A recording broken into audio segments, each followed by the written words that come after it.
we're still waiting. We might reach to a group of 60 people. So we still are waiting some colleagues to join. But while we're waiting and before starting with the opening remarks, maybe we thought it would be nice to get to know each other. We're still not too big. So we'll circulate the microphone. If you could kindly introduce yourself, where you're working, and feel free to elaborate what you're looking into learning today. Thank you. Good morning, all. My name is Srinivas Tata. I'm the director of the Social Development Division at the Economic and Social Commission for Asian Pacific. It's the regional commission, the UN headquarters, part of the UN Secretariat. And we are one of the 5 regional commissions that is headquartered in Bangkok. And I'm really delighted to be here. It's of course, it's my home. And we are very delighted to be working with everyone. Thank you. Good morning, everyone. I am K. Singh, Director General, Ministry of MOSPI, Ministry of Statistics and Program Implementation, Government of India. Thank you. Good morning and namaskar, everyone. I am Radhika. I head the Office of the Resident Coordinator. Just to explain in very briefly what the Resident Coordinator's Office is. So in India, we have about 22, 23 agencies, entities that work in the country. One of the largest in peacetime operations in the world. So it's a large country with a fairly large country team. And the resident coordinator is the representative of the Secretary General who is in the country. And we work across organizations and across the government system to try and bring some harmony and in our work, and also address key issues. Let me just put it briefly as that. So pleasure to see all of you, and we look forward to this learning more about this exciting methodology and to potential applications in much of the work that we do. Thank you. Good morning. I'm Ashutosh Ojha, Deputy Director General in Ministry of Statistics and Program Implementation, and looking after the work of SDG in the ministry. Thank you. Good morning, everyone. My name is Shashank Gurtarkar. I'm statistician at the World Health Organization. So we work in the surveillance program, disease surveillance, mostly polio and vaccine preventable diseases. So I work as a statistician and we do the analysis for that. Good morning, everyone. I am Akhil. I am working with WHO Country Office as a data analyst.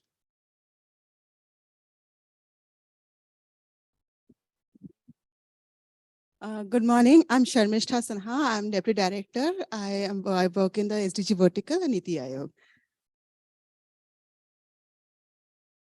I'm Dr. Tapas Kumar Sarangi, working as an Assistant Director at National Institute of Labor Economics Research and Development, which is under Niti Aayog. Good morning, everyone. I'm Anupam Sarkar. I'm working as Deputy Director at National Institute of Labor Economics Research and Development, which is under Niti Aayog. Good morning, everyone. I'm Ruby Dhar, working for National Institute of Labor Economic Research and Development. And as my colleague says, it is a subordinate office of Niti Aayog. And we have been conducting a number of training programs in SDG for Ministry of External Affairs, where we have been contacting with UN Office and MOSPI both. So it is a pleasure to be here. Thank you very much. Good morning, everyone. I'm Sukanya, and I'm working for World Food Program. Thank you. Good morning, everyone. I'm Lokendra. I'm working as a research officer in Ministry of Health and Family Welfare Statistics Division. Good morning, everyone. I'm Dr. Anand Palraj with the WHO Country Office for India. And my core area of work is with civil registration and vital statistics. Good morning, everyone. My name is Ved Yadav, and I'm focal point for Health Information System at WHO Country Office for India. Thank you. Good morning, everyone. I'm Dr. Richa Kanpal. I work in WHO Country Office as National Officer, Gender, Equity and Rights. Hello, everyone. I'm Sapna Dubey from WHO. I work as National Officer in the Reproductive Health Unit. We are looking forward to taking LNOB to WHO. Thank you. Good morning, everyone. My name is Suman Patel. I'm working as an Assistant Director in Ministry of Women and Child Development. A very warm good morning to one and all present here. I am Manisha, working as Assistant Director in the Ministry of Women and Child Development. Thank you. Good morning, everyone. Good morning, everyone. I'm Sagar, Assistant Director in Department of School Education and Literacy. Thank you. Good morning, everyone. I'm Vaishali, Deputy Director, working with Statistics Bureau, Ministry of Women and Child Development. Good morning, everyone. I am Amit Kumar. I am posted in Ministry of Strategy and Program Implementation. Thank you. Good morning, everyone. My name is Rajesh Kumar Pal, SSO from Ministry of Statistics and Program Implementation. Good morning, everyone. I'm Dr. Ziaul Haq, Director, working in Ministry of Statistics and Program Implementation. Good morning, everyone. My name is Mimansa. I work with the World Food Program in their M&E unit. Hi, good morning, everyone. I am Padmanabh Datta from UNICEF. I look after the planning, monitoring, and evaluation and support child protection team from Delhi. Thank you. Good morning, everyone. I'm Ashish Naik from UNICEF. I look after the UN coordination. So being a technical background, so I would like to learn the new tool for the from the LNOB. So let's see how it goes. Thank you. Good morning, everyone. Myself, Manish Bindal, Deputy Director at National Accounts Division, Ministry of Statistics and Program Implementation. Good morning, all. I am Dr. Sanjay Kumar. I am Director in MOSPI looking after the SDG work. Good morning, everyone. I'm Ashwini Kanoja, working in the Ministry of Statistics and Program Implementation in the capacity of Joint Director, and I'm looking after the work of Sustainable Development Goals. Thank you. Good morning, everyone. My name is Chris Garraway. I am the economist for the UN country team in the resident coordinator's office, and I'm really excited to be here because we were fortunate enough to use the LNOB data for NFHS 3 and 4 in our common country analysis, which led to our new cooperation framework that started the cooperation between India and the United Nations for 2023 to 2027. So I'm really eager to see what we can see with NFHS 5. Thanks. Good morning, everyone. I'm Stephanie Chu, also from ESCAP, but based in Delhi at the Sub-Regional Office for South and Southwest Asia. Nice to meet everyone. Hi, good morning, everyone. My name is Sivin Singh from Population Dynamics team from UNEP India office, and I'm very excited to be here. Good morning. I'm Dhijesh Tiwari, Statistical Advisor in the Ministry of Women and Child Development. Some of the major issues on which we are working these days is obviously SDGs, gender budgeting, and the global indices. Thank you. Hi, morning, everyone. My name is Sanjay, and I work with UNFP in Delhi office. And my main work is to look after data research, and very excited to learn about this. Though we were exposed to this methodology a few months back, and with our different, rudimentary methodology, we tried to create those trees. But anyway, looking forward very much for understanding and learning things. Thank you. Very good morning, all. I'm Dr. Puneet Verma, Director, Reserve Bank of India, posted here in New Delhi Regional Office. I'm involved in reviewing the financial and economic development of Northern region. So precisely involved in SDG as well. Thank you.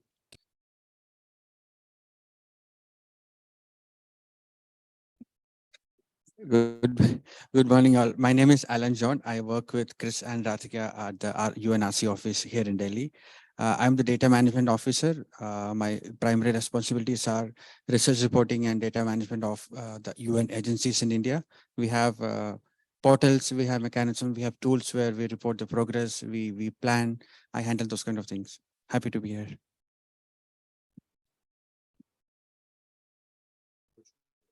Oh, yes.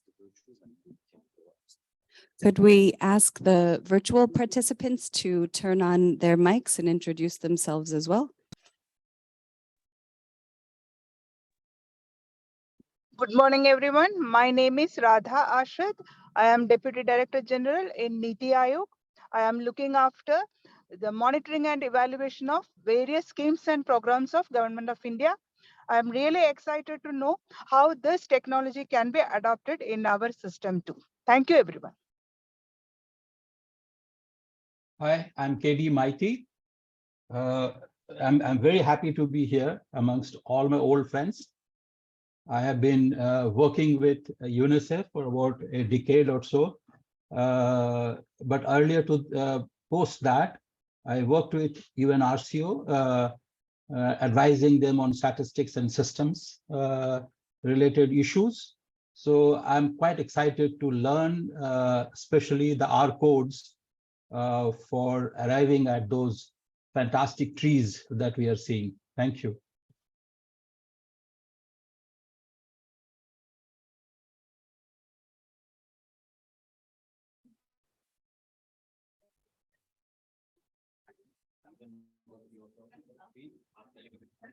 I think we have a few more people on the, I see 15 people on our virtual. If any other colleagues would like to introduce themselves virtually, then we will totally leave no one behind. Good morning, everyone. My name is Marda Dumawang Akoba, and actually, I don't think I'm coming from India, but I thank you for opening the platform for other countries. So I'm from the Philippines. I work in the government. It's the Department of Interior and Local Government, and I'm very keen on learning about the methodology of the LNOB toolkit and how it could be applied to us, because our division is focused on monitoring and evaluating the performances of our local government units. And the learning I will get from here today will be used in assessing how our LGUs are actually performing their mandates. Thank you. Thank you very much. You're most welcome. Any other colleagues from the virtual side? Feel free to open your cameras and introduce yourself, please.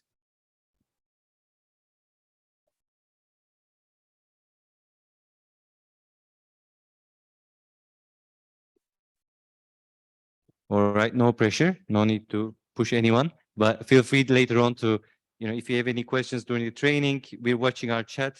We're not leaving you behind. So we look forward to engaging with you also virtually. We have a few new. Okay, yeah, a few new colleagues came in, so we can also.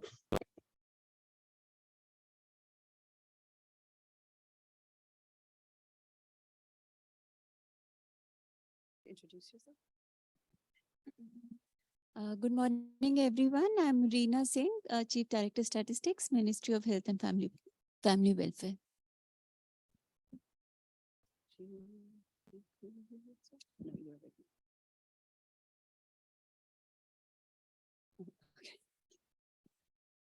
All right. Our camera and sound as well. Aapka naam bol dijiye. My name is Sushil Kumar, cameraman.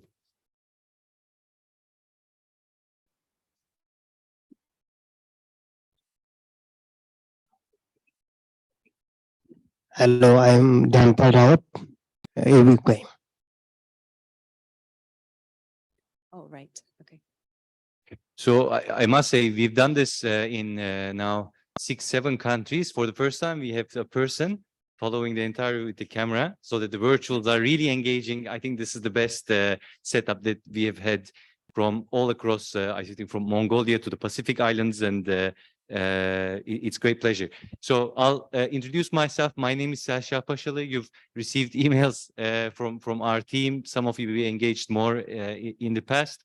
I'm a social affairs officer at the Social Development Division that's headed by Srinivas, and working on the LNOB work stream. It's been now 2 years working with this platform, and there was a lot more time that colleagues have spent in building it. So I had the pleasure of taking it to the field and bringing it to your attention, and looking forward to engaging in these next 3 days today, but also the 2 days.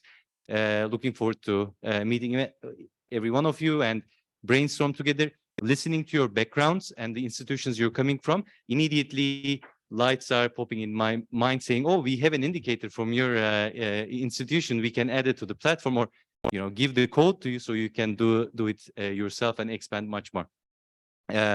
So, Sejal?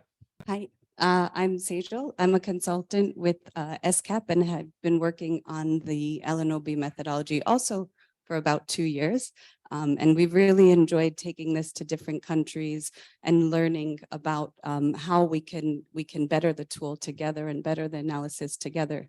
I really enjoy simplifying complicated mathematical concepts. So hopefully we will be successful in these next 3-day trainings.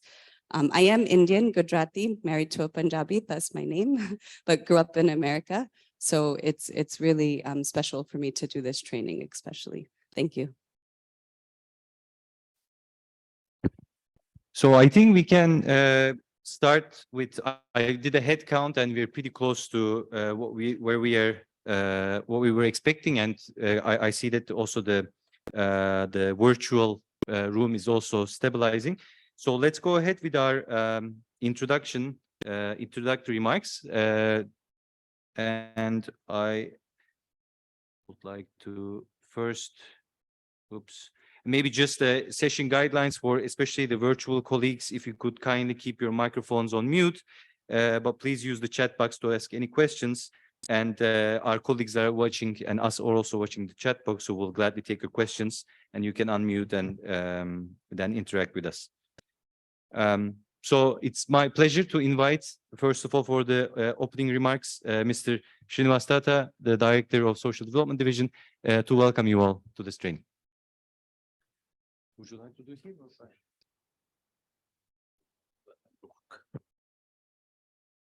Your Excellency, Kal Singh Ji, Director General, MOSPI, Head of Office of the UN Resident Coordinator, Ms. Radhika Kaul-Batra, colleagues, friends, it's my deep pleasure and honor to welcome you all on behalf of ESCAP and the LNOB team to this first training on the methodology for leaving no one behind.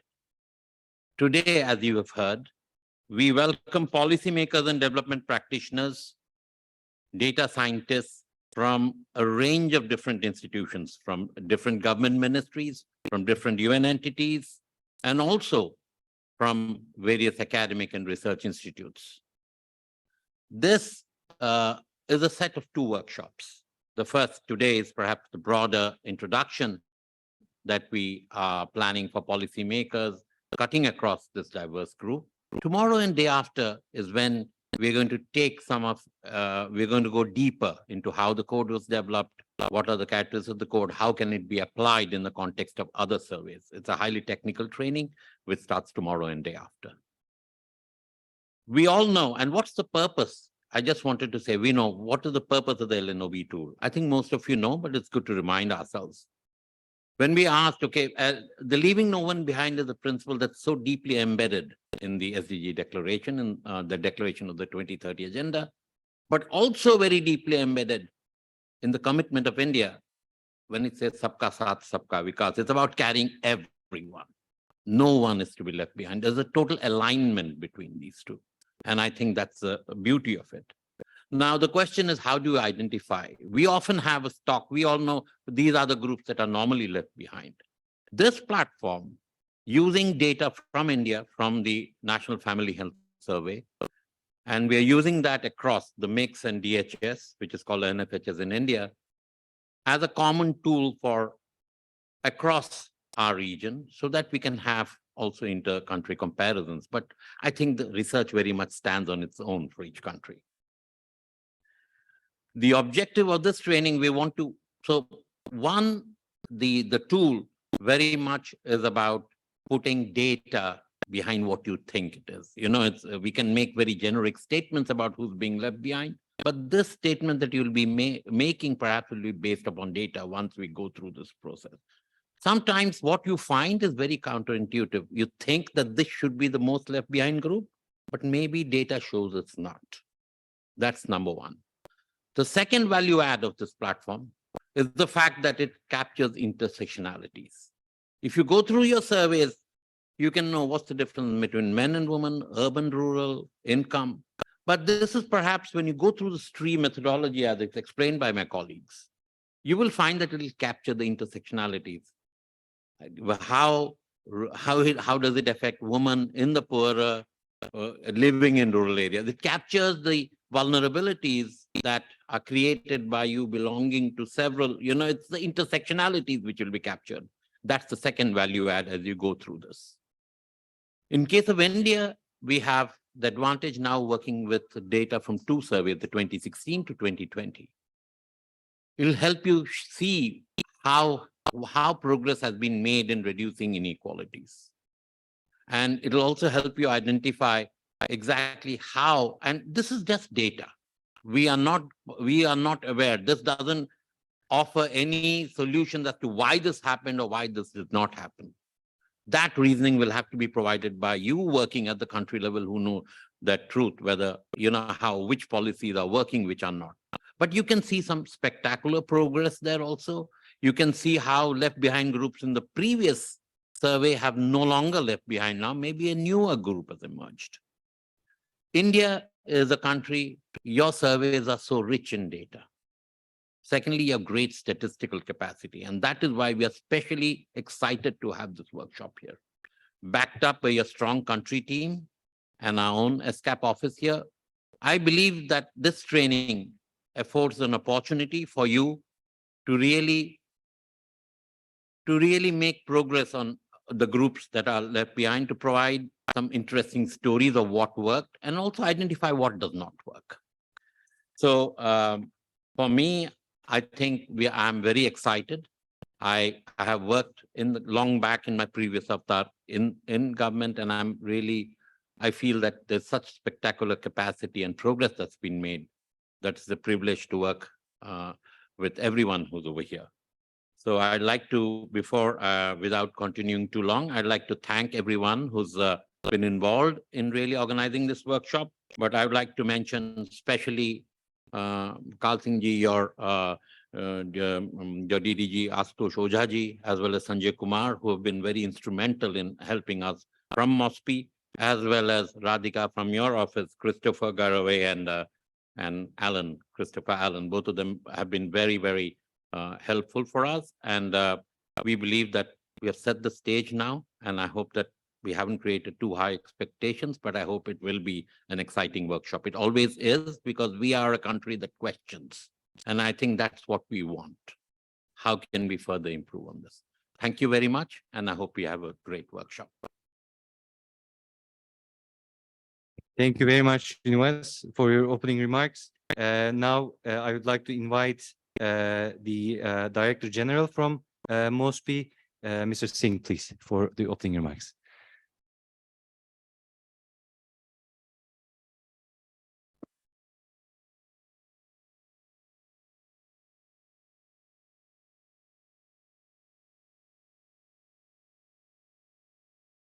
Good morning, everyone.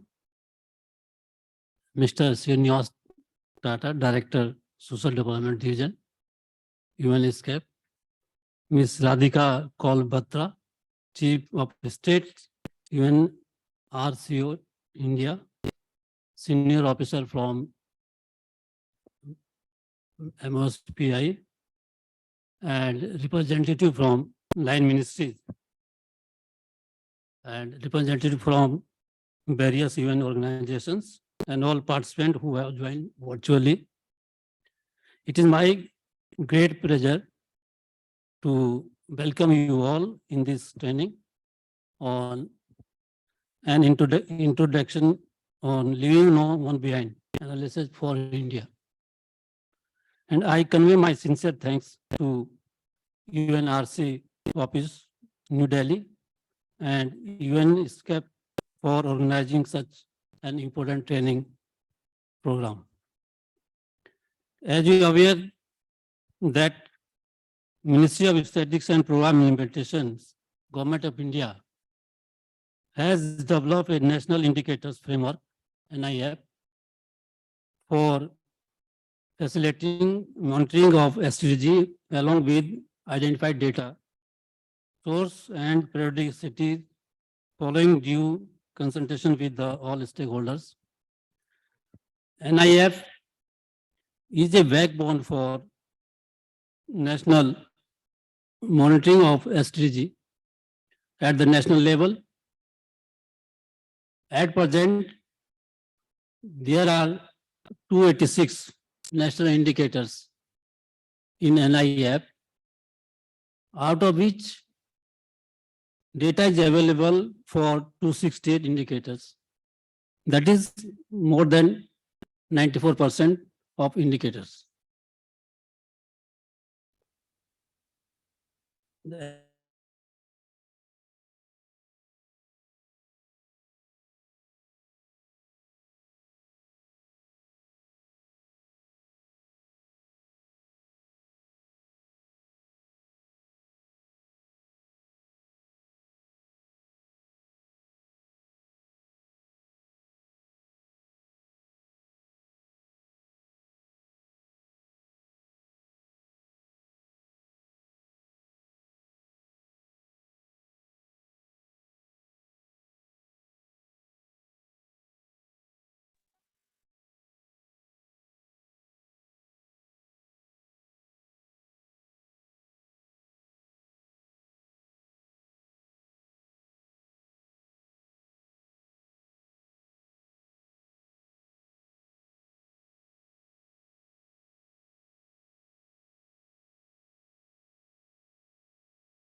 provides the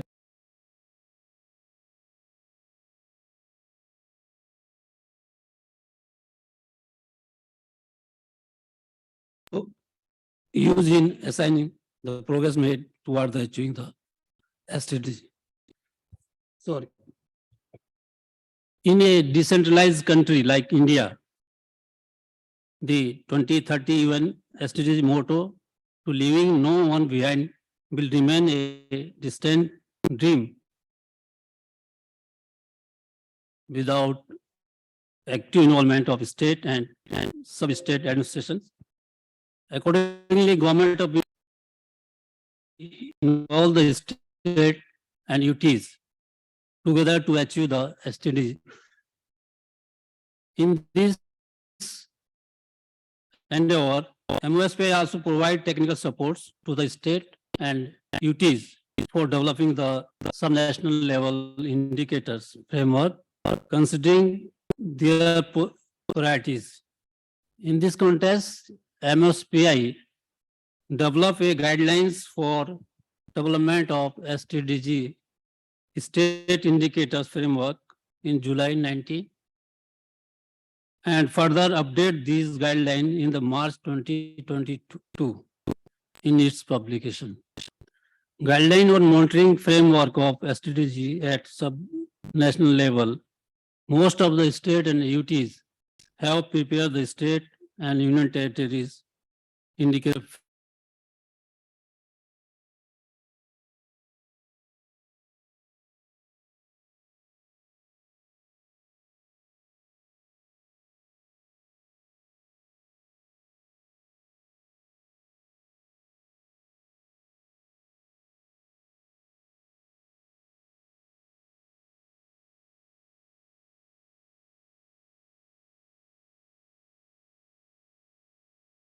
ESCAP has developed a user-friendly diagnostic tool called Leave No One Behind platform, which can be used to improve the understanding of how various circumstances intersect and create inequalities in assess the basic opportunities covered by the SDG. Building on experiential methodological such as classification and regress trees and the D-index. The tool uses data and statistics at national and subnational level to identify group left behind and the circumstances they share. I congratulate the ESCAP team for developing such a excellent tools, which would be very important to while analyzing the strategic goals. As per the schedule, during 3 days training program, ESCAP is going to cover the working of LNOB tools and its use in strengthening the policy interventions. And we'll also take the participant through the inner working of the tool using the statistical R codes. In addition, it is accepted that the participant will also learn how to operate and LNOB methodologies on SDG indicators currently available on the platform. I wish success all this training, all of you. Thank you.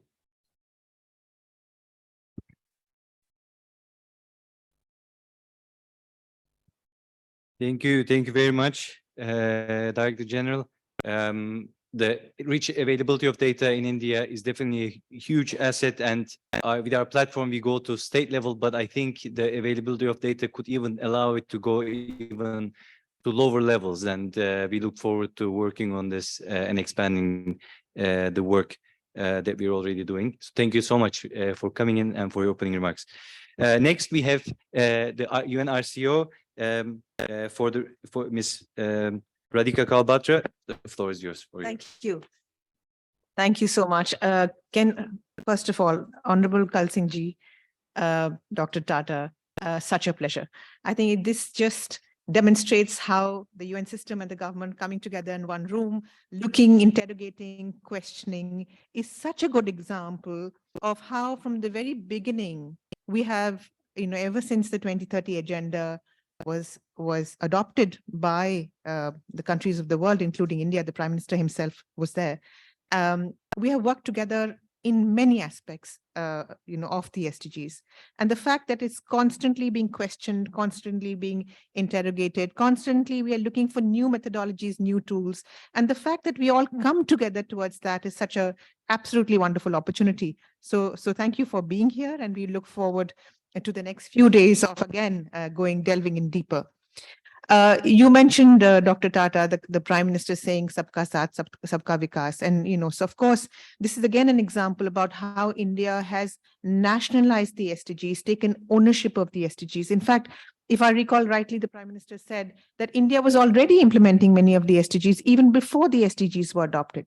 But now that we have a framework of the SDGs that belong to the 2030 agenda, what does that mean for us? And this is also very important because now we are in the midterm. Now we are in the halfway mark. We know that we are not doing well as a global community in the halfway mark. The Secretary General has just said the world is only achieving 12% of the targets are on track. As we look at these things and we say, okay, we have a lot of indicators, we have a lot of data, but what kind of picture does that give us? Does it give us a picture of generalities? Does it give us a picture of specifics? And I think the great thing about the LNOB tool is that it can delve down and give us the granularity of specifics. And those specifics are so important because the whole thing about Sabka Saath, Sabka Vikas is who is the sub? Who is the person, the last mile, who we perhaps are not able to reach because we are looking at generalities, and even measurement of generalities, counting is not happening the way it possibly might and should. So again, this data, this tool is so important for that.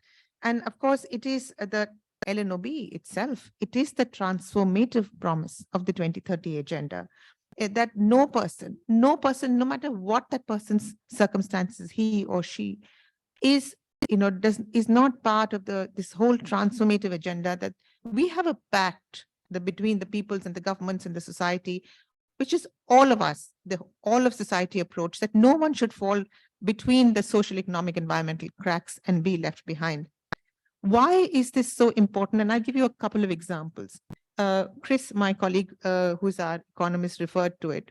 We are now, the UN system has a 5-year partnership framework with the government of India, which we call the Government of India UN Sustainable Cooperation Framework, UN SDCF, Sustainable Development Cooperation Framework. Now, what happens typically in a country before we launch onto a new program is to do an analysis of how things are. And that analysis enables us to see, okay, this is the situation. In this situation, what can the UN system bring to the support of the country where we are honored and privileged to serve, in this case, India? So that analysis is called the Common Country Analysis Assessment, that analysis that Chris referred to.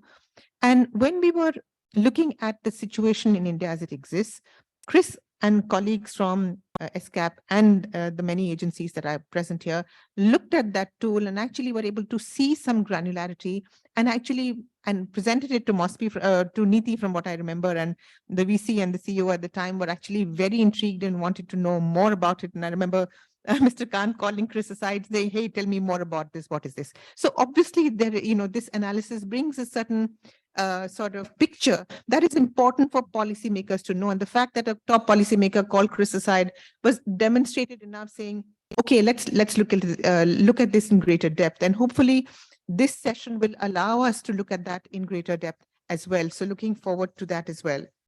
The other thing that we are working on is the work on disability that we are working on collectively. I mean, across the room, there are many agencies working on many issues. Part of they're leading in those thematic areas. So I'm not going to talk about specifically what WHO is doing or UNFPA is doing, because they have their own mandates.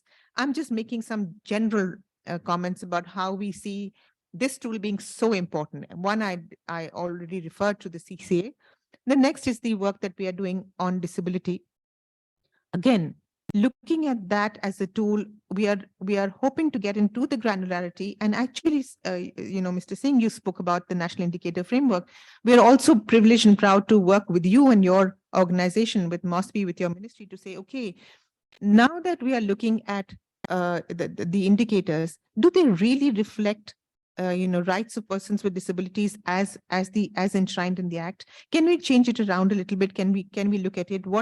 So what is the analysis that we can bring into looking at a framework that exists to make it more robust, to make it more analytical? And I think this methodology again is going to help us do that. So I'm not going to take more time than that. I am just going to say thank you and I look forward to the next few days, and welcome back home, Dr. Tata, and we hope to see you more often. And the fact that we have ESCAP as a sub-regional office that exists here, and we have such a robust UN system with great capacity that we can bring to follow up on this workshop, is a promise that we can at least bring from our side. And we look forward to working particularly with the government representatives in the room to take this forward. So all the very best, and thank you. Thank you very much, Radhika. It's been a great pleasure to work with the RCO, with Chris and Ellen in preparation of this. We've come from a long way, and it's great that this is real, this is happening right now. Stakes are raised with the opening remarks. We're all excited to see the results and the methodology. So maybe before I think the introductions have been done, so we can skip this part. And we did the introduction of participants. So let me a bit give you of what's expecting us today. So we have coffee break at about 10:30. So before that, we'll give you a little bit of an overview of what LNOB platform does, a bit of teaser results before we get into theory. And we will be purposefully kept the theory a bit shorter, but we'll refer to all the materials that we have to show where these results are coming from. And after going theory, we'll break for coffee, tea, and then we'll come back to see the results of for India based on the latest DHS or NFHS 5 from 2020. We selected a bunch of indicators to show you at national level and at state level. And then we'll break for lunch. After lunch, we'll come back for the second tool, which is the dissimilarity index. So before lunch, we'll be looking at classification and aggregation trees, which help us identify the furthest behind. That's pre-lunch. And after lunch, we go to our dissimilarity index and show a little bit of theory and a little bit of the results for India. Then we again break for coffee, and we have the final session, which we recently developed in partnership with the RCO on disability. There are a few presentations you'll hear from RCO and from colleagues in Bangkok who'll join virtually. And after that, we'll show you a sneak peek of how disability analysis looks like in India with the example of secondary education completion. And we'll see if disability is showing up in the results, and it does. So stay with us until the end. Okay, so that's the where we're headed today, and we have a video, but I think we're a bit like short in time, and I'll shortly show you where all these videos are, and we have a few more videos to play, so we can, I think, skip this introductory one. The introductory remarks were very good. I think everyone is on board where that we need to prioritize the furthest behind, so we don't need to convince anyone here about that. So I'll briefly just say a few words about this LNOB analysis. And here we have, oops, maybe I can move this part, or I can actually minimize this, so it doesn't.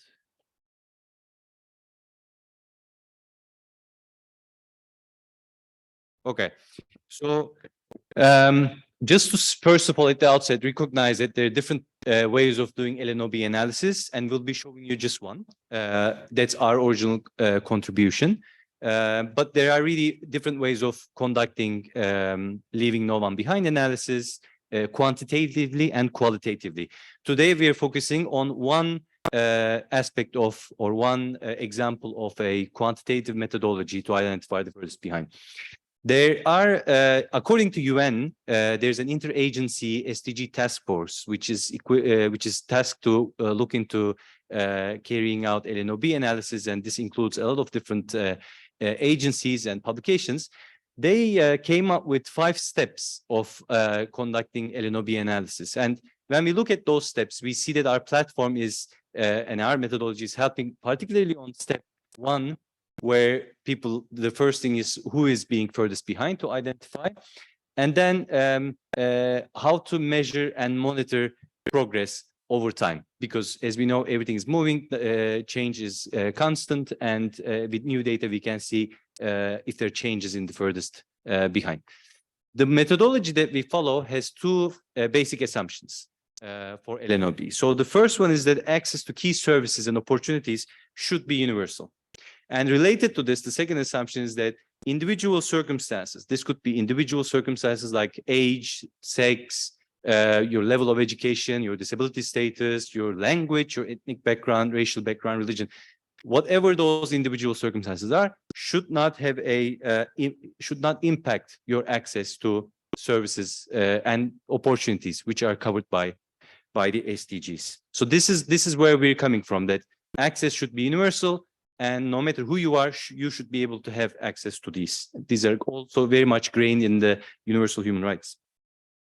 So what does our platform do? I'll try to hide this Zoom. Okay, control. So I think it's a better view. So our platform, LNOB platform, highlights inequalities in SDG indicators at national and subnational level. And it identifies groups that are furthest behind in SDG indicators based on their shared circumstances. There's a bit technical jargon here. You'll be very familiar with them shortly. And the objective is to help policymakers to understand whom to prioritize to reduce inequality of opportunity. So again, bringing this back to our context, we're working on inequality of opportunity. Many colleagues here and beyond might be working on inequality of outcome, income inequality, wealth inequality. Our job is more covering inequality of opportunity, access to education, health, and many other SDGs that are covered, which we will soon show you. And in doing so, the platform also monitor gaps and inequality in SDG achievements over time. You'll see that the data source that we use is collected regularly across many countries. Currently, the platform covers 30 countries in Asia and the Pacific, from Turkey, where I come from, in the furthest west, to, I think, Kiribati at the furthest east. We're covering 30 countries, and we're covering 16 SDG indicators that span from SDG 1 to SDG 8 and SDG 17. And I'm here, I heard, I think a colleague was working on CRVS, birth registration. We're looking forward to add birth registration to the platform soon. If anyone from Ministry of Education is interested in ICT skills, for example, we are soon looking into adding those indicators, immunization, WHO, and there are many other indicators available, and we're looking into adding those into our growing list of SDGs that are covered by this platform. So our platform has been online for some time, and it has gone through some development phases of improving the user experience, and we came to what we will show you today, but we still hoping that we can get more funds. With feedback, we might be able to improve that experience even more. So we're always open to any suggestions as you go through the platform yourself. Please feel free to reach us and share your ideas of how the platform is working, if you're getting what you're looking for through the platform easily. So here we have a bit of a short video that I will narrate. There is no video sound in this, just to show you how the where the platform, how it looks like. But during the training, we'll keep going into that website also. So lnob.unescap.org will bring you to our landing page, where you will be able to choose the country indicator and time. You will see a bit of background information on LNOB, and our sales pitch of why we should care, right? Why use the tool, what you get out of the platform, who can benefit from this platform, how do we produce our results, and mapping the furthest behind and the SDGs. We have some visualizations of LNOB, where you can focus on one country and all 16 SDGs, or you can focus on all countries and just one SDG. This would show you who are the furthest behind rates and the average. This is what we call a shell chart. Next, we have another visualization that shows you different types of SDGs for all countries. So all SDGs that we cover, all countries, and the information about furthest behind, their size as a group, and their access rates. So you are able to filter through and focus on India, for example, and you can see all the different SDGs.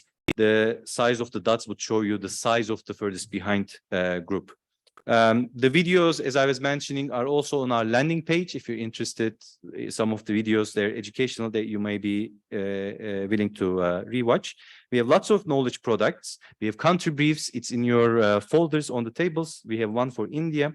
And we have these green booklets, which focus on different thematic areas to showcase LNOB, and some technical papers, followed by our flagship social outlook, which often carries LNOB analysis. We've been all across Asia Pacific with LNOB. Thanks to our project, we were in Turkmenistan lately, and we keep collecting testimonials, and hopefully from the opening remarks, we'll be adding more testimonials here for this training. So there's a methodology section in the platform, and in this methodology section, you'll be able to see all the materials that we use in our trainings, and also dig deeper into the methodology. We have an animation of the tree, how it works, but we'll go through it together. So this is for more like people who are not joining the training, but just like on their own pace, following the training. Here we have all the materials for the training is also in our platform. We'll show you a lot of different charts, visualizations, and this is what we call the country analysis. And you can choose your country, the indicator, and the year that you're interested in. For India, we have 2 years. And here's a snapshot of the different indicators that are covered, from access to basic services to education. So in this example, we are showing basic sanitation, which is one of the first indicators we'll get into. So the page where you have all these results, it's a long page, it's equipped with lots of results in it.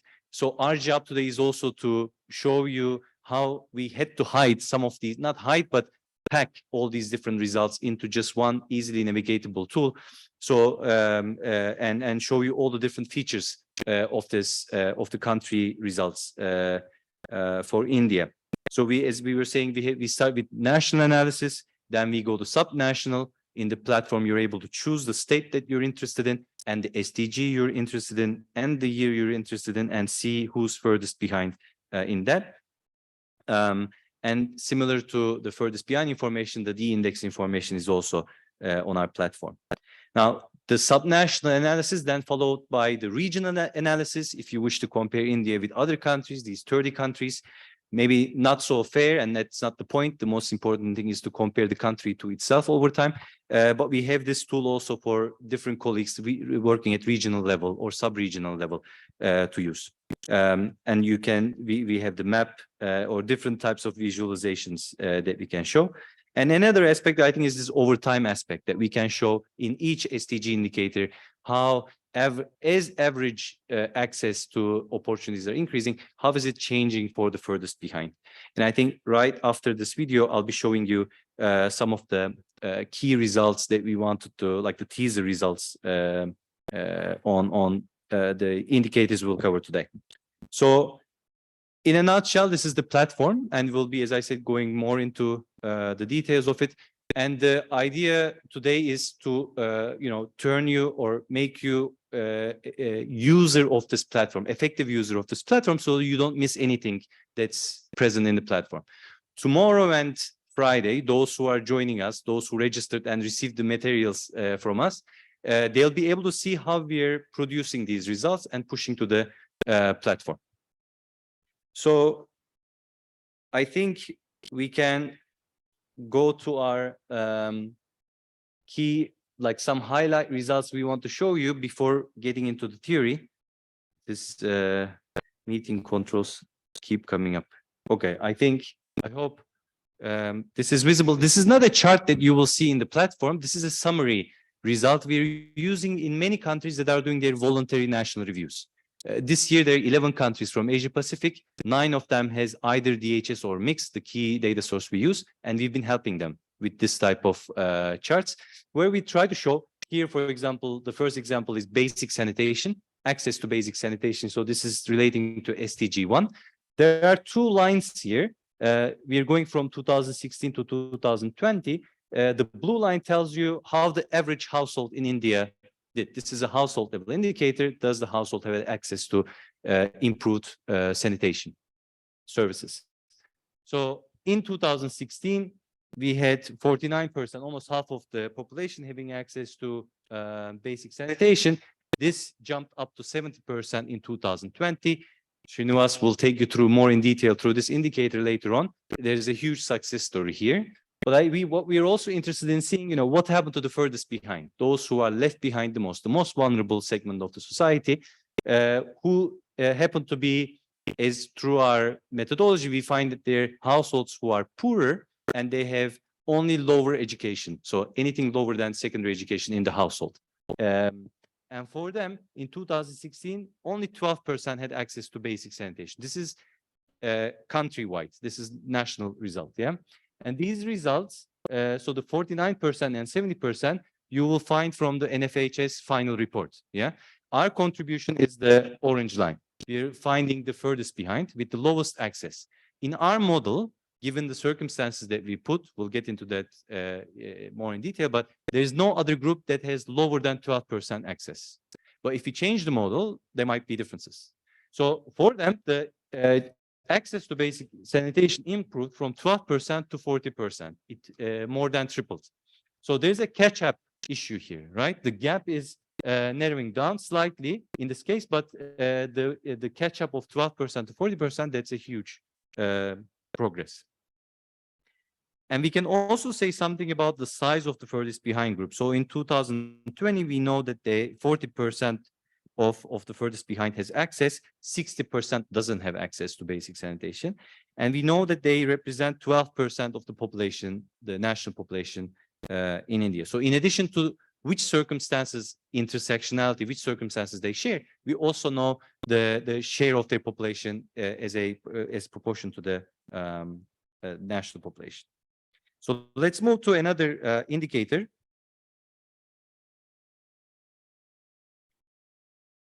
Okay, clicker doesn't work. We'll get back to that. No, it works.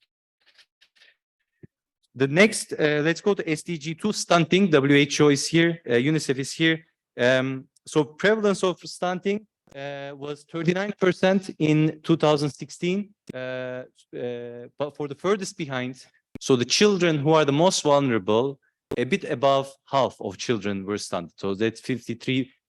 That's the furthest behind group. So who are they?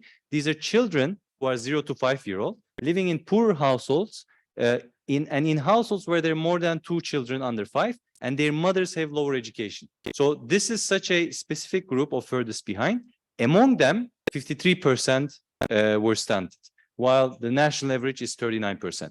So we see that both have been going down, but the trends are quite parallel. There's not that much of a narrow down. So more can be done, particularly for the furthest behind, so that the prevalence of stunting drops faster. Another example is this family planning. This one is also came again. Sorry. This is using modern methods for family planning, SDG 3.7. So here again, the blue line is representing average woman. So this is a woman-specific indicator, 15 to 49-year-old women. So among them, 73% said that their need for family planning was met. It jumped just slightly to 74% in 2020. But for women who are furthest behind, and they are women who have no more than 1 child birthed, the furthest behind women, for them, the access to or being satisfied with modern methods increased from 45% to 54%. So again, UNFPA can talk more about, what happened in 2016 to 2020 to explain that some group of women experienced better progress in this indicator. Another indicator is secondary education. This is taking us to SDG 4. So in 2016, 32% of individuals aged 20 to 35, so more or less youth, completed secondary education. So 1/3 completed secondary education according to NFHS, and this increased to 39% in 2020. When we look at the furthest behind, and we see that there are women living in poor households, among them only 8% completed secondary education in 2016, and this increased to 22%. So there hasn't been that much of progress in this over time. They remain to be the furthest behind in secondary education. So women living in poor households. Again, just to refresh that this is all national level results. If you go to states, different states will have different results. Another example is electricity, access to electricity. That's taking us to SDG 7. So we see that there was some remarkable progress here. This is a huge success, and you can see that the gap has been the gap dropped from 24% to 10%. So in 2020, 97% of households in India had access to electricity. This is just having access to electricity. It doesn't say if you're using it, if it's affordable. It's just, does your household have access to electricity? And that improved from 88% to 97% of households in India on average. But then furthest behind, they had tremendous improvement from 64% in 2016 to 87% in 2020. And those furthest behind are households who are poorer. They're coming from the lower wealth quantiles, and they have lower education. There's no one in that household with higher than or with secondary or higher education. Bank account, ownership of bank account. We see an interesting parallel trend. So the average households, their access increased, but furthest behind also increased. And there has been a bit of a catch up here. The gap narrowed down. So now in 2020, on average, 82% of households, at least one person in the household has access to a bank account. But among the furthest behind, this is about 67%. So there has been quite a bit of success in this.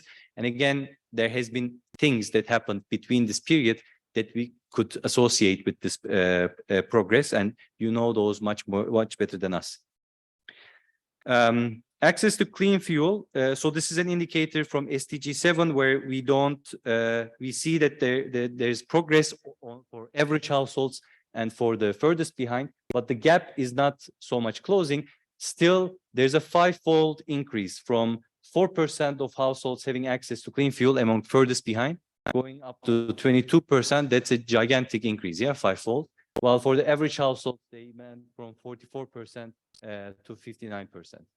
And again, I think the story is unfolding pretty similarly. Poorer households with lower education, they are the ones that seem to be furthest behind in these SDGs that we are reviewing.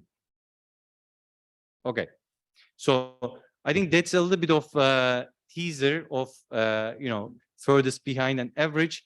So before coffee, I think we can talk a little bit of theory, show you a video also of our card theory and how we get those results, and then we go into the country results more in detail. But at this point, yeah, any questions? Welcome. I think, yeah.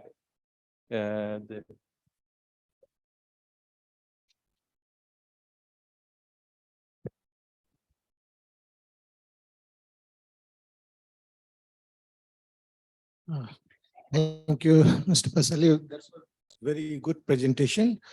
I have two comments, not a question, you can say. First is about MOU, that greater MOU, the larger one, which has been signed by with India by the UN for 5 years. And MOSPI, Niti Aayog and UN also has signed another MOU that is for support of for data indicator and statistics for monitoring SDGs for the same period for 5 years. This was the first one. And second thing about the one of the challenges which we are facing, that is about disaggregated data. That's we accept it.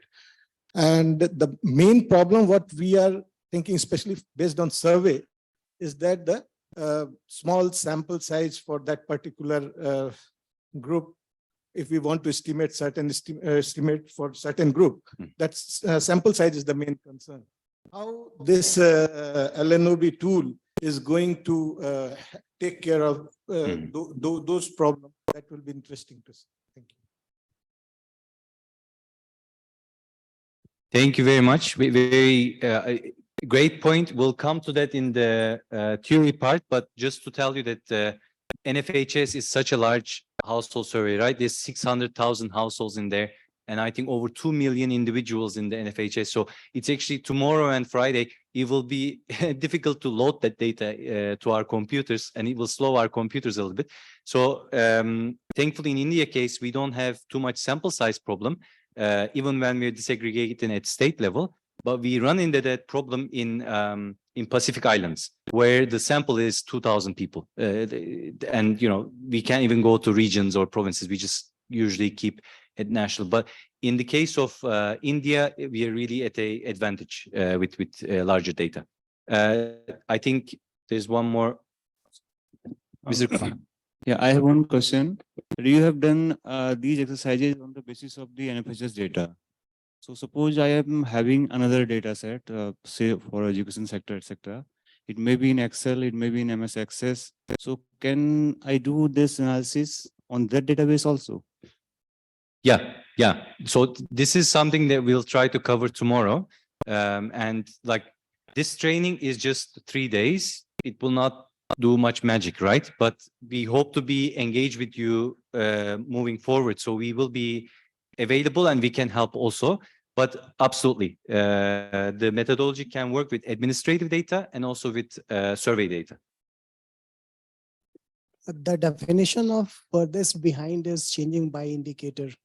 So can you explain the logic behind that? And is it a universally accepted kind of thing? Sure. I think in the theory, it will become a little bit clearer. The definition is not changing. It's just who they are is changing from indicator to indicator. That was my question, just to make sure, because you cited the size of the group in some cases changed, didn't change. You talked about the identity of the furthest behind group in the latest data set. As I remember correctly, it's a little deceiving in the sense that when that group goes from the 13% to 25%, that's not the same group, right? the characteristics of those groups have changed. So we're just always looking at, based on your circumstances, your identifying characteristics, the identity of those. I can recall in some of the data, I think it was on cooking fuel, in one year, it was all rural people, basically, were the furthest behind group. And then as progress took place, then it was people from a tribal background with low education or something similar.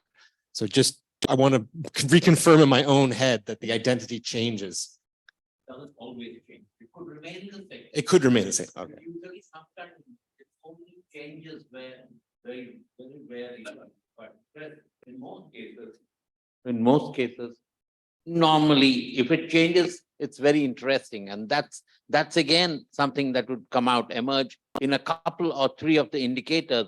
What was the left behind group today is different now. Right. So, but yeah, I mean it is not the same. It is not supposed to be the same, but sometimes it is. It depends on the particular survey and what's happened in between. Great. Yeah, so the model stays the same, but these are all cross sections. They're different households over time, right? It's not the panel data. The examples we showed, in these examples, there was no change in the shared characteristics of the household. So it's easier to say that there's progress. But if they change over time, then it's tricky to do a graph like that. So that's why we were a bit also hesitant, and we only chose indicators where from 2016 to 2020, it was largely poorer households with lower education, and there was no change in the, but their size might be changing, right? Like sometimes you're also we're seeing these, like there are lots of different dynamics. Very interesting when we get into more into detail. But I think hopefully it will get clear. But if it doesn't get clear during the day, please happy to delve into this more. Any other questions? There's one in the back.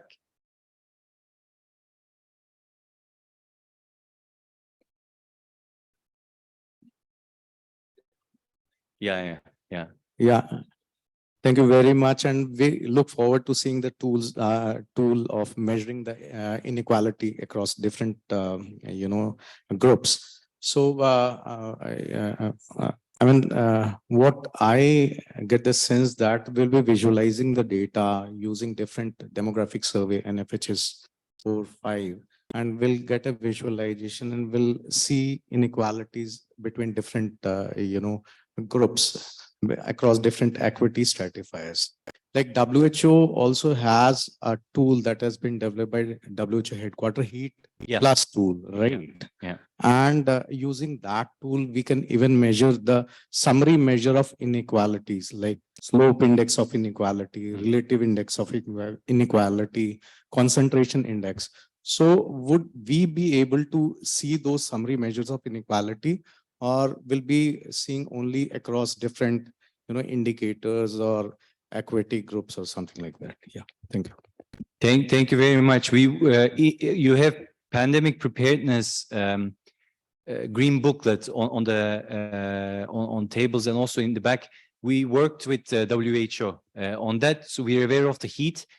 A bit different, the methodology and the visualizations. We are using the microdata and getting into trying to identify the furthest behind at an indicator at a time. So we never bring multiple indicators and see how one indicator could link up to another SDG, because it could be that if you don't have enough access to electricity, maybe you will not be able to complete secondary education, just made up one. But we don't look at those intersectionalities. It's more at individual level, the circumstances, how demographic and socioeconomic characteristics are defining groups that have the lowest access rate. So the desegregation, the theory will show that it's machine learning. Maybe I don't get too much into it and eat into our coffee break, but let's do the theory, and then before going to country analysis, maybe we also do a bit of questions. Online question.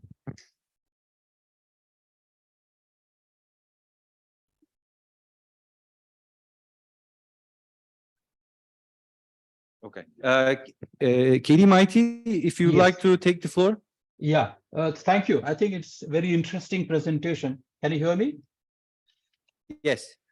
Oh, it is very interesting presentation, and definitely is going to help the policymaker to take a call on their intervention and schemes.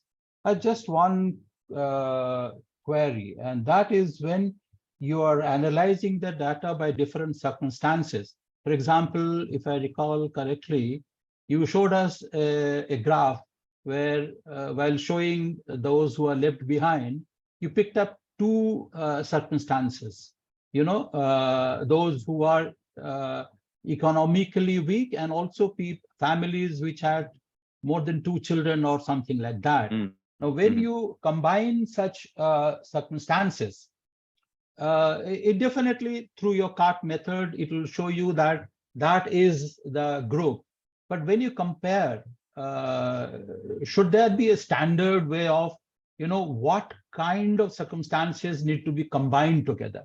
Otherwise, the challenge would be, when you compare such results with other countries or within the region, across the states or sub country level. So therefore, the stories may differ when you are showing that on a graph. So I was just thinking whether there is a need to have a standardization of intersectionality of different circumstances. Otherwise, there could be some issues. You might have a different percentage showing for one type of intersectionality, and we'll have a different one, say in a country like in a state like Uttar Pradesh or Bihar, the story will be different. So would there be a standard way of telling that before you really get into this kind of using multiple circumstances, these are some of the issues of comparisons and comparability. Thank you. Thank you. I think we're getting into, Sejal will take you through that, but let me just say that we have a very standardized platform, and I think these trainings, through them, we try to make it more customized to a country for more country-specific analysis. So what we have on the platform is completely standardized across countries. Yeah. So the different indicators have different circumstances for them, but I think Sejal will explain. So I don't want to take that space. But if it doesn't clarify, please raise that question again. Thank you. Hello, I have one query.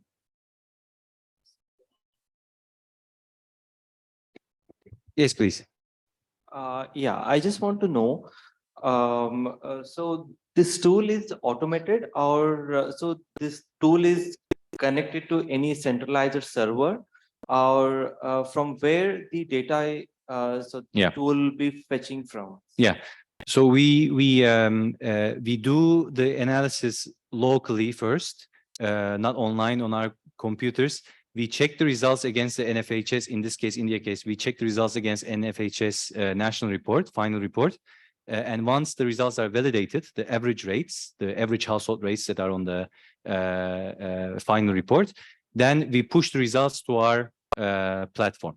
The trees are estimated first by us, and then we push the tree information to the platform. The platform then takes those data points and then constructs the trees that we will show. We haven't shown you any trees so far. It was this chart was a basic Excel chart, just to give a sense of the results. But yeah. So in the beginning, the data will be feed manually. Yeah. But I think if you had more budget, it could be also done completely on the server. But with limited data budget, this is the best we could do. Okay. Yeah. Thank you. Pleasure. I think that's what you want to do. Yeah.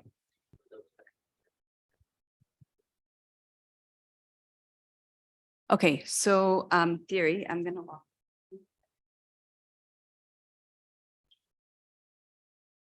So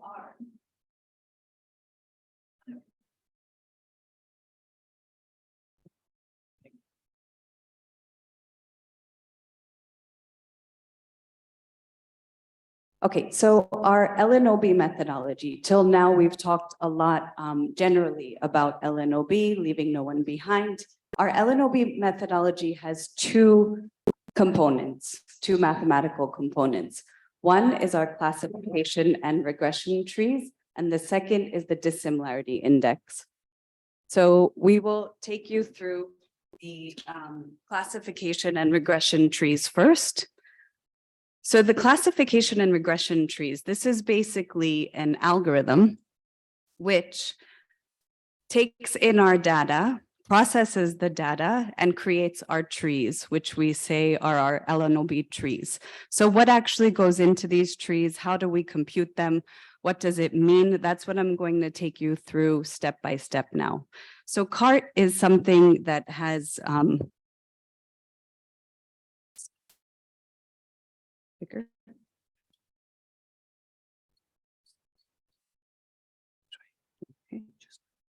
Okay, so CART is something that's been around for a really long time.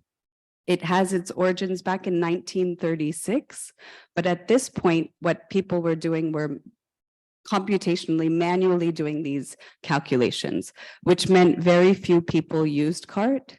It's only in 1984 that these four professors at Stanford and University of Berkeley created the first computer software where you can computate these the algorithm using the software.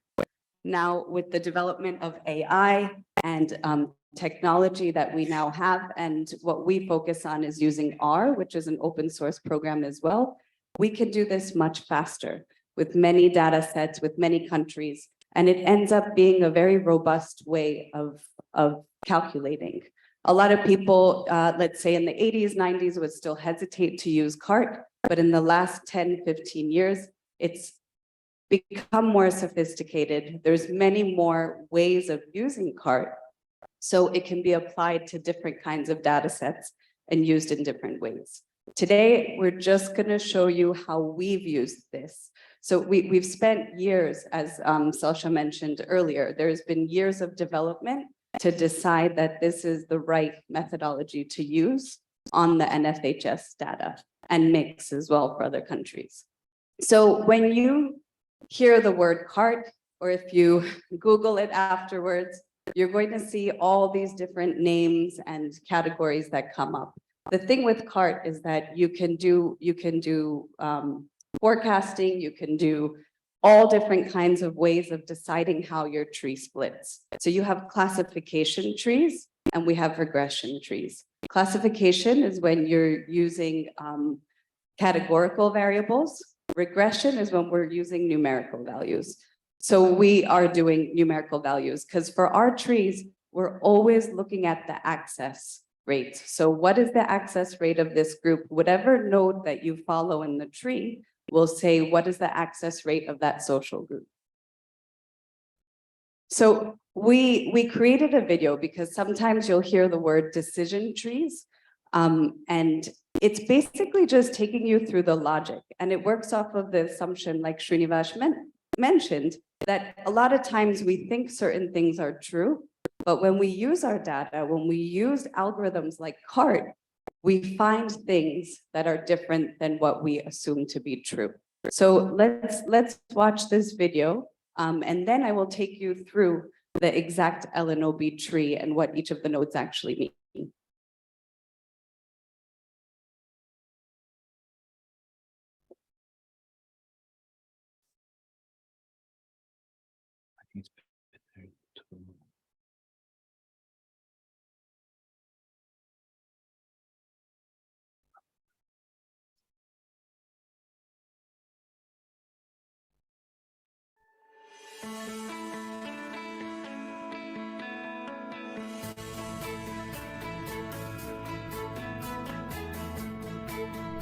To identify the furthest behind in key development areas, the United Nations Economic and Social Commission for Asia and the Pacific has developed a Leave No One Behind tool.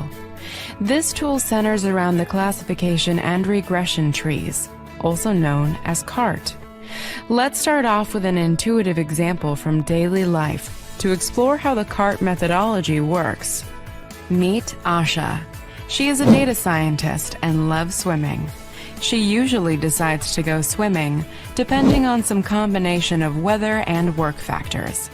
As a data scientist, she wants to identify the circumstances that make her more or less likely to swim. So, Asha begins monitoring her daily activities.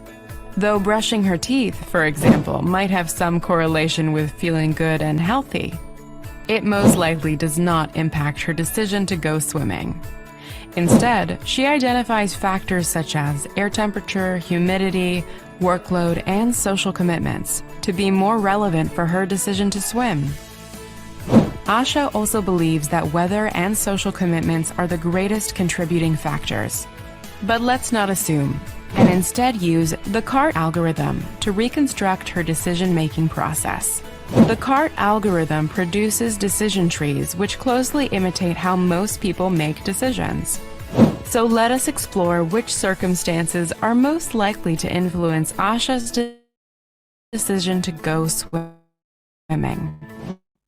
Asha collects data for these circumstances for 14 days. And after running the CART algorithm on her data, she finds that the most important factor is air temperature. This is therefore the first split in her decision tree, and comes before all other circumstances in explaining the variation in Asha's swimming pattern. When it's cold, she tends to avoid swimming. When it's warm, she is more likely to swim. Next is humidity. That's the second split. When it's hot and humid, Asha always wants to go swimming. Finally, workload is the next split. When it is cold and she has a high workload, she is least likely to go swimming. Interestingly, after our calculations, social commitment doesn't seem to impact Asha's decision to swim. Our decision trees help us map data in a way that categorizes and creates an intersection of circumstances to lead to a defined outcome. In Asha's case, the combination of warm weather and high humidity always leads to her swimming. And the combination of cold weather with a high workload makes her least likely to swim. Now that we can see the intuition behind the decision trees, let us look at an example of how the CART methodology works in practice. Let's choose the indicator, access to electricity. The CART algorithm uses a splitting criterion to determine which circumstance explains the greatest amount of variance between groups of people who either have or do not have access to electricity. We can see two possible splits for our indicator. The top splits on education. The bottom splits on residence. The residence split results in groups that are more homogeneous. In other words, a place of residence leads to greater differences between population groups than a different level of education. Therefore, residence would become the first split in our LNOB tree. CART analysis doesn't stop at the first split. It analyzes subsequent nodes to see if more variance can be explained from further splits. In the example above, the urban residence node is further split by education, while education isn't as important as residence in the overall sample. It emerges as an important circumstance where we zoom into urban areas. Here we see that it creates a significant gap in accessing electricity, whereas in our rural population, there is no further split of the data. Our LNOB tree did not grow beyond rural areas for one of two reasons. The first possibility is that our sample size is too small to meaningfully follow the statistical process to split further. The second possibility is that the CART algorithm found that the access rate of electricity in the less educated population in rural areas is not much different than the access rate amongst higher educated population in rural areas. In either case, our tree shows us that people living in rural areas are our furthest behind group, with only 25% access to electricity. These are simple examples to explain the theory behind the CART analysis. The LNOB trees on our online tool are more informative and reveal further intersections of circumstances that create disadvantage or advantage for a variety of chosen indicators. The results are available for download in different formats on lnob.org. unescap.org.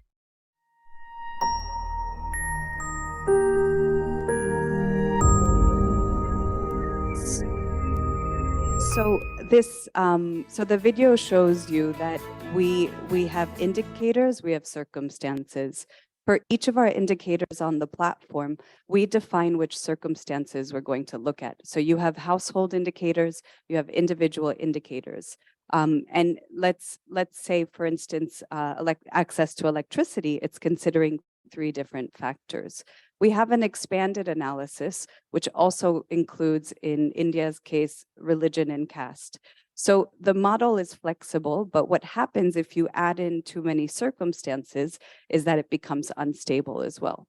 So now what I'm going to do is show you the different things that we consider in our analysis. Now, as we mentioned earlier, ours is standardized. It's standardized across now 30 countries. So the way we've sensitized the analysis is that it can be applied to all of these 30 countries. So the first criterion that we use is our sample size. So when do we actually split the tree?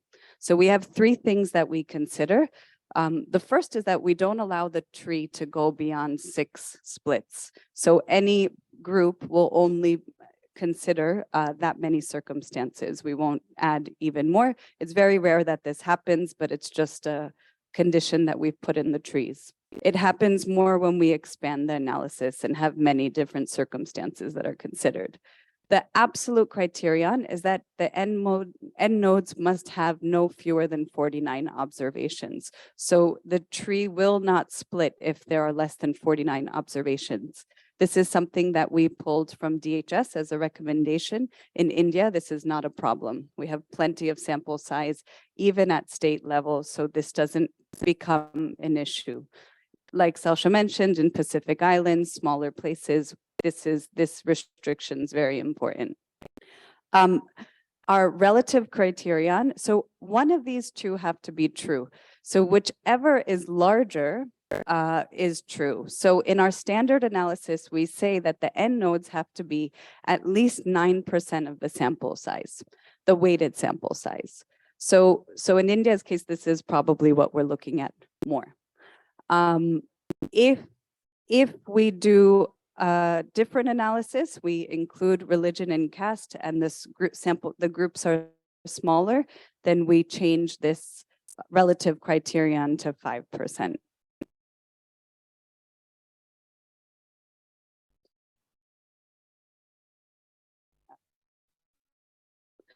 So this is our indicators. These are all of our categories of indicators that we have on the platform, with a couple of more coming.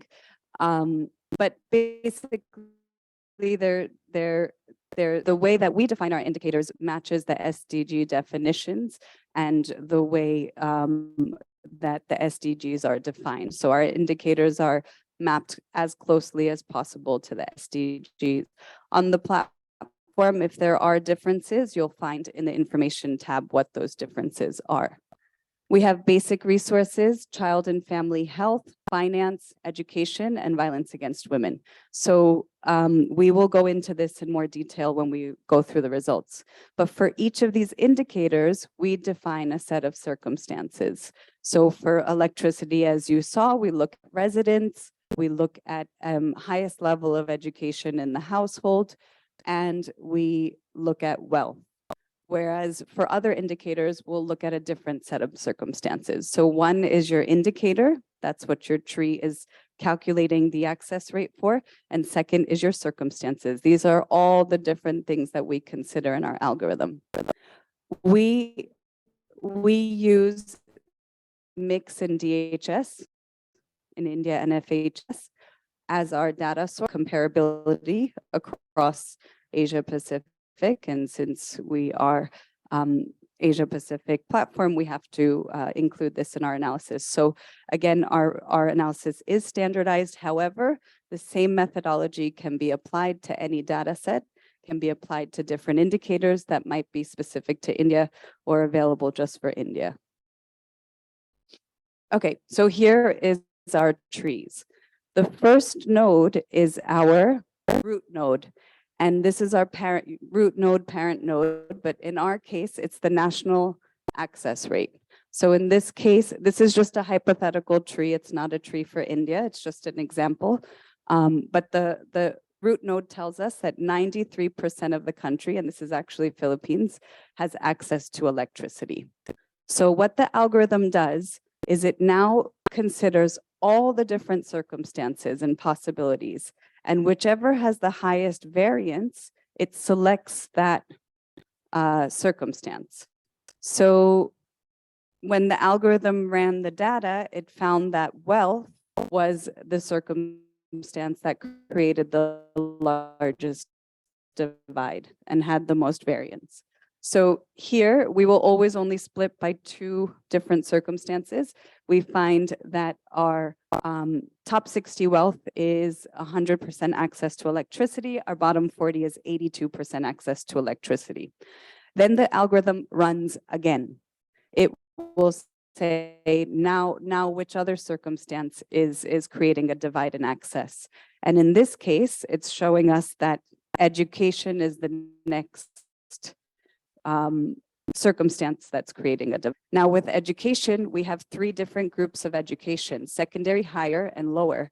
It considers all possible combinations of education. So you could have lower and secondary separate, secondary and higher separate, lower, secondary together, or secondary and higher together. This is why the algorithm's so wonderful. You don't have to manually calculate every single access rate. This is what it does. So in this case, it says secondary and higher educated households in the bottom 40 wealth bracket have an 88% access rate to electricity. And this is at the household level. However, those households with lower education as the highest in the bottom 40 only have 67% access to electricity. So then the algorithm runs again. Okay, so this is our furthest ahead group. I'm not following the numbers, but that's okay. The furthest ahead group is always in blue on our platform. And because it's 100% access, this one's quite straightforward, that this group is our furthest ahead, top 60 wealth. So now what happens at this node is it's going to check again. It's going to check not just for secondary and higher, it also checks for urban rural, because remember, that's another one of our circumstances. But at any point in this algorithm, it did not find that urban and rural was a significant enough variance to include it in the model. So here it says now we find that there's a variance between higher and secondary. So higher educated households in the bottom 40 have a 93% access to electricity. Secondary educated households in the bottom 40 have an 86% access rate. And our furthest behind becomes lower education. So they have lower educated households in the bottom 40 wealth bracket have a 67% access rate to electricity. Now, the thing is, our trees, the size of the branch tells you the percentage, the proportion of the population. So in this case on the platform, you could hover over the node and see if it's that the sample size was too small, so it didn't consider urban rural, or if it just wasn't significant enough to create a variation.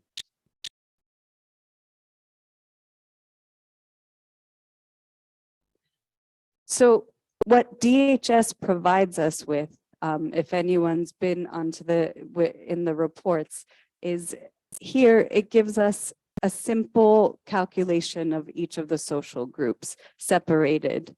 What our algorithm does is it considers all circumstances and the intersection of these circumstances that create a disadvantage, advantage of access. So here, this is the real benefit of using using modern technology like AI, like R, so that we can actually quickly look at many circumstances and extract the circumstances that are creating the largest divide in access. So DHS and us, we have the same starting point. Our root node, our average access to basic sanitation in this case is the same. But where we go from there is what's different with the CART methodology versus how they do simple disaggregated percentages in the report. So what can our trees do? So we've seen the trees. They can identify groups that are furthest behind based on shared circumstances. So intersections of different circumstances. They can reveal which circumstances create the biggest gaps in access to opportunities. And they can help policymakers understand who to prioritize. What they can't do is explain causal relationships. So why is this happening? This would require additional analysis and additional investigation. It's more of a starting point to causality analysis. It also cannot predict who will be the furthest behind in the future. This would require a different method of analysis and multiple data sets over time. So it can't predict what's to happen in the future. It can't be, well, it depends, because you did see the overtime graphs in the beginning. Those were all the same groups. So you just have to double check that it's the same groups that we're looking at over time when you do an overtime comparison. So we are way overdue for our coffee break. So I'm sure everyone needs a little bit of a refresher. Is there any urgent burning questions before we break for coffee?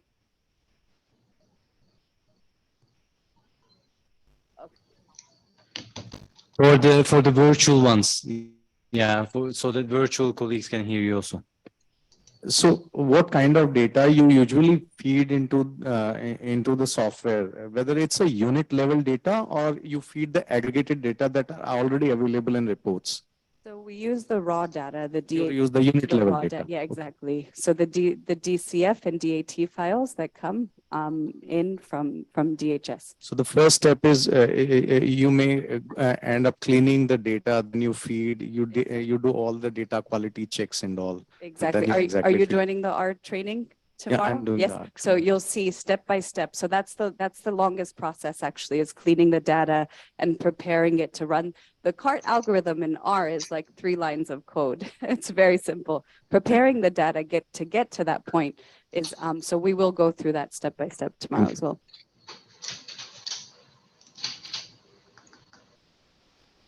Just 2 quick questions. One is that we found when you take the categories of, hello, I'm audible? Okay. When you take the categories, like, we have got, for wealth index, you take top 60 and then education low, high and something, but DHS report gives different category. So this is you a priori decide and give it, or this is user driven, or it is by the system? That's the first one. The second one, you also said that there are certain, if there are significant variations, then only it takes into account. So what is the cutoff of that significant variations? Have you defined that one so that the system identify that and otherwise leaves it?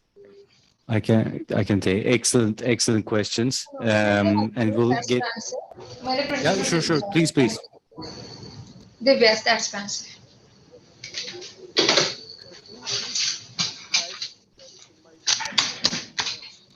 Detailed discussion on this, this technique will be there. Then 2 things they should know. First thing, how do you, for each circumstances, you are defining certain sets of independent variables. So how do you arrive at those sets of indicators? That thing. And another thing, today, one example was given that access to electricity with lower education is around 67%, it was mentioned. So how are you assigning the reliability to that particular figure? Means what is the reliability of that figure? How are you arriving to, is there any mechanism to do that? Those Thank you very much. I'll start with Sanjay, Dr. Sanjay. Yeah. So circumstance definition, we are doing that on our own, but we are following the categorization of DHS. But DHS, for example, for wealth, DHS has the 5 wealth quantiles, yeah, bottom 20, 40, 60, 80. So it wasn't me, but like our colleagues who worked on this in the past, they experimented with how should we divide it up? Should we do bottom 20, top 20, middle 60? Should we do, but top they try to see how it makes changes, like what's the most also easier way to communicate. And I think the bottom 40 at the time was also with the World Bank talking about shared prosperity and prioritizing the bottom 40, and also seeing the result a little bit coming up easier. They decided on that bottom 40 versus top 60 wealth definition. So so this is something that, for example, when we give the code to colleagues tomorrow, the other day, if they want to change this, they can change. When we use different data sets, it was asked, we use household income expenditure surveys also. There you have a household expenditure per capita, which is much more reliable than the wealth index. You can put it also as a numerical variable, as opposed to all things that you've seen are binary variables, dummies, right? So, but continuous variables can enter as circumstances also. So we could add there a numerical variable like household expenditure per capita. The trees would still split, and it would split by specific numbers. Like if you have less than 100,000 rupees, you're in one, and then if it's higher, so the methodology can also get into that. For standardization, and DHS has only wealth, we use that one. Education is also, we follow the cleanest variable from DHS that comes on education, which shows, primary, incomplete primary, secondary, incomplete secondary, higher. So we're reducing because there are too many groups then. If we add too many groups, then it becomes, you can't really read too much into it. So we kind of like simplify it and standardize it. But it's totally possible to redefine the circumstances according to the purpose of the research. While we're talking about the circumstances relating to the other question, selection of circumstances, so this is coming from literature reviews. For each indicator, we're looking into publications and seeing what sort of circumstances come up in their statistical analysis. So for woman-related indicators, violence against women, for example, we go into violence against women literature, see when people use DHS or NFHS, which circumstances are they using in their regressions, for example.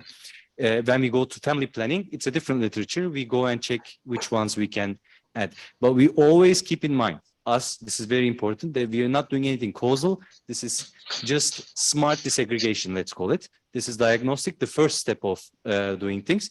So we also try not to add too much what we call endogenous or variables that could bias the system. So we try to be a bit as exogenous as we can get and fewer variables. But it's totally open to the researcher who's using the methodology to see, which circumstances to use. This is all non-parametric. So there are no confidence intervals, statistical significance tests. This is all non-parametric, and we're using ANOVA. That's the key criterion of seeing the variation. And because we're using ANOVA, then the key thing is the R-square. So as we include a new variable, how much R-square is improving. And tomorrow we'll be playing with that also. When we're changing the specifications, we can say that I want R-square to increase so much for a split to happen. Then it means I'm increasing the cost of splits. But I can sometimes say it's not important. A little bit improvement in R-square is okay. These are the type of questions that the researcher could decide when doing something country-specific or the research-specific. In our case, because it's everything standardized, we went for the let's say the most acceptable for the standardized tool. So we relate the R-square progression to the size of the sample, and tomorrow we'll get more into the detail. But these are all non-parametric methodology, so there are no confidence intervals and statistical significant tests, which can be complemented. In the past, we used to run logistic regressions after running the tree just to see. But then imagine, for those who are running regressions, you would have to interact all your independent variables. You will have a huge list of independent variables on your right-hand side. All will be binary variables, 0, 1s. Your left-hand side, your outcome is also binary. It's not a nice scenario where everything is binary and there's so many in your system of equation. So for that reason, that's also one reason why Sejal was saying only depth of 6, so not too many circumstances are added to each indicator. But keep it as starting point, and this can be improved and changed based on the particular research you're doing. Our key validation, and we showed it in the, I think I can go back to this. The left-hand side is the final report of DHS, the NFHS, yeah? So here, for example, you have the 70.2% for basic sanitation, yeah?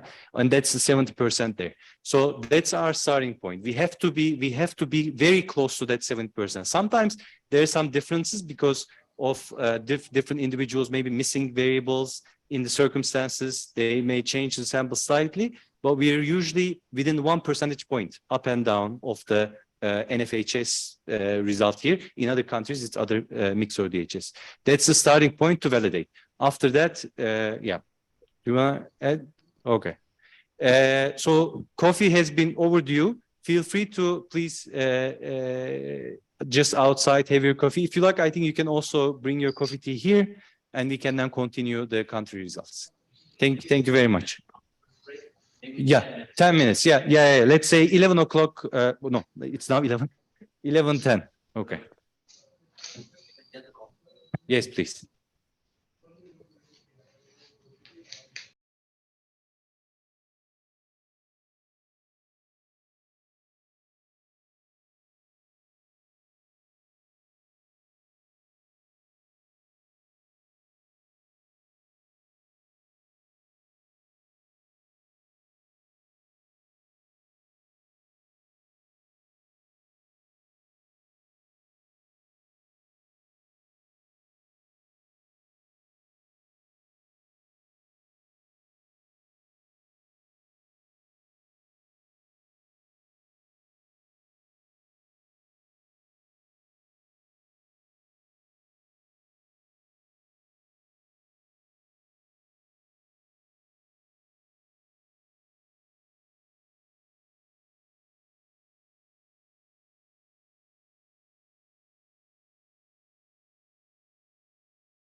I think we can get started. If everyone's ready, you can bring your coffee and tea into the room as well.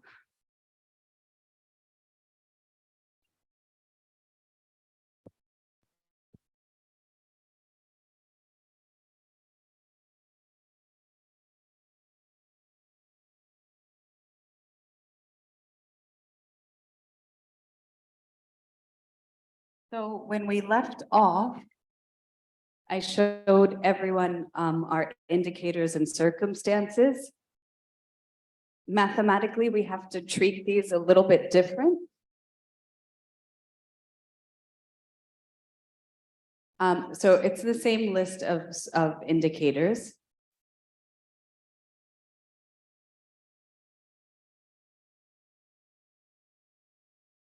The difference is that we have 2 types of indicators. So one is our opportunities, which is ideally we would like 100% of individuals or households to have access. So these are our positive outcomes where, we want everyone to have basic drinking water, bank accounts, family planning, education.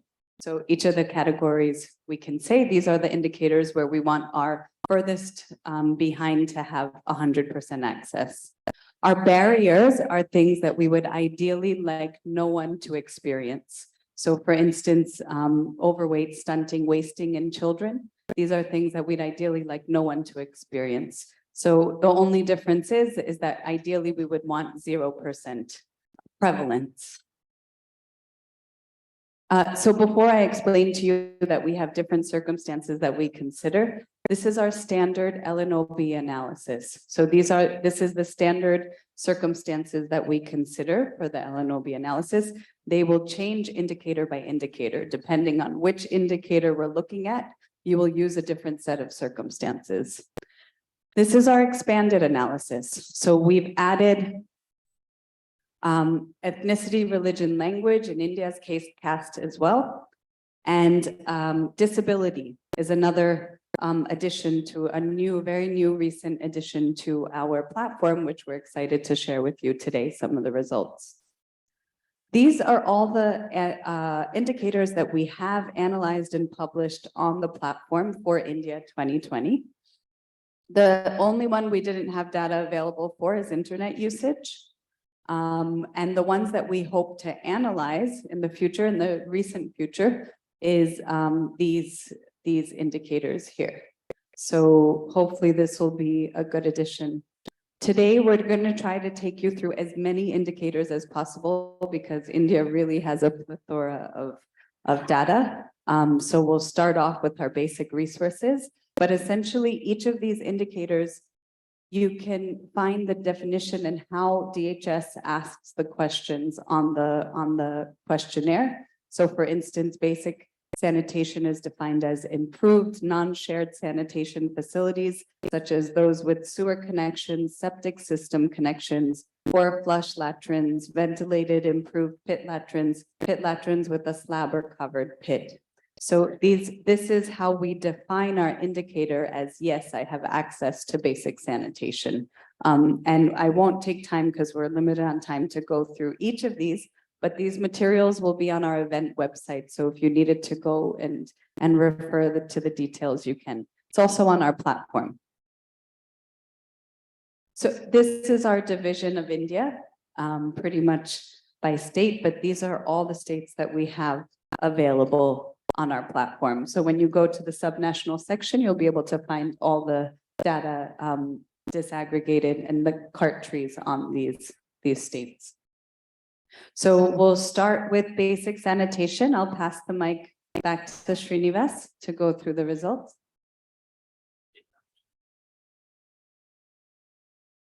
These are a couple of indicators that I'm very passionate about in a way because it kind of illustrates the potential of this platform.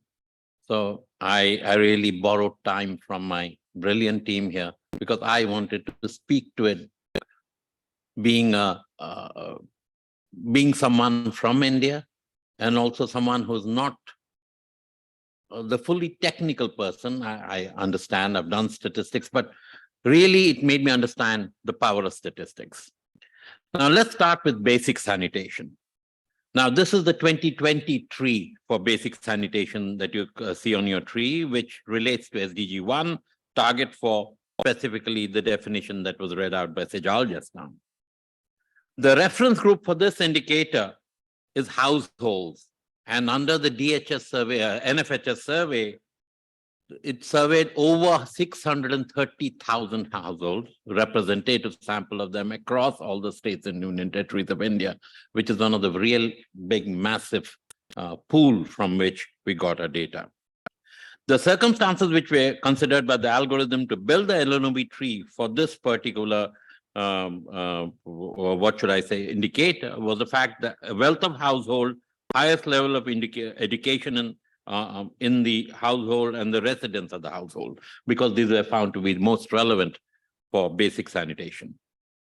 Our parent node, as you can see, shows that 70% of households in 2020 had access to basic sanitation. And that is what you would find in any DHS report, right? At this point, our algorithm checks which of the three circumstances can create two groups that have the largest difference.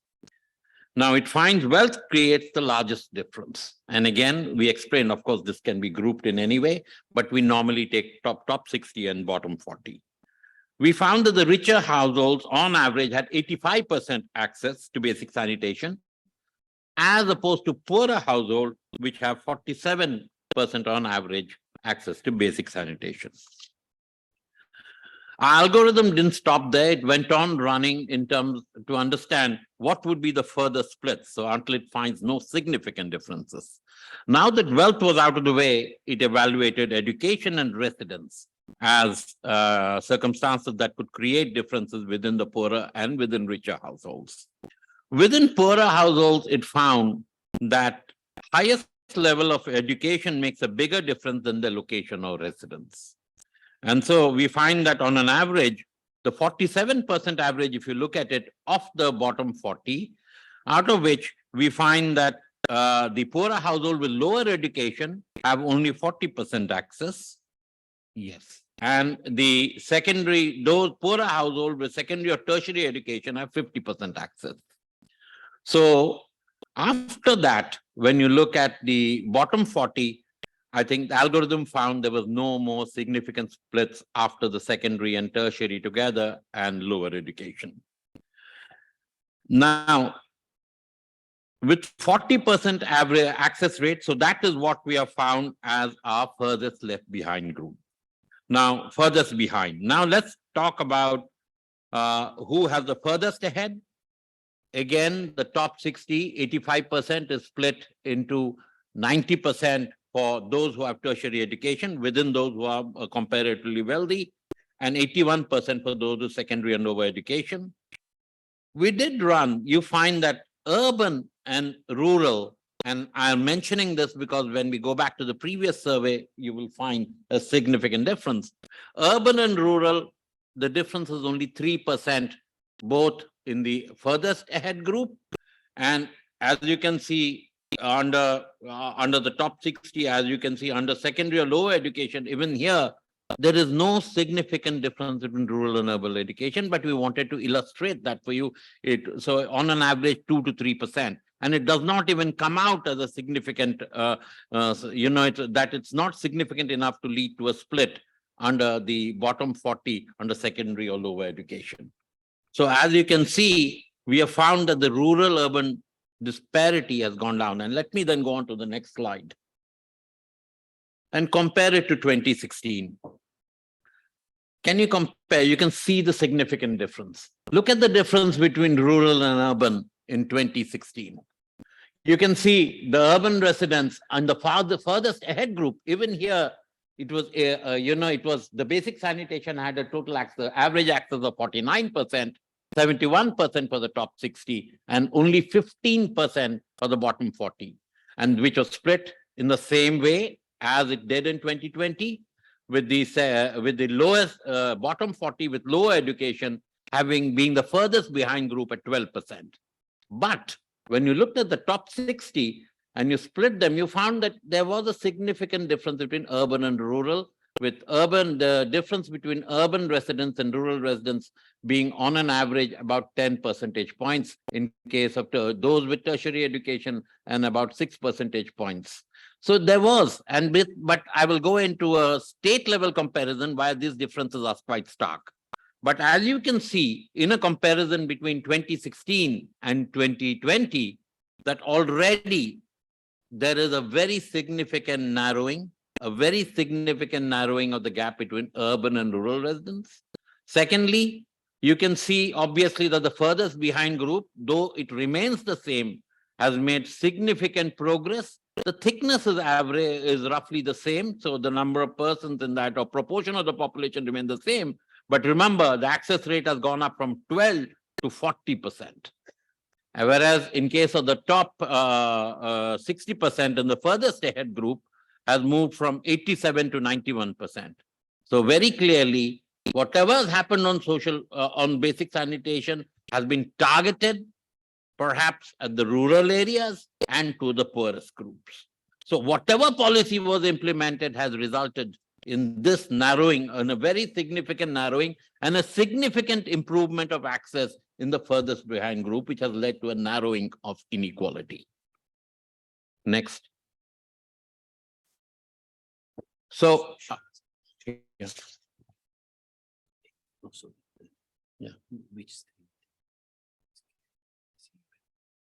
yeah. Let me go into a state-wise analysis, and I wanted to look at the graph for comparison for Uttar Pradesh. The same principles. You can see the furthest ahead group is basically the same, the top 60. But here in 2016, let's start with 2016, the average access rate was 35% only. But how did that average come to? I mean, it was very simple. The top 60 had 65%. And within the top 60, urban residents had 75%, rural residents had 55%, which went through as further split. But when you came to the bottom, when you look at the furthest behind group, the bottom 40, we did not split. So therefore, there was no significant difference based on education or on place of residence for the bottom, for the furthest behind. It was 10% it was simply, there was only one single determinant, that was wealth. And for the top 60, as you can see, there was a significant, when you split that, there's a significant urban and rural difference. But when you look at the LNOB chart for 2020 for Uttar Pradesh, significant improvement in average access. And again, the left behind group has remained, maybe it has gone through a change, as you can see, the furthest behind group. A significant change. And Chris, I don't know whether he's here, and our friend Sanjay, the fact that, yes, this group can change depending on your policy. And this shows in the case of Uttar Pradesh, as you can say, originally it was bottom 40. It still remained the bottom 40, but it has split further to the extent that it is the bottom 40 with lower education. But even there, it has gone up from 10% to 46%. But what do you see as the most significant? Do you see a rural-urban split there in 2020? There is no rural-urban split in 2020. It is not statistically significant. That means it has closed the gaps in terms of, so it looks like it is not only, so in many ways it shows that whatever happened has improved, not only improved access of the furthest behind group, but it has done so in a way that even under the, in the groups having higher access, the difference between urban and rural has been wiped out or has been reduced. So obviously there's been some targeting, or there has been where things have worked for maybe the poorer, but then in rural areas. And as you can see again, significant increase. Next. From Uttar Pradesh, let's move to one more state. Sorry, can I move this? No. Oh, no. Yeah, okay. Let's look at Tamil Nadu. What does Tamil Nadu tell you? We took out Odisha, right?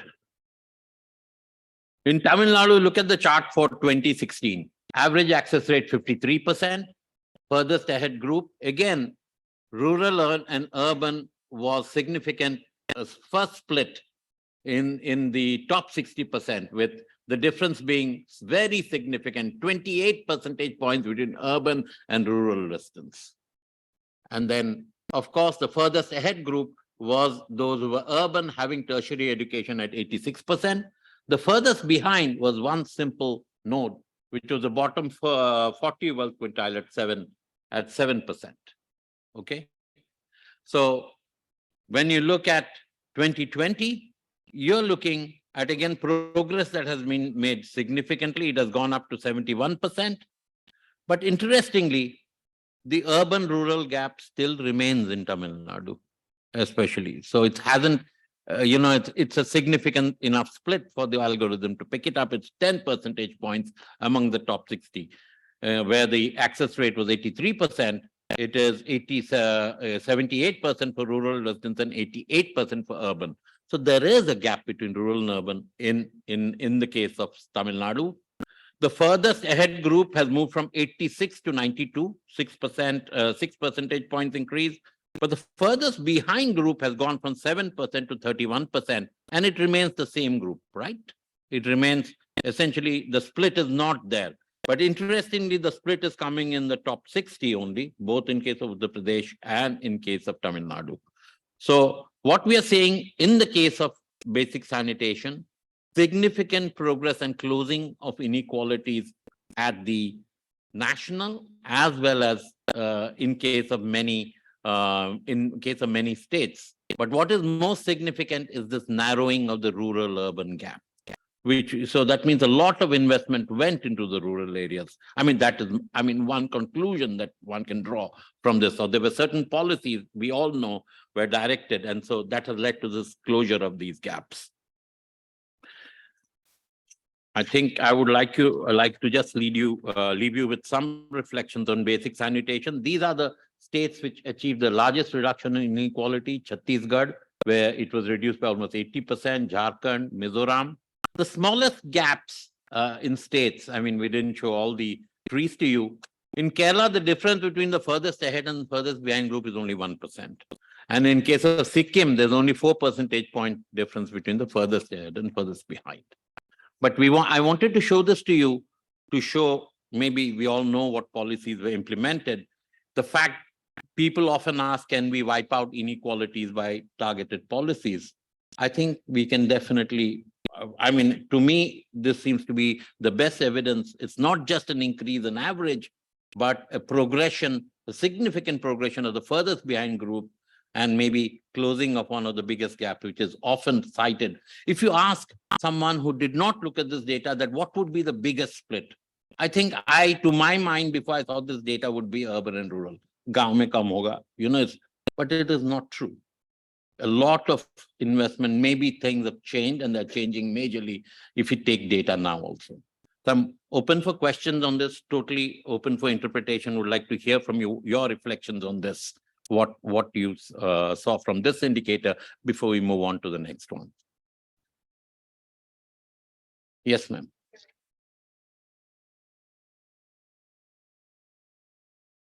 At the national level, when we saw the data, the first in the branch, if we see, yes. It was sanitation, then wealth, then education, then comes rural urban. Yeah. But when it goes rural urban was very small. Yes. We showed that just to show what it was compared to before. Yes. Yeah. But when we are looking at the state level, so the rural urban comes last. No, so, I showed you 3 states. Let's go to Uttar Pradesh, maybe. Yes. At the national level? No, I'm going back. Yeah, so we have here sanitation, national level, then wealth, then education, then urban, rural. Yeah. And the state level, I think we have urban, rural. Oh, it's the same. It's the same thing. Okay. No. We're coming. Okay, we're looking at Uttar Pradesh. Look at it now. Yes, it depends on where the significant split would be. In 2016, we were finding urban, rural at the second stage. So how do we determine that? Like which? We don't determine that. It is the algorithm finds from the data the biggest split. Where does it happen? It happens depending on the data. So we do not determine the split. The algorithm determines which is the biggest difference.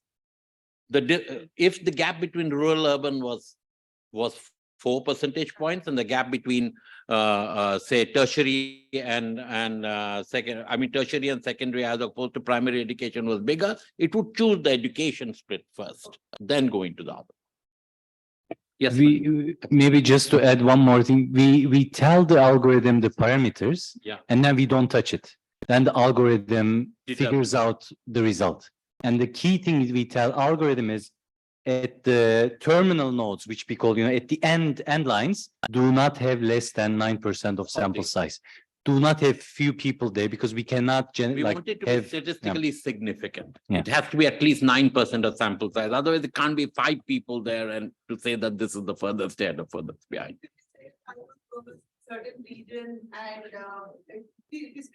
we have reduced the thing where our analysis also includes, if you go on to our platform, you have the option of 2 forms, the standard analysis, and you can choose the including scheduled castes and scheduled tribes. If you choose that, then we relax it a little bit more so that it is 5% of the sample size. But if it's below 5%, it will not pick it up. Yes, ma'am. I'm representing the disability sector here. Yes, it was mentioned that there's a split between people with disabilities and non-disabled people. Did the raw data have this information, and was it tried access to sanitation for people with and without disability, the difference? Yeah, so we have actually, maybe for the next indicator, we can directly go to the platform and show the results on the platform as opposed to slides. But disability is available in NFHS. For basic sanitation, it's, is there anyone in the household with a disability? Because the unit is the household, that's how we can define. In other indicators like individual level education, then we're checking if the person has disability. The results are up there, but they are standardized for all countries. Because we're doing it for 30 countries, we kept it at 5% sample size restriction. But in the case of India, even 5% restriction means you have maybe 20,000 people at the final nodes. So we can lower it to even 1% and have a few thousand people at the terminal nodes. And 5% there's no. so at 5%, it doesn't show. Disability very rarely shows. I think it only show. We'll come to this in the afternoon. I shouldn't get ahead of myself. I think we will cover this, and we may have to kind of tailor this to get better data on disability. But for that, we have to adjust the limits that we set so that for the general analysis, maybe for disability focused analysis, maybe we could do it slightly differently. And it's something that we within the division also talking to. So it's a very. Yes, ma'am. Yeah. Tamil Nadu say we saw that the furthest behind that increased from 7 to 31%. So the furthest behind. Yes, yes. So how do we read the data? Like, It remains the same. If you look at it, it only goes to one split, right? From 53, the average has gone up to 71. Right. It was like in 2016, 7%, the bottom 40 wealth was 7% and did not split after that. And that again did the same thing in 2020. When you look at the bottom 20, it is the same group, it is the bottom 40, but there's no significant split based on education or on residence. So the reading of that again is for Tamil Nadu, again, like I said, I mean, what do you want to read in terms of, I mean, the bottom, all I can say is the furthest behind group has improved dramatically. It has remained the same, but the rural and urban split remains in the top 60. That's where it's more evident. right. And that has not gone down. I wouldn't know the reason that for that much. Whereas in case of Uttar Pradesh, that difference disappeared. If you let me take you to Uttar Pradesh, yes. You see, rural urban was there in 2016. It doesn't exist in 2020. So that's the difference state-wise. Huh? That's something that. I have an associated question on that, but I think you have answered partially in the first go. So we were talking about LNOB. So is there any way to add one more branch on the social categorization or the background variables that were collected in DHS would be great. But then you have also mentioned the 9% thumb rule of ceiling, but because it's a background variable, when you are entering a household and asking, I think this will qualify. So if you have any answer on that. So we will, I think next indicator, let's definitely do it on the platform to show how we can like. You can run it by adding it. Yeah. So this one, up there it says wealth, level of education, residence are the 3 circumstances. But in your research, you may want to add more circumstances there. It's up to you. It's just for our platform, we kept it at 3. But in India's case, we have, this is what we call the standard analysis, the minimum number of circumstances that we add. Then we have what we call REL analysis, and it stands for, not too creative, religion, ethnicity, language. So these minority indicators. In that analysis, we add religion, ethnicity, or language variables that exist in the data. So that's a second analysis. So that's additional circumstances get in there. So the 3 circumstances expand to 4 or 5. The third analysis is disability. So in addition to this 3, we add, is there any person with disability? So those are the kind of like extensions we have currently on the platform. But it's, up to the researcher to decide, like which circumstances to be added. But as you're including more minorities, people more difficult to find, the sample size restriction will need to relax a little bit, because otherwise we cannot really find. They will not show up in the tree. it will still matter. Just because they don't show on the tree doesn't mean that they don't matter. Rural, urban split doesn't show, but it could, like, if you ran a regression, probably it might have a statistically significant, but that's a parametric side of, trying to get causal. In this one, it's not showing up because from the parameters of our model, it doesn't create enough variation. Thank you. I have one more question. Yes, ma'am. One more. Okay.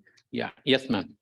For a particular indicator, these choice of situations or circumstances, it is based on data points only. So is it a correlation type of selection or a regression type of selection here? Causal relationship is there between the circumstances or the indicator, or the correlation type? We do look at existing, like he explained in the opening, how we choose the indicator. Of course, first the data set that we collected had to have those, those circumstances listed.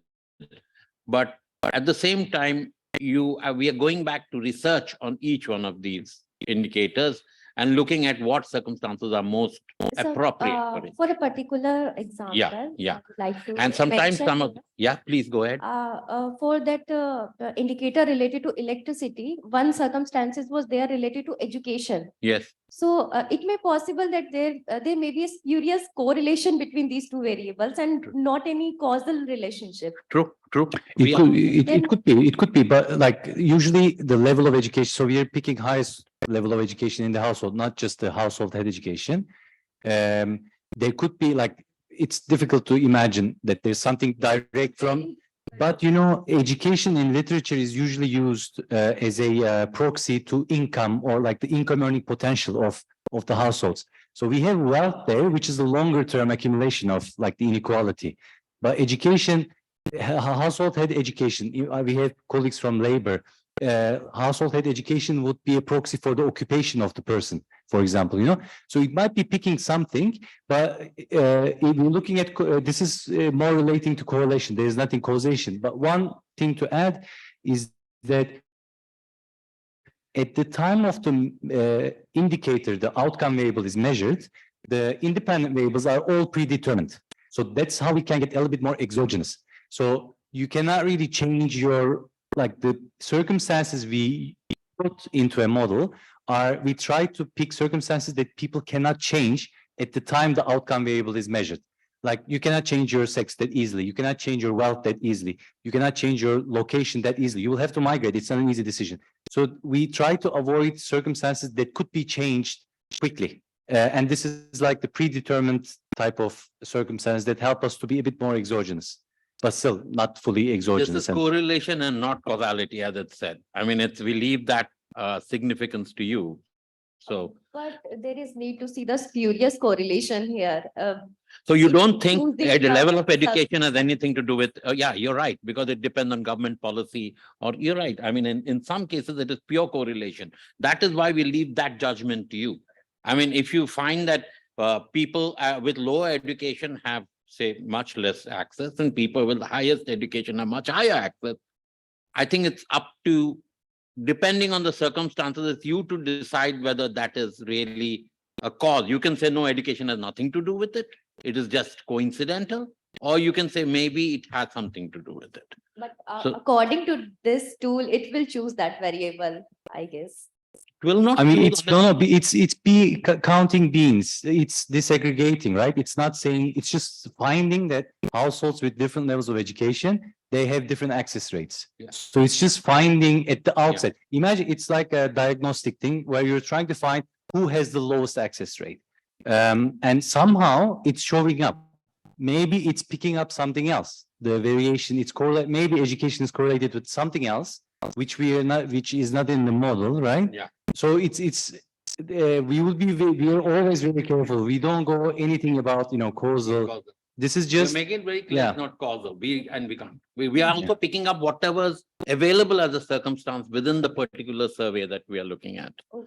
And also we're doing some research to see what other researchers have picked up as possible circumstances that could affect access.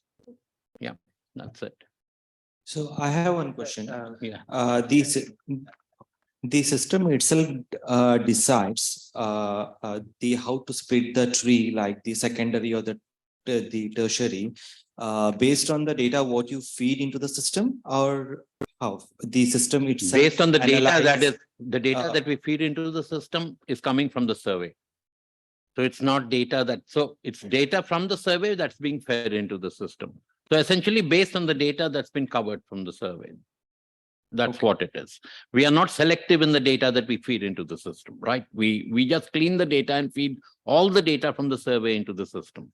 So the system itself would decide, so which category data, so where have to go, like in the secondary or in the tertiary? It is the algorithm, the way it works, depending on the difference. And I think will be explained tomorrow. We just pick it up. I can show, Show that. a little bit more maybe here. So we feed the data, meaning we upload the raw data from that we get from NFHS, and then the things that we have control over is how do we define this indicator, and we go to SDGs. Yeah, access to electricity. There's one variable in the data that captures that. Similarly, we define our circumstances. They're all defined, and then we decide that we tell the algorithm this is the model. This is the outcome variable, the indicator, and these are the circumstances. And we say, check the sample size, do not have too few people in there. And that's basically where we leave the algorithm to run. And then it looks into this using the ANOVA as the splitting criterion, it looks into the variation. So it starts with the national average, right? 67%. At this point, it's checking simultaneously. It's checking wealth, it's checking education, and it's checking residence. And it's looking behind the scenes, it's splitting by all those three circumstances, and it's comparing which of the circumstances made the biggest gap. So in this case here, wealth was 83% to 51%. Now, the average of this 83 and 51 is the 67, but it's a weighted average, right? The sizes are different, so it's not like just the average of it. So this gap 83 to 51, that's about 32 percentage points, right?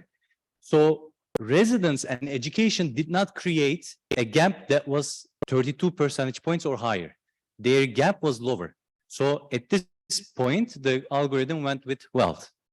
Once it did that split, it now takes wealth out of the equation and it's looking at residence and education. And it repeats simultaneously, it's looking at the richer households, that calls them richer households.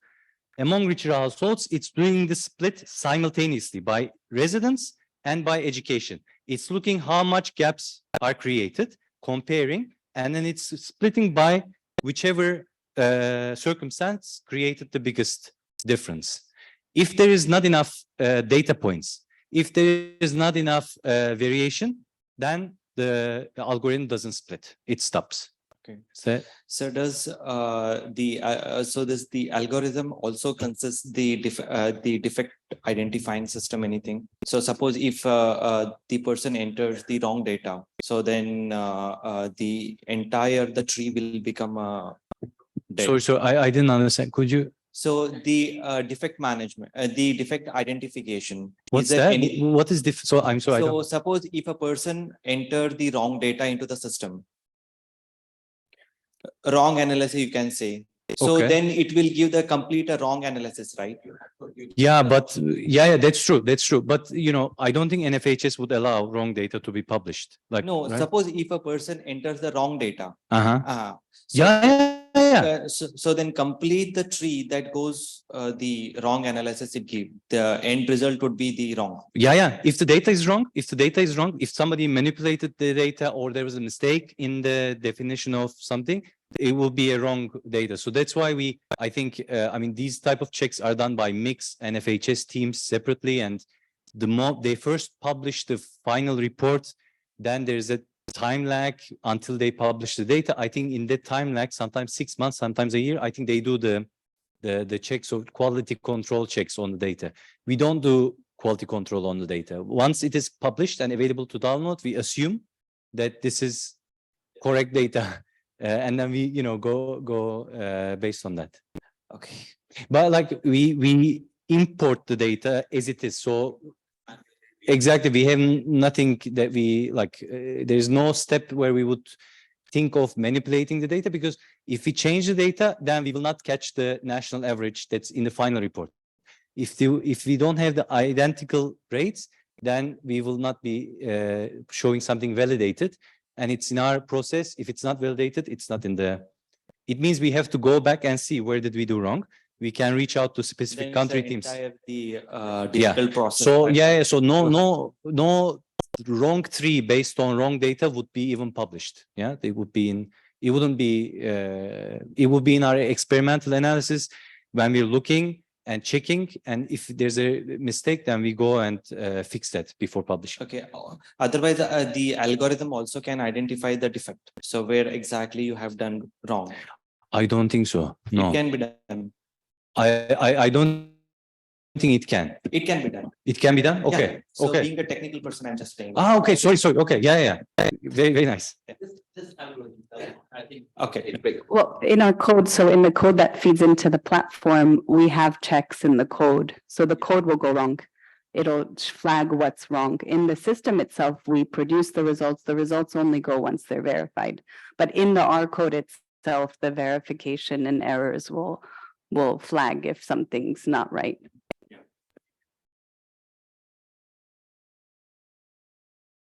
Exactly. Data is wrong that we have imported from MFHS, then of course I don't know. I mean, the fact is, if the raw data itself is in question, that's a different matter. And this happens. This happens by no also like intention. Yeah, sometimes there are mistakes, and DHS or MIX would write an email to everyone and say, we made a mistake, we are sorry, we update the data, go download it again. And we would go download it again and rerun. This hasn't happened to us yet, but we're always watching these such emails. Yeah. Good morning, sir. Sir, my question is that the circumstances which we are choosing are totally on the assumption of the user. He'll have to define the circumstances and put up in the database, and the analysis will be done. But the question is, sir, suppose if circumstances which is not impacting the indicator itself is by default, or suppose is being chosen into the system, will the system show this particular tree chart will show that it is not actually related to this, that this particular circumstances is not related to this particular indicator? First, and then the second question is, we do the stepwise regression. We have the process like we have suppose 20 variables that are impacting or the dependent variable. We see the beta coefficients, how significant it is impacting a dependent variable, and the one who is impacting very least, we drop them, we add the new variables. So this is the way we are doing in the stepwise regression. So does this mechanism captures that particular thing also, so that we could get the idea that the circumstances chosen by the user is actually not the circumstances which is impacting the indicator? Well, very good questions. Thank you very much. So the platform doesn't allow the user to change circumstances. The platform has something standardized. It runs the same circumstances for the indicators in all countries. Circumstances just change indicator by indicator, because if I'm looking at family planning, I should have different circumstances than violence against women. But for all countries, circumstances are the same, and the user cannot change the circumstances. The user can only choose, we'll go there, the country, the indicator, and the year he or she is interested in. Tomorrow and the other day, when we look into this, when we give the code, once you have that code and you can run that code, then you can change the circumstances. And I think what you said is a great procedure. You can do your step-by-step regressions ahead of getting into this, see which circumstances are appearing with the highest, and then see also. But there, with the step-by-step regression, the key issue that this has a bit more maybe advantage is this is all about the intersectionality. So it's always looking into the interaction of the circumstances. In regressions, we're usually looking at each indicator on its own. We might also interact them, but if you have 20 variables and you're going to interact all of them, you will end up with there won't be enough degrees of freedom, But instead of stepwise, we can use the principal component also. Yes, yes, yeah. It will be the one-step procedure, but Yeah. before coming into the like putting up our circumstances into the system, we could perform principal component Yeah, analysis, true. which would be beneficial for Yeah. the user. So from another thing to keep in mind is that, we tried this to be something that of use and help to the policymakers. So not purely academic. So the circumstances that come up there should have a policy angle. So if I put a circumstance there, which will not have a policy angle, it's also not that helpful, maybe the policymaker. So education, residence, wealth, age, sex, these are things that at the highest level, at the basic level of analysis, things that come up pretty straight away, right? Even NFHS or mixed reports would disaggregate by those circumstances that we're using here. So, but definitely when more rigorous country-specific research is done, I think what you have in mind is totally a nice approach. Yeah. But if the system like you have developed, certainly if you initially could give us the like a mechanism of choosing the best possible circumstances through either you develop your principal component analysis or stepwise regression at the back end, so that if by mistake a person have chosen some wrong circumstances, that could be eliminated before entering into this cart analysis. But we will never enter like these. I don't think we will enter anything new into the platform. But we are very happy to work with different teams, researchers, as they're embarking into this, and we can definitely be in touch. But the platform is not designed such that individuals will run their own analysis and then we push the data to. It's not that way. But what can happen is, these trees are created in a nice Drupal algorithm. They're created. What can happen is that, say, for example, you run this, and in a report, you want to use this tree as opposed to what the R program outputs. Tomorrow, colleagues will see disability example at the end of today. You will see how R creates the cart regression trees. It's not that nice, and it's not easy to understand. So say you guys run your analysis and you want this tree, you can always send your analysis to us. We create this tree and send it back to you for your reports, presentations, happy. But the platform is only for SDGs and for the basic, I think, standardized model. Pleasure. Any other?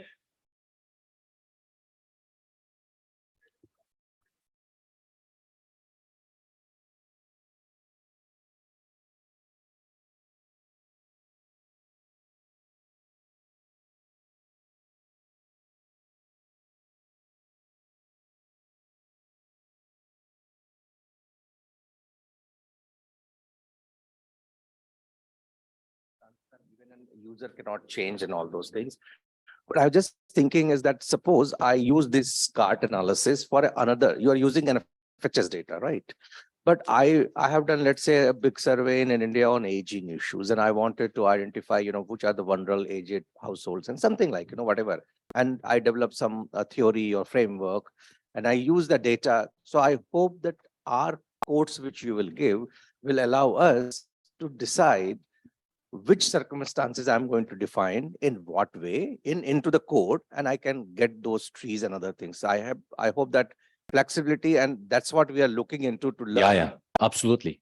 So in different countries, we had access to different data sets as a alternative, what you can do. We went to Mongolia, we used their household income expenditure survey. It was downloadable from the web. And we showed them, let's look at exposure disasters. Yeah, which households are exposed the most? Who's furthest behind? Who has the highest likelihood of getting hit by a disaster? That's an indicator outside of mix. Mongolia is a mixed country. We went to Philippines, we accessed their labor force survey, and we said informal employment or decent employment. Which indicators matter? We discussed with them. They told us in advance, and we prepared the code accordingly so that they could run LFS data with R. We were in Fiji and Tonga. They didn't have additional data they could share with us. So what we did is we opened up, in that case, they have mixed data, UNICEF's mixed data. We found additional indicators that's not on our platform. So as to show how do you go about doing this analysis with a new indicator. Yeah, I think we look at ICT literacy or ICT skills in Tonga, in Fiji. We had another birth registration. We were looking at birth registration coming from mix. In India, we didn't have alternative data set that we have. I think we have a different tool on social protection, and we use the labor force surveys available, but we didn't actually analyze it or look into it. But I think it's something that's available online. But it was in a different format than what we're used to, so we didn't have enough time, I think, to prepare it. It would have been maybe good to bring that. For tomorrow, what we brought up as a alternative is child marriage. We don't have it on our platform, but we show it as the final indicator in our technical training to see how you go about, preparing the script such that you can analyze now a new SDG indicator. I think next, after that training, those who are interested in, like you say, you're interested in a particular data set and you're trying to, you have your model, we can gladly be in touch and we can have virtual sessions, see how we can help, brainstorm a little bit, see the results. And once the results are done, let's say, you can send it to us and just the results, not the data, because sometimes people cannot share their data, just the results, and then we can make the nice tree and share that with you afterwards. Yeah. Sabna?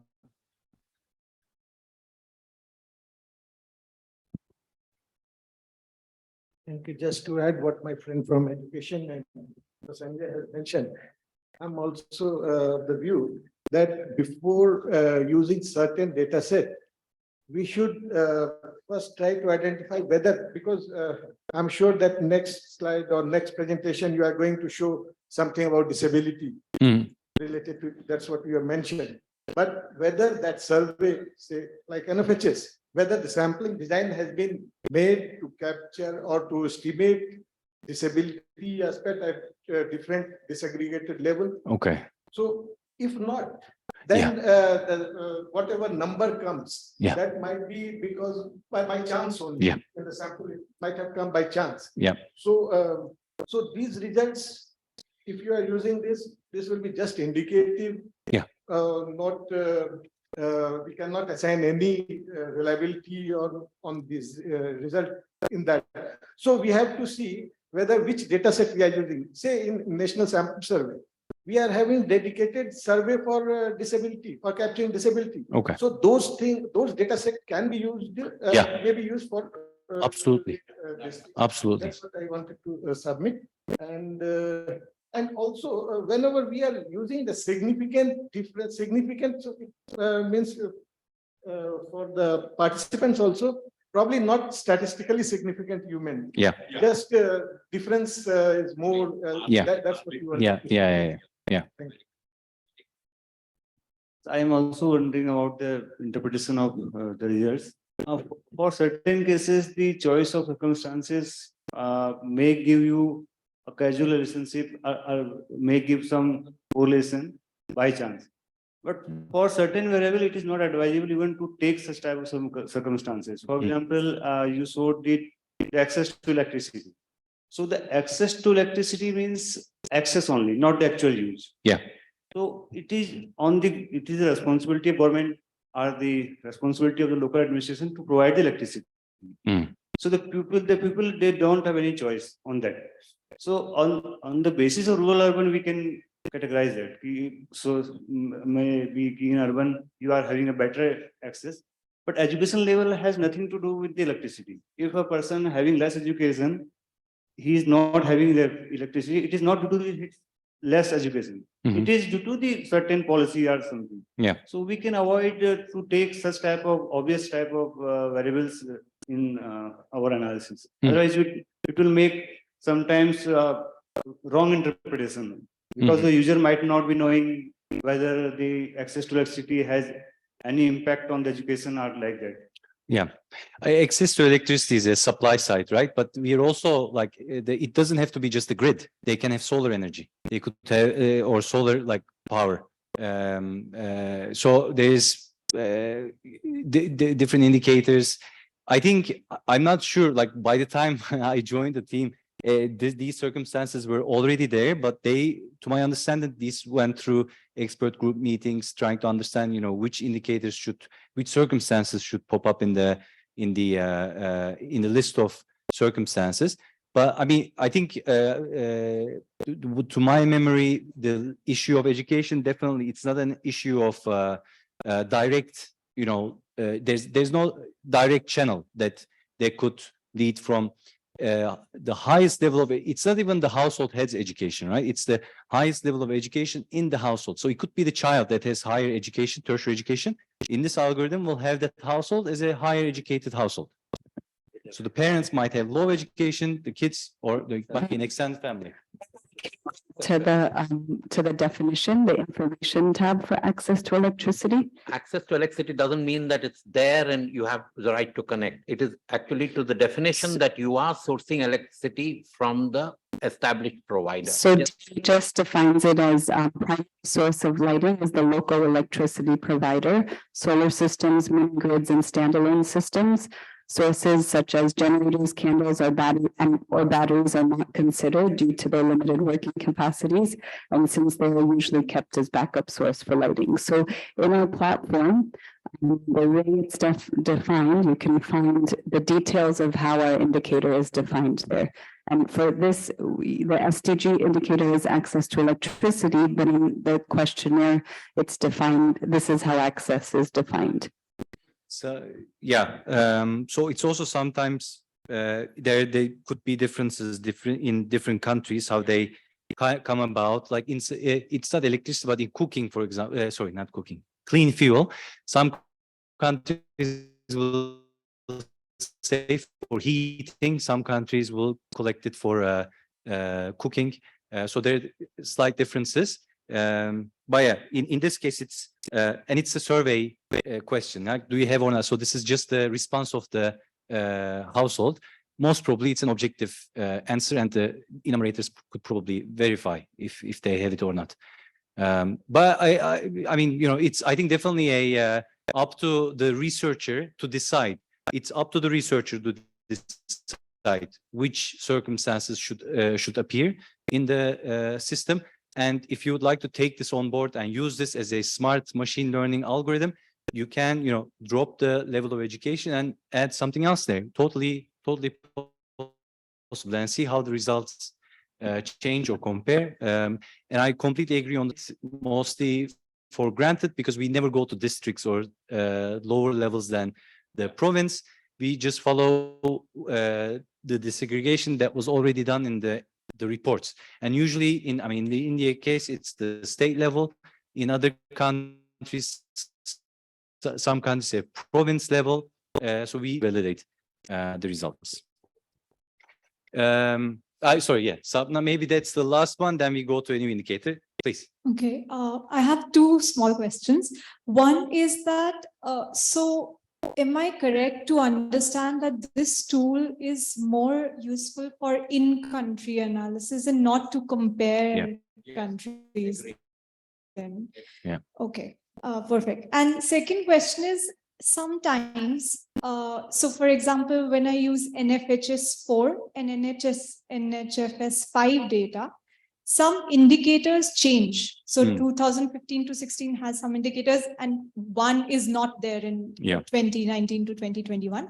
Is that captured in the analysis also? Like, will there be an asterisk which comes? Yeah.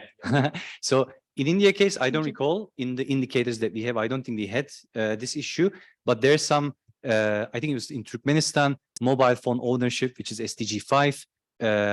It was in the first year of their survey, it was asked to all individuals. So then we had to acknowledge that in the platform, in this information tab, exactly, that's where we would acknowledge that the reference population. Here we talk about who's the reference. So here, for example, this is all households, but there we would say this is all women, or we would say all women 15 to 49, or all women, not all women 15 to 24. Sometimes there are some indicators that are only for young women. Yeah. So these type of nuances are captured in the information tab, and then it makes it impossible to compare over time. If the reference group was different across different years, then there's no comparison to be made. Yeah. Thank you. Pleasure.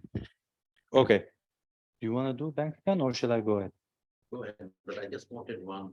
Sure. Yeah, I think I would like to really support what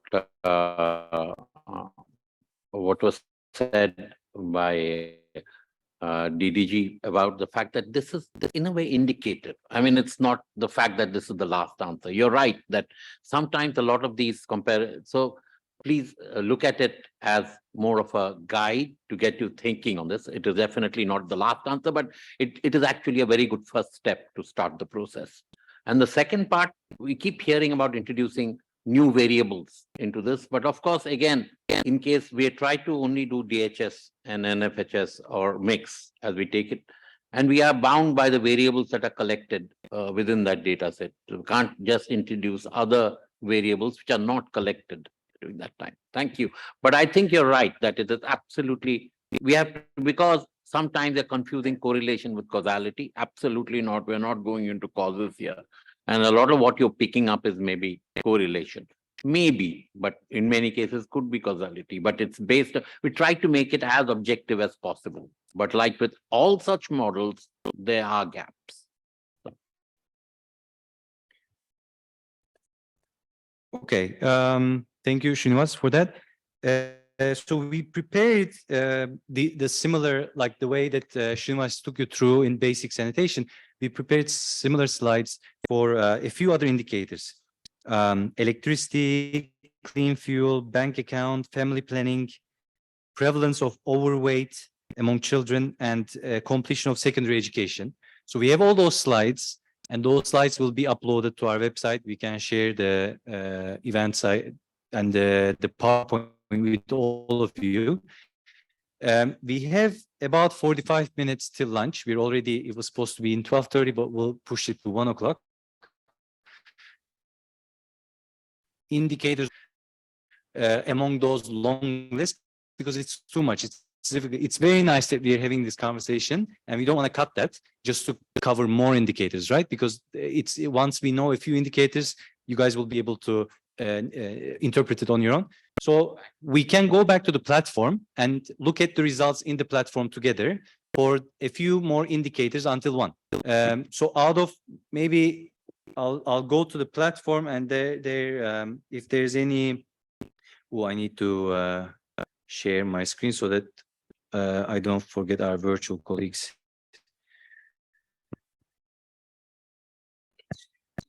It's shared. Okay.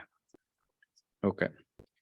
So we showed this briefly in the morning. This is the our landing page for LNOB, and all our materials, knowledge, products, regional overview, videos, and those type of things are all here. But the starting of the analysis is really the top part here, where you can see the user is prompted to choose the indicator, the country, and the year.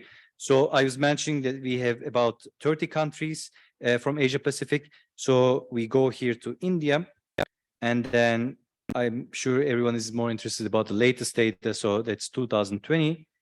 And when we select India in 2020, this pop-up screen already tells us which indicators were available. So sometimes in a new round of survey, one indicator may drop out. It happens, right? So it will not show up here. If there's no information on it, variable, it will not be there. So for India 2020, these are the indicators that we have on our platform for standard analysis, for religion, ethnicity, language, or in the case of India, religion and caste, and disability, for the 3 types of analysis. We've been looking at the furthest behind, furthest ahead. We also have the index, which we will cover in the afternoon. So I won't get into that here, but we can go into the 3s, national and subnational level, and different types of analysis. Anyone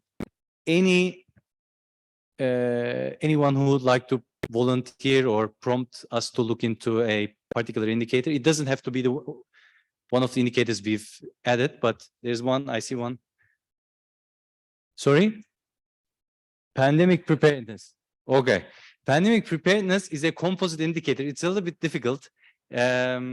Maybe, so we have the booklet. I should have maybe said it's an indicator made out of 5 variables that relate to different aspects. So maybe a different indicator might be easier. But if there's no one, we could come back to it maybe, yeah? Start with something else. Simpler. Yeah. No, I mean, I think we should cover the bank account if you can. Okay, let's start maybe one more simple and then we see if okay. All right, bank accounts. So for bank account in our DHS or mix sometimes has it for household level. They ask, is there anyone in this household who has access to bank accounts? And then it's either they have or not, or they also ask this to everyone in the household. Do you have an account, a bank account or not? In the case of India, both variables are available. The one, I think, I don't know if there's any preference, but probably the individual one is richer. It's asked to all adults as opposed to households, because if there's maybe only one person, we could start with maybe the bank account at individual. It's easier to relate. The unit of analysis is the individual. So now that we chose the indicator, country, and the year, we just select go. And there is no simulator. There is nothing that's calculating it. Everything is pre-done. It's just fetching the data, right? The platform is designed that way. So bank account India 2020, we start with the national analysis. And up top here, you see this drop-down menu. Here you will see standard analysis, which gives the standard circumstances, the shorter, the fewer circumstances. Then there's another analysis that includes religion, caste, and then the last one is the disability. So when we look at let's start with the standard analysis, and maybe just a few words on the platform. When you get to any indicator, you'll see the 3, and right next to it, you see the data insights. This narrates the results a little bit. And then we have the data legend on the bottom right, and then we have the source and the number of households. Now, in this case, this is the individual. So this was asked to, or 200,000 people answered this question. So on the information tab, then we are seeing all the key details about bank account. So this is relating to SDG 8.10.2, proportion of adults 15 years and older with an account. So this is asked to, for example, in this case, this is asked only to women aged 15 to 49. In the case of India, that the data was available. So for this, our model is we're using bank account ownership as our outcome variable as an SDG, and then we're disaggregating it with wealth of the household that this woman is living in, the residence of the household, education level of the particular woman who's responding to the question. There's sex, but maybe there's a mistake in this one. Sex shouldn't be there if maybe there's a typo in here. And then the age group, the age of the person, 15 to 24, 25 to 34, and 35 to 49. Three age groups. And so we go to our decision tree. Yeah, this is actually, I think the reference group was called wrong. It said only women, but it's actually for men and women because we see that sex is appearing in the tree. Okay, so let's start with maybe. So we start with our mother node or the root node, which is the national average. So 82% of the population in India reported that they have a bank account. And this is the 100% of the survey. This is where we start from. This is the data that NFH, the final report of DHS would say. So then our algorithm is checking all the circumstances that we feed in there: age, sex, residence, education, and wealth. And it's checking, as I was saying, all the differences. And it finds that the age group is making the biggest difference between two splits. Now, we kept the theory a bit short, but one of the key parameters of our trees are their binary trees. So they always split by 2. They will never split by 3. So this tree found that the key threshold is the 25 year of age. So those who are under 25, so 15 to 24 group, they have among them 73% has bank account, 27% has no bank account. So 27% is truly left behind among this age group. Yeah. Among those who are above 25, so 25 to 49, on average, 85% have reportedly bank account. After age, the algorithm continues to check differences for different circumstances, and it's looking at within each group. So for the young people, it's checking now sex, residence, wealth, and education, and it finds that only wealth makes the largest difference. And it finds here that 67% of the bottom 40, so poorer households, youth living in poor households have are furthest behind, with 67% of them reporting to have bank account. 33% doesn't have bank account. So as you know by now, we code or we put the orange color to indicate the furthest behind. And when you hover around these, by the way, I think these are also in a bit interactive. So we could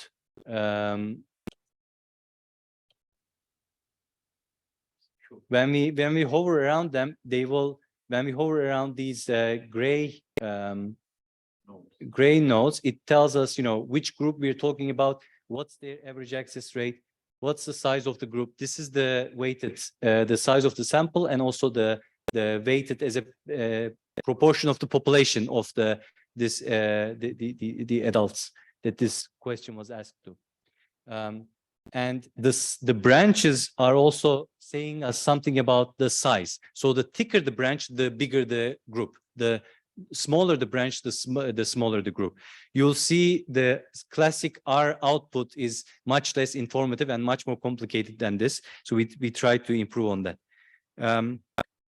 So when we are trying to find the furthest ahead, now we're going towards the blue color, and there we're seeing that they're individuals who are older than 25 with secondary or tertiary education. They're men, and they're actually 35 plus. So 35, older than 35, men who have at least secondary education, they are the furthest ahead group. For them, among them, 92% have access to bank account. 8% of those men don't have bank account. So the furthest behind is just 8%. Or those who are left behind, so not furthest behind. Left behind is just 8%. But when we go to the furthest behind, the left behind is much larger. Yeah, it's 33% that's left behind. So oftentimes when we look into these trees, I mean, of course, we're first of all looking into, you know, who's furthest ahead, who's furthest behind, what's their size, and then we look at the gap. What's the gap between furthest behind and furthest ahead? And then we try to compare that. So in the morning before coffee break, we were showing the trends, and there we were just showing you the difference between furthest behind and average. In those slides, we didn't talk about furthest ahead. So we were just tracking how the gap between average and the furthest behind are evolving over time, provided that the circumstances that create the furthest behind did not change over time. But another way of looking at it is also, you can also track how the gap between furthest behind and furthest ahead is changing over time. Sometimes, you know, furthest behind might be doing well compared to the average, but maybe the furthest ahead is going like too far ahead. And there's something that needs to be thought about that too. So following this national level analysis, the moment we come down, we see subnational. Or maybe before going to subnational, just to show that in this drop down, if we choose religions and caste system, the three, now the sample size restriction is 5%. At the final node, there shouldn't be less than 5% of the population.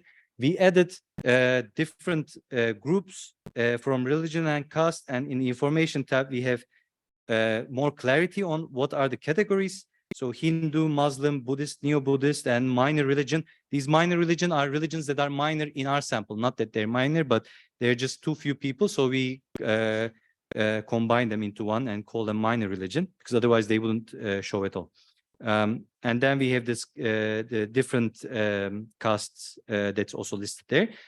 So the three, as you notice, the moment we selected the drop down, the tree enlarged, got much more particular, granular, and now we see that the furthest ahead didn't really change. It's the same, yeah.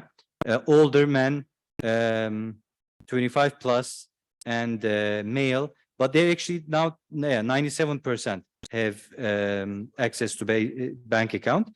Now furthest behind is 65% when we add those two additional circumstances. So there's a little bit more information there about, you know, who's furthest behind in particular in this and who's furthest ahead. So I think it shows for caste, but religion is not there, for example. This changes from indicators to indicators. If we change it to disability, I don't think it shows any difference from the national one, because it's not picking it up, unfortunately, for the 5%. But in our technical training, we can show you that when you go maybe to 1%, it might show up. Okay. So then the next one is the subnational. Okay. In the subnational analysis, we can go to, let's try Meghalaya. So this is the standard analysis. So in Meghalaya state, 71% have access to bank accounts. The tree is again splitting up by age first. So those who are young, their access is lower. And among young people, again, wealth comes as the second most important variable to split. And when we go to the furthest ahead, so furthest behind is 37% have access to bank accounts. So here 63% doesn't have access to, among this group, yeah, poorer, younger people.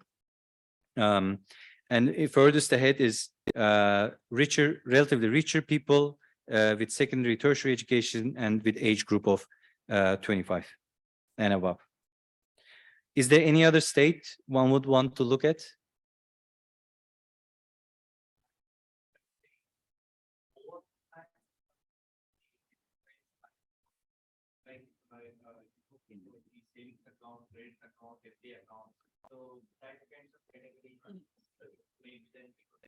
So in the data, usually this is, we don't get that much detail about what sort of bank account it is. It's just, do you have a bank account or not? But there are two variables usually. One is just simple bank account, like simple, any checking, savings, whatever account. It doesn't tell us though, but do you just have an account? The second one is, do you have mobile money? So that's the financial inclusion, kind of like digital bank account do you have? That's the second, I think, edit variable that we have. Okay, so it just only tells this person, I mean, he owns the bank account or not? Yeah, That's all. yeah. Does he use or does she use this bank account? We don't know. Is there any money in the bank? We don't know. Yeah. How frequently? We have no idea.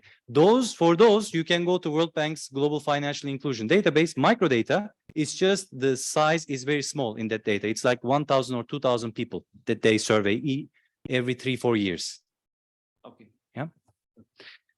Okay. MFHS question. Yeah, exactly. Exactly.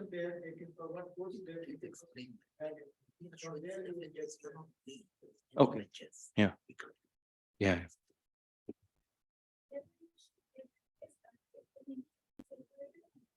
Yes, exactly. Yeah. Everything is from a network.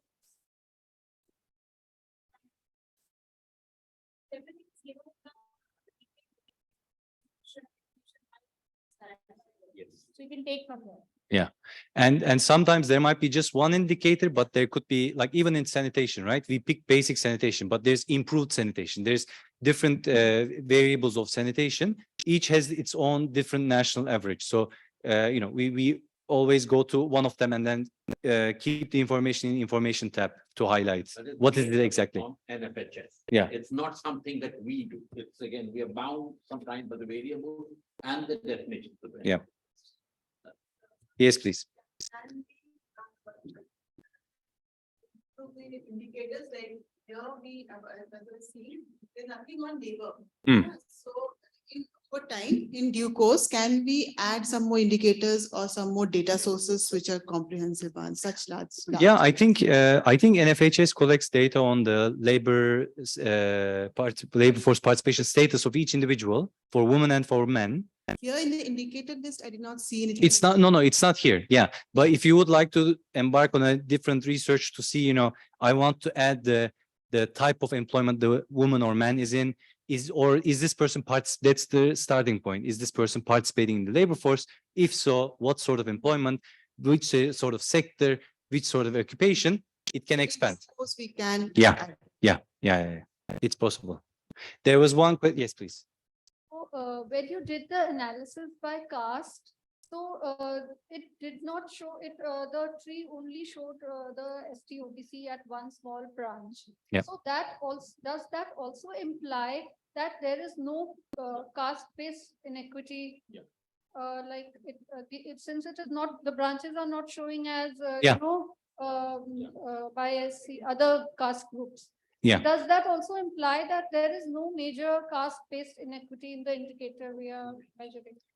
Yeah, so again, there's no causal interpretation, but what we see when we disaggregate, if a variable doesn't show up, then it means that in this model and how those variable circumstances are interacting, like we need to think about it as the complete system, age, sex, all those circumstances. Then, as you said, the caste really doesn't come up as an important variable that creates the gap between two groups. So that's a correct interpretation. And I think religion didn't show up. But if we drop some of there's maybe with caste and religion, there's maybe 5 or 6 circumstances that are in there. If we drop some of them and just keep a caste, the algorithm will find, the algorithm is objective, doesn't know what the circumstance is, right? It's just doing a disaggregation. So if one want to show that, then they could do it, but it would be wrong, right? So it's better to think about the whole system and add it later on as an added circumstance. Yeah. Yes, please. Actually, I have just 2 points to submit here. Firstly, as this here, it is showing 2020. So since morning we are going through the data, it is showing that 2016 and 2020. Yeah. So basically, I have just one submission in this regard, that when we have published the NFHS reports, this ministry has published, then they have specifically mentioned it as 1921, not any specific year. Because if someone will analyze it, they will see like that 2020 means because at that time it was a COVID period. Yeah, that's true. However, NFHS was conducted before COVID as well as after COVID. Yeah. So that's why this time we have changed the report title also, and it's at 1921. So we have a simple submission in this regard that if it can be modified here also, then it will be clear that as you was mentioning in the starting that this tool is basically not for the country comparisons, but it's specifically within the country we have to do the comparison. So if the country specific analysis is done, then because in SDG, as you are mentioning that you are going it for the SDG indicators. So in the SDG indicators, even the MOSPI is using, for example, if the administrative data is available for few of the indicators, then they are first preferring the administrative data or MIS data. Yeah. And then they are going to the survey data. So in case of sanitation and that all, and in any other indicators, we have just a simple submission that if this tool can use all the available data sources in India for that particular indicators and then see that which basically India is providing for the SDG indicators, and then we can do the analysis. Because if you are comparing for the countries, then okay, NFHS is DHS comparable.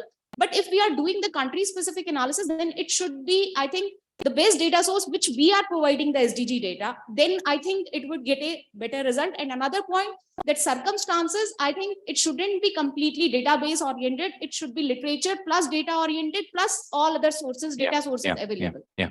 I think which are you from, MOSPI or Ministry of Ministry of Health? Health. Okay. So I hope there is someone from Ministry of Health coming tomorrow. But even if not, it's okay. You know, we are going to decentralize the code. So then we don't even need to do, and it will be the local capacity will be built from tomorrow onwards in a matter of time. But say you have a report you're writing or a presentation you want to make and you want to show LNOB tree and you say, as you rightly said, you want to use administrative data. If you could share it with us, we would do that analysis ad hoc. We call them ad hoc country analysis. Sometimes some countries wanted to share their census data with us for their voluntary national reviews. It's completely up to the country if they want to share, but we can do it ad hoc and offline.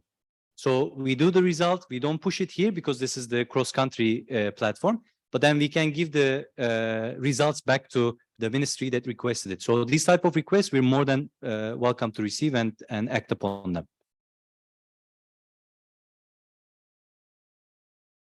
Online, okay, that's excellent, excellent. Everything is available in public platform. Okay, so a request comes, we will oblige with great pleasure. Is it raw data that's available? Unit level. Okay. Okay. Also very clear on this HMIS data. It's an aggregated data either at the facility level or the district level. Okay. It does not come in any identifier whether it is for the for a caste women or this is for men or whatever it is. So this kind of analysis based on HMIS data, I feel is not at all possible because there are no other characteristics there. Only the numbers. How many people have got sterilization, or they have taken condoms, or they have given immunization. That's fine. Aggregate data. That's okay. Yeah. But it is, I think this whole analysis is based on the survey data where you have a lot of identifiers and vulnerabilities or circumstances. Yeah. So I think let's be clear about that.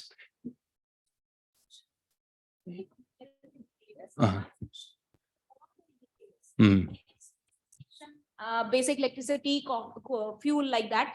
So if we are going through that data analysis, we should first consult that particular ministry, that which data source they are using for the SDG. Yeah. Then we go for that analysis in that particular indicators. And in case of HMIS, as you are saying, because ministry is also going for the triangulation part of all the data sources existing in the system of health ministry. So in that case, it's such kind of, because it's a kind of brainstorming session where we are doing. So I think such kind of suggestions could emerge from such kind of discussions, that if such kind of things are also available in HMIS as a suggestions from these discussions, then it would be welcome in the ministry. Yeah. When there are country reports or voluntary national reviews, some countries ask that we use their data as opposed to their DHS or mixed data. There could be also, maybe it's more up to date. We are happy to support. In Tonga, it was Ministry of Health. They had a specific COVID-19 related survey data. They are working on it now with the LNOB, for example. So it would be our pleasure to be able to work with you in different thematic areas to transfer this methodology so that it can be, adapted to your particular analysis. Okay, I don't see any other hands. Maybe just to show in bank account, another thing is that you were mentioning 2016 to 2020. We'll try to fix it. I'm not sure how we'll fix it, but I think we can. Yeah, but we have a different part in the, I think it's in the other indicators part in the platform where we can show how things change over time. So that type of indicator is also type of visualization is also here. So we can see how furthest behind is doing over time, how average households are doing over time. But this doesn't validate if the circumstances changed over time. This just across the board, it takes it as granted that there's a furthest behind group and there's always a furthest behind group. But who they are, it's not taken in this. It's just showing how that furthest behind change over time and how the average changed over time. But as we were saying in the morning, in most cases, the furthest behind remains the same.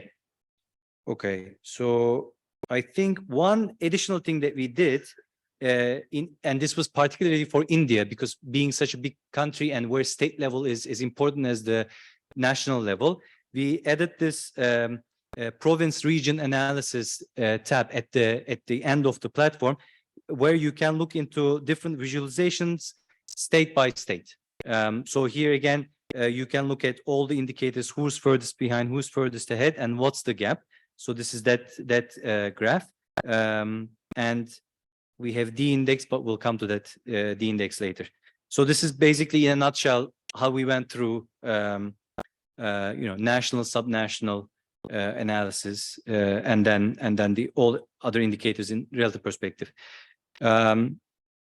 We still have 17 minutes. We can look at another indicator. So we looked at the household level indicator. That was basic sanitation. We looked at a individual level indicator, a child level indicator. Would you be interested in to check? Overweight is increasing. Shall we have a look at overweight?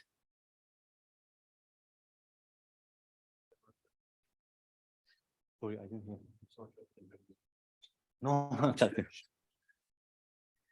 this is overweight among children. So no adults are spared.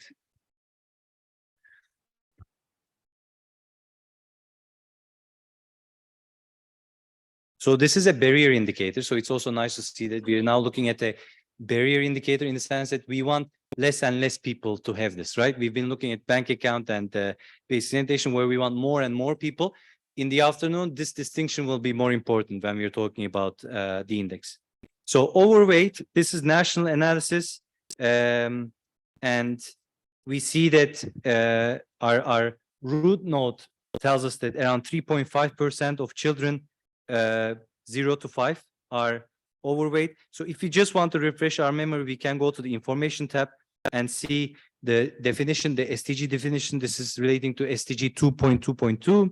So it's only children 0 to 5, and that if they are +2 standard deviation above the median of the WHO child growth in weight for height indicator.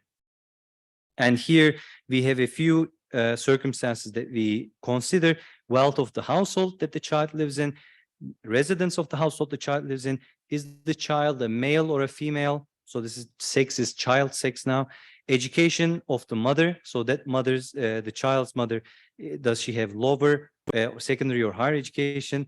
And then the number of children in the household under 5 years old. Okay, so going back to the three.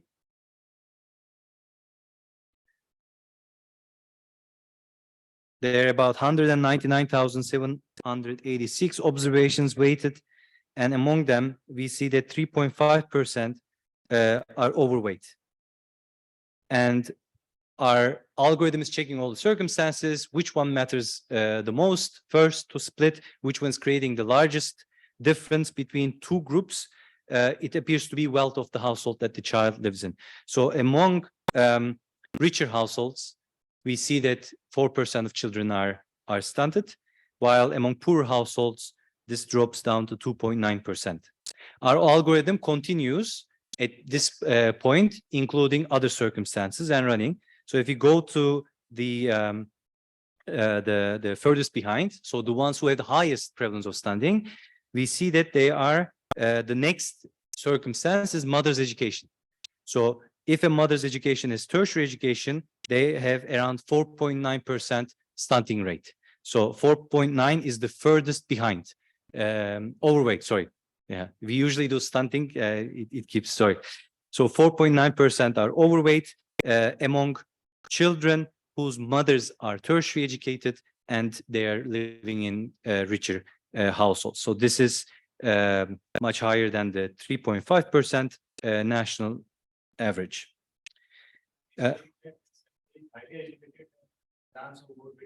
Yeah.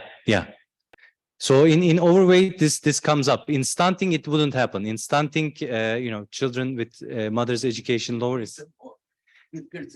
Yeah, when it's also like urban. It in some countries it's in urban areas. Overweight is more in urban areas as opposed to rural. This Yeah.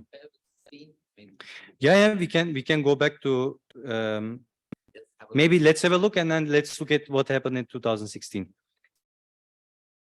Yeah.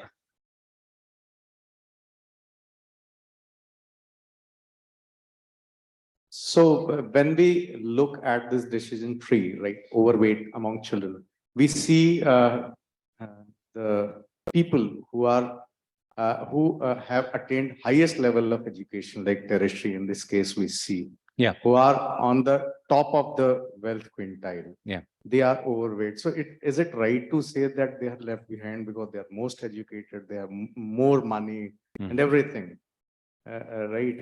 So it's sometimes give a strange interpretation, Yeah. right? Because we assume the people who have access to all the assets, who are at the top of the pyramid, Yeah. right? Who has the best education. Do we think that they are still left behind? In this, in the, yeah, it's again, it's often we see this, and UNFPA colleagues also told us this in different indicators like modern methods, family planning, who's left behind. Usually it's who has least access to, yeah. But in family planning, it's an opportunity. So the more that we want there, I think it works. But we see, for example, urban women, younger, urban, wealthier women are reportedly saying that their family planning needs are not met by modern methods.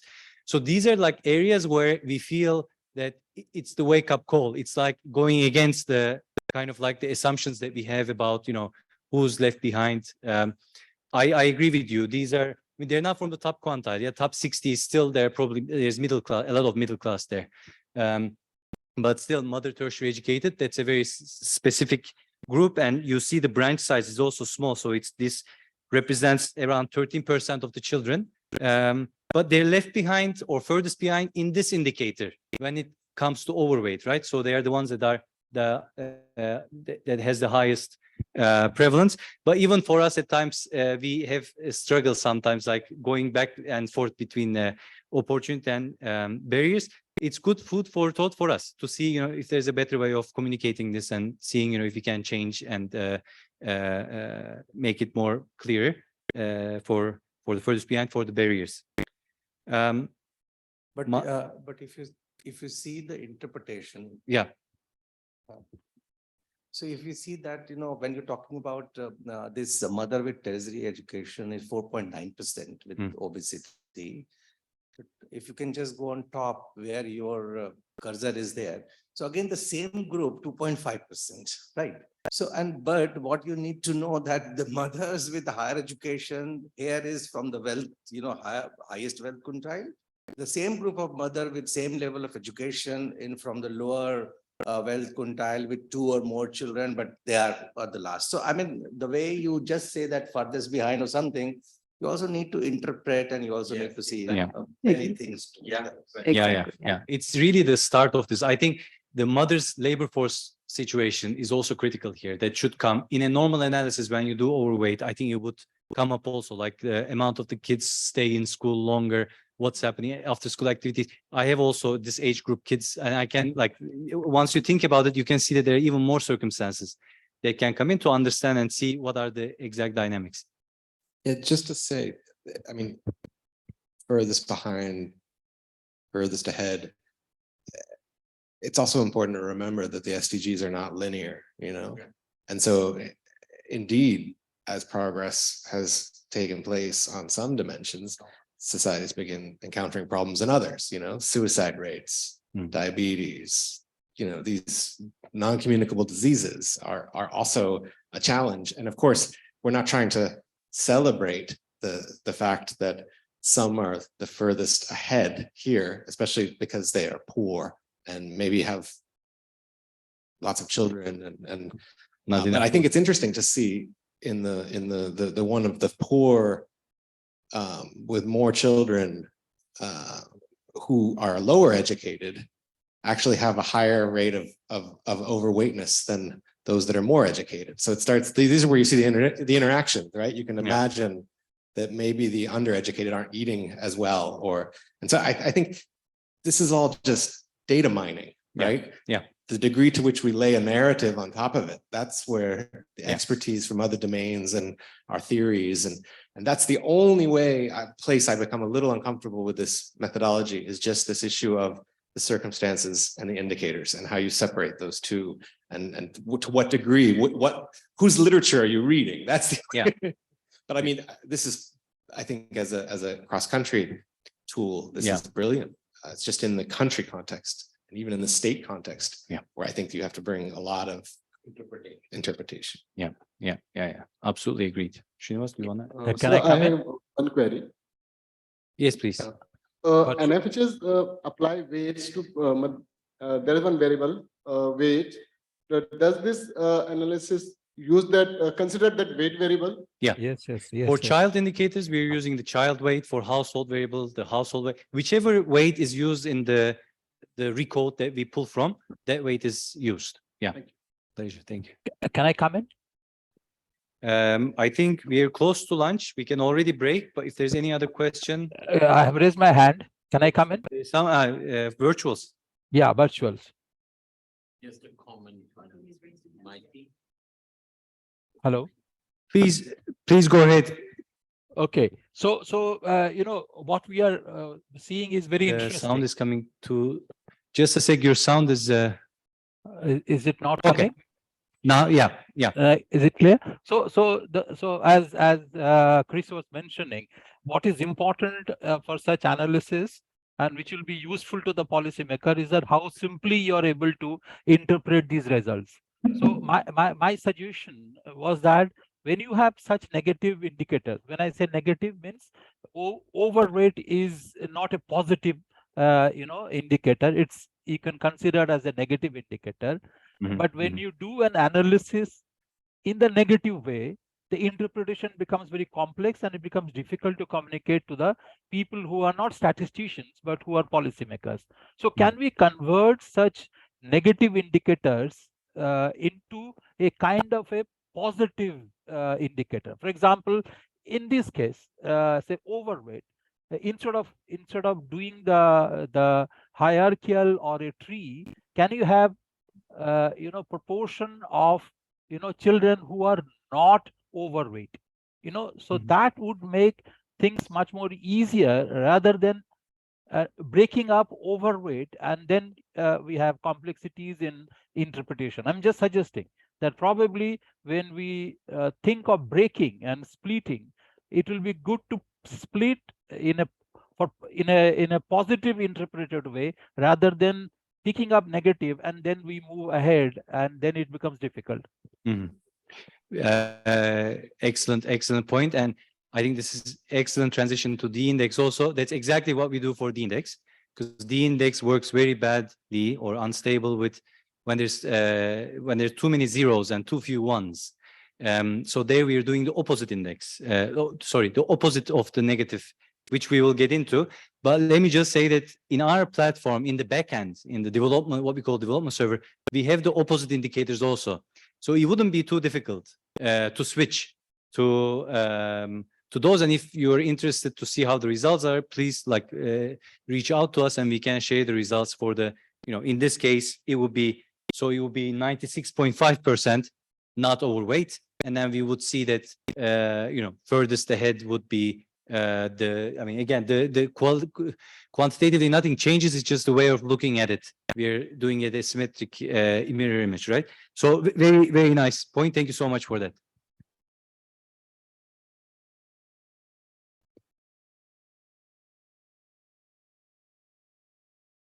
Data was collected during post pandemic. Yeah. So what happened to the children? Were they not exercising? Were they going to school? And then, of course, labor force participation of mothers would be an important indicator. So this has to be correlated with other indicators. Yeah. For me, this is just numbers. Where when we talk about furthest ahead or furthest behind, the policymakers need to focus on these groups. Yeah. And as you said that your this analysis is for policymakers. Yeah. So it makes sense. Yeah. I mean, please. I think it's a brilliant point. I really think that it's great that we have you thinking. Like you said, these are numbers which show a trend maybe. It gets you thinking about what is, maybe the best part about the discussion now is you have recognized the potential of this. I mean, it's the process by which, to understand how we can further split data and how we can really provide a concept to identifying who are being left behind. But ultimately, like we said repeatedly, right from the beginning, we are not commenting on why things are as they are. We leave it to the specialists, and it is very particular for each country. And Chris, I think, hit the nail on the head. And before that, Mr. Oja, when he said that, okay, these are indicative, and what we have, this platform is for just because we're using the same survey that's being done across 30 or 40 countries. But when you're going to use it in a national context, you'll have to do a lot of interpretative change. You have to put in your own, things which are more valid for you. But for me, I think the big advantage of this discussion is recognizing the potential of a tool like this. So Thank you. also one thing, we will get to that also more in the afternoon, but just to another like use of this tool. When you feed in all your SDGs into here, it also can show you relatively where you're doing well and where you're doing not so well. And this could help the UN city also, like to push for their areas which are maybe way behind. And then maybe it's in many countries, we're seeing that access to basic services is pretty good, lower inequality, higher access by average or furthest behind. But then they're like, particularly in education, we are seeing that it's quite low in many countries. In some countries in the Pacific, this happens, violence against women is quite high. So it's also giving the more SDG indicators we can put there, it can also show relatively where things are relatively okay and not so okay. But yeah, definitely, this is for an academic or a researcher looking into this would be the initial step of seeing something in a particular area.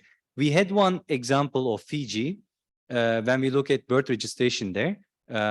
They did a policy where they incentivized parents to register their children. They would pay them $500 upfront, and then $500 when the kid reaches the primary school age. When we ran the tree, what we ended up happening, we're seeing is that kids who were born around the time of that policy change, their registration rates are higher. And the ones who were before, their registration rates are lower. So the tree somehow captured that. But I would not be able to publish a paper based on a tree. I would have to do a probably like much more rigorous quantitative methods of impact evaluation, which would try to establish the causality, right? So that's the kind of like the initial look. And then hopefully this will lead to more analysis and research in countries, which we will get to more in detail tomorrow. So any other maybe questions after lunch? questions after lunch? because Yeah. Also have a sign-up sheet, so or back in, keep it in the back table. If your is not here, just go to the end and handwrite, hopefully neatly, and sign your name in. So we are giving certificates of completion for you being here for this introductory training. Similarly, those who are joining the technical training 2 days, they'll get for that certificates. So this is also important for us later on. If your name is not there, we can send the certificates to your email. We can add you to our newsletter group or our database so that you can access, we can reach out to you with the PowerPoint slides and all. So please have a look at that and let us know if you're not in the list. Thank you, and enjoy lunch, please.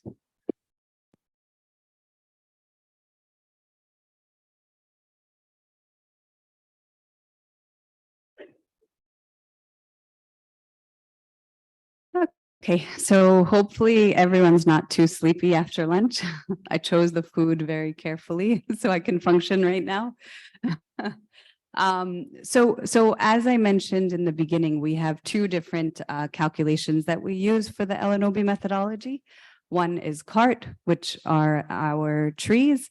The second is the dissimilarity index. So this is a measure of inequality. So it's a singular number which we calculate the access rate across all the different combinations of the social groups and come up with a single inequality factor, which tells us whether or not the indicator has high inequality or low inequality. So it's actually derived from the Human Opportunity Index, which is an initiative that was done by the World Bank Group. It basically measures whether existing opportunities are allocated equitably, so across different groups. And in our case, we look at it in two ways. We look at it regionally and we also look at it subnationally. So it's a demographic measure of evenness. Okay, it's also, people may have heard of the Gini coefficient. So it's very similar to the Gini coefficient. And we will actually take you through the equation that we use to calculate the D index. We've created another animation that helps you figure out when the D index is higher and when it's lower. It's a hypothetical situation, but it just gives you an idea of how the calculation is come to.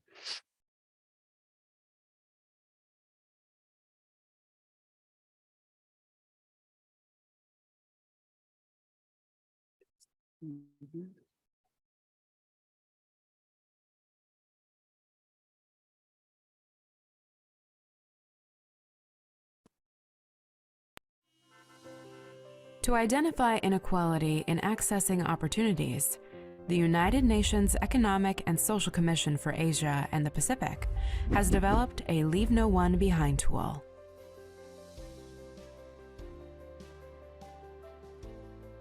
Our LNOB tool also includes the Dissimilarity Index.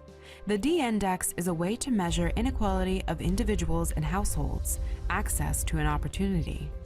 To calculate the D index, we first identify the circumstances that we believe may influence the level of access. As an example, when the D index for access to electricity is calculated, we assume that the area in which the household is located is either urban or rural. The wealth of the household belongs either to the top 60 or bottom 40 of the wealth distribution, and the highest education in the household is either lower, secondary, or higher education. These are the main circumstances influencing the access level.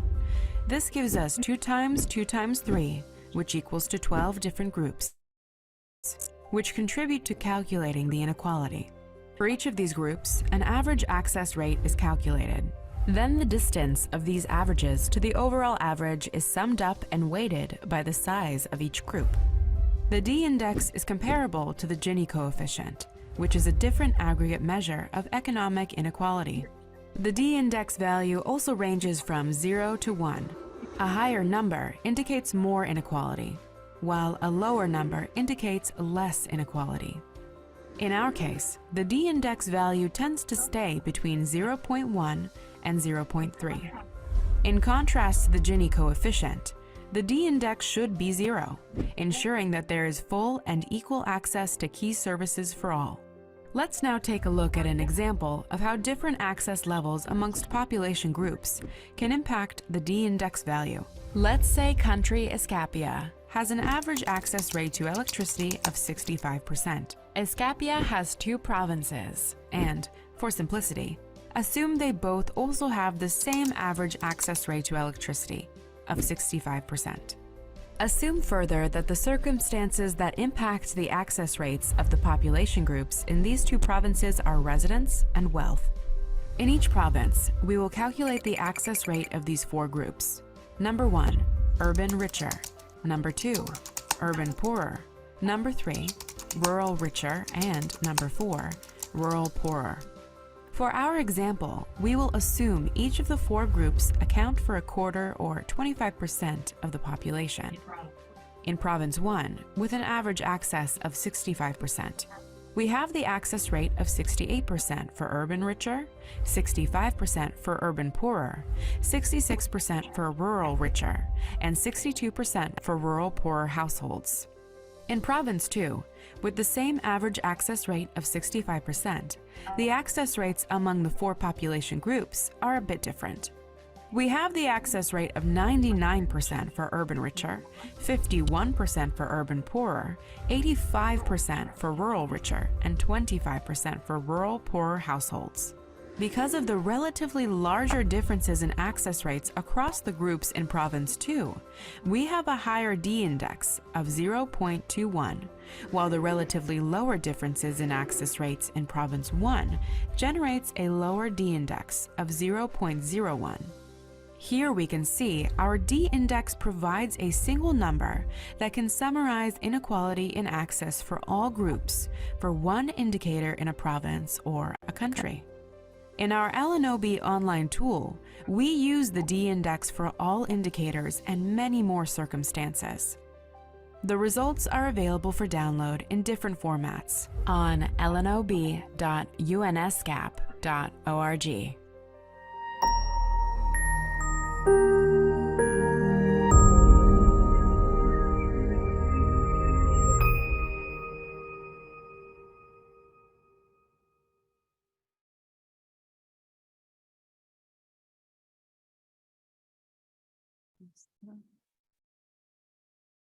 Control.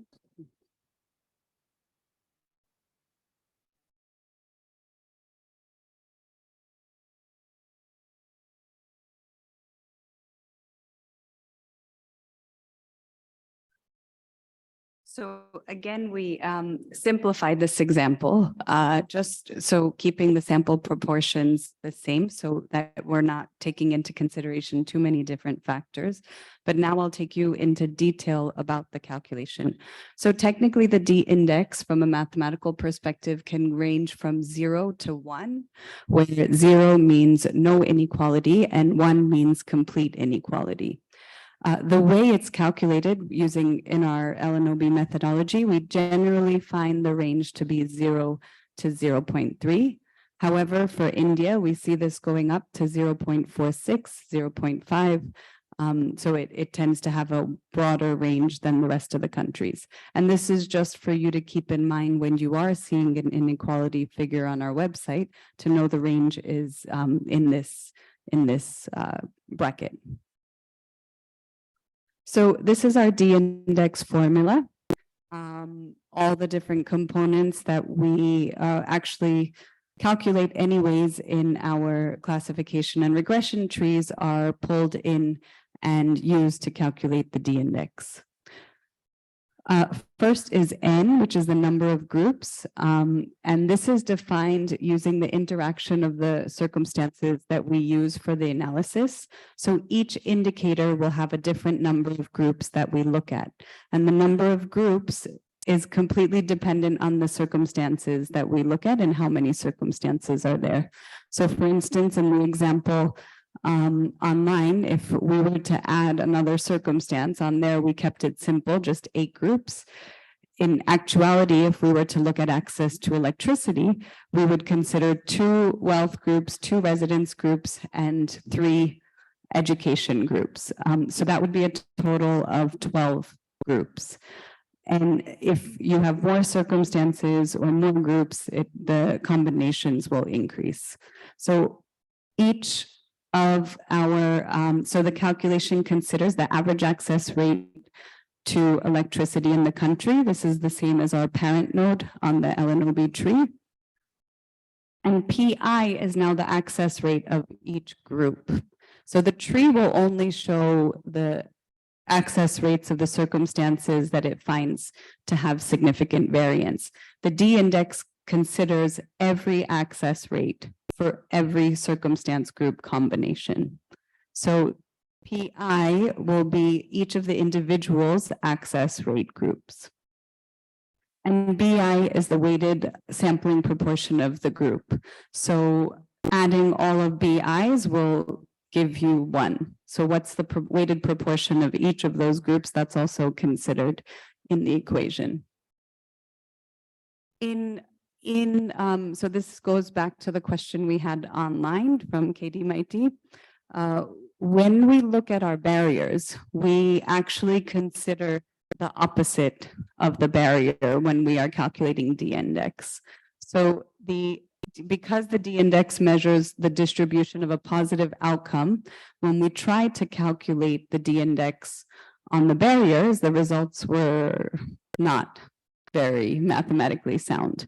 So what we do for our barriers is we calculate the D-index for the absence of stunting. So if our prevalence of stunting is 28%, the D-index is actually calculated on the absence of stunting at 72%.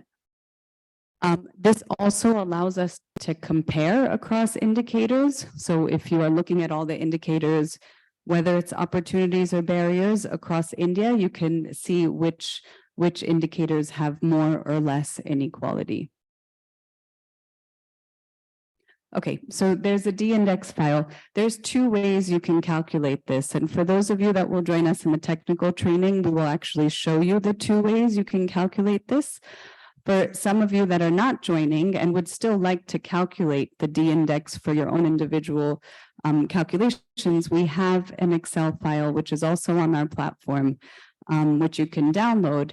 And it basically, you can use this on any indicator, any data set that you have. I'm going to switch to my laptop to share it.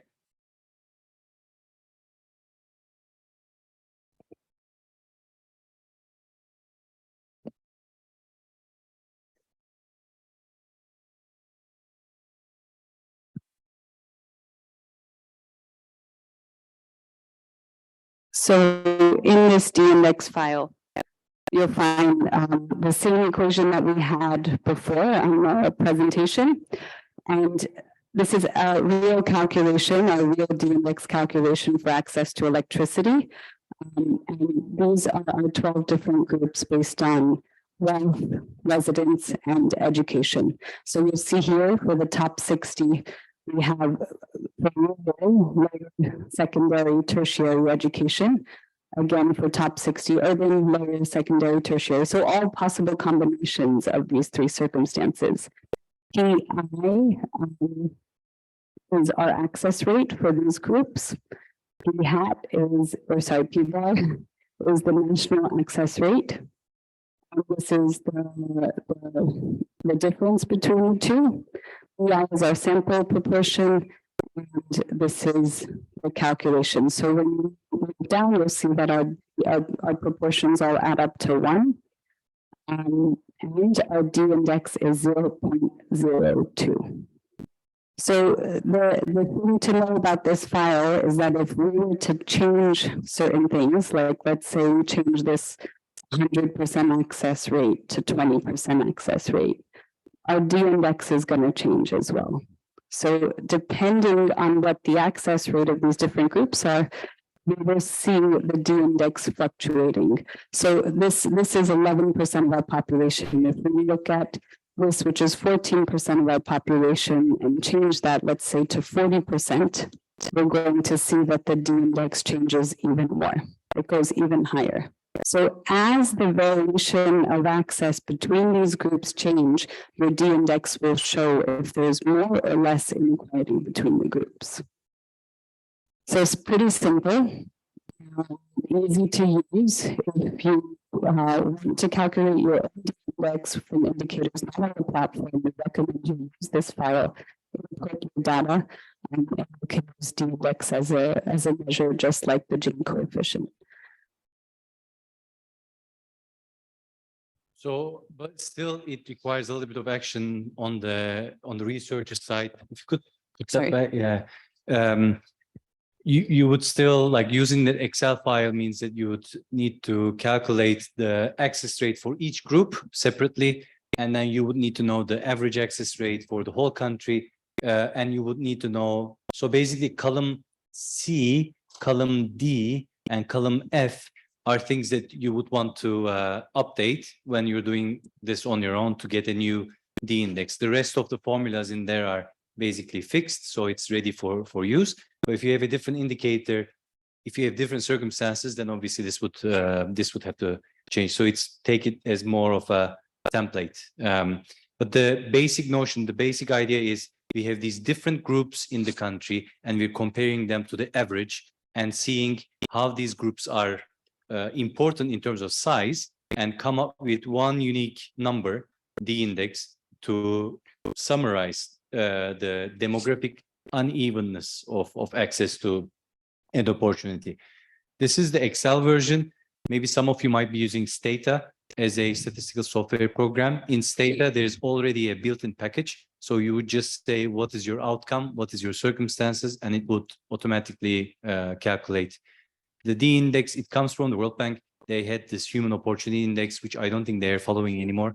but also there's something, there more information in there, like shape decomposition, which kind of explains which of those circumstances are contributing to the D index. So that's another thing that many people have been interested in, which of those three matter the most in terms of creating inequalities. So Seja was saying nicely, I just want to reiterate that the D index ends up showing you the entire tree. So it shows you the complete disaggregation. All circumstances are used, and you have imagined that you have a tree with all circumstances showing up. In CART, not all circumstances are showing because CART is following some criteria to trim the tree so that it doesn't show everything. But the D index, it's not looking how different the groups are. It's just taking all, it knows that there are these groups, it compares them to the national average, and it sees how different are they from the national average. So I think that's it for the theory part. Are there any questions before we go to the results? Maybe just a sec with the microphone. Maybe we give you one.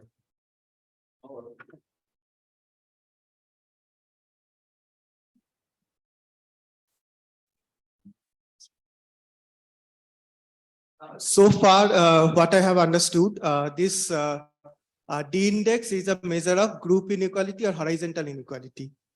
And so there is a difference between Gini coefficient and D index. That Gini coefficient is a measurement of vertical inequality.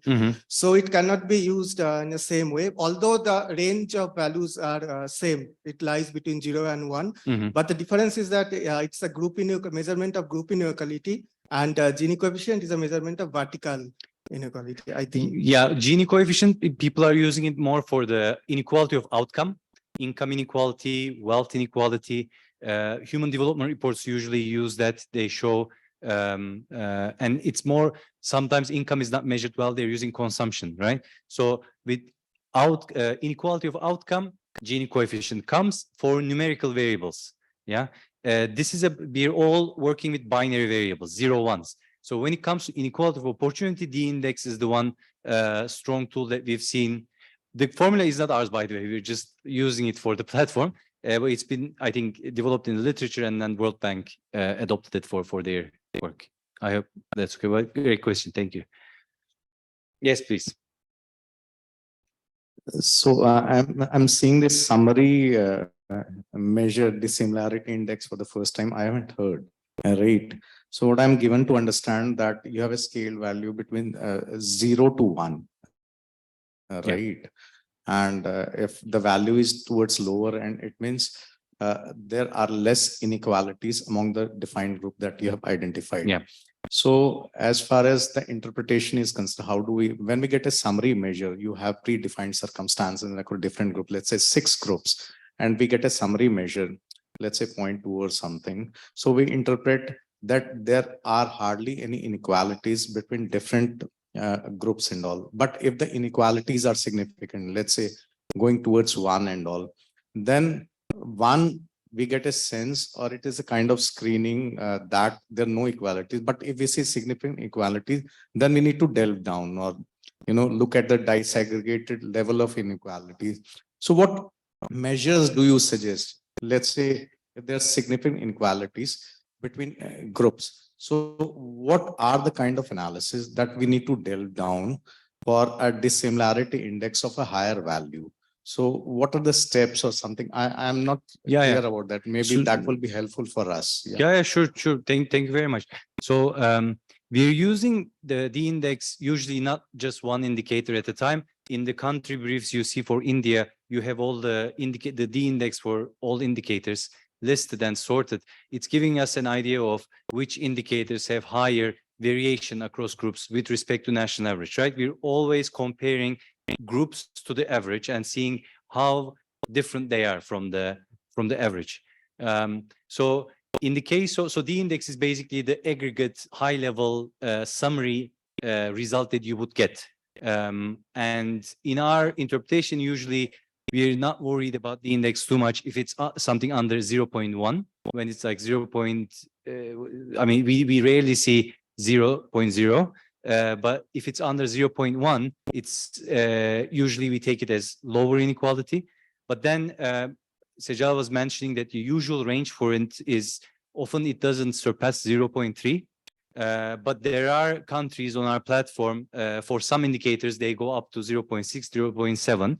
It's just saying that for those different groups that are the D-index is calculated for, the gap between each group and the average is just so high. And you can look into it a little bit more in detail when you do it with the Excel file, because you can see which group is the largest group in the country, what's their access rate, and how they're different from the average. The next step, like once you take the index, then the next step is to understand which circumstances are contributing to the D-index, and that's where Shapely decomposition comes in. And the Stata package actually has that, and it can show you, let's say you have a D-index of 0.3, and it can show you how different circumstances make up that 0.3. Maybe urban, rural, the residence is 0.2, and the others are 0.5, 0.5, so the total is 0.3. So there's that type of analysis that can be done after estimating the D-index to say that, okay, this is the D-index is 0.3, it's pretty high, and what is contributing to this D-index? We also look into the index in like parallel to the tree that we produce, because the index on its own is just a number. It's difficult to interpret, but it's quite like related to what we see in the LNOB trees. So we're also like interpreting them kind of like side by side. Maybe we see the D index and then we go to the tree and say, okay, the furthest behind group is this, furthest ahead group is this. We know their sizes in the tree.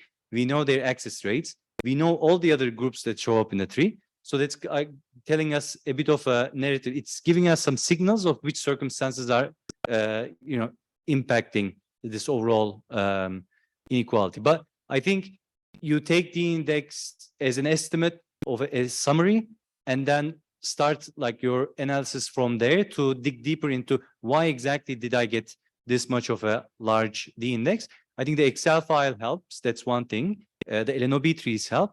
And I think the next step is the Shapely decomposition. Those three comes to my mind. I hope, yeah. Yeah. So just one clarification question. In card, we have only option of using binary variables, but in D-index, we can use multiple category of a variable. For example, in this, you have shown education in 3 category. Is it right?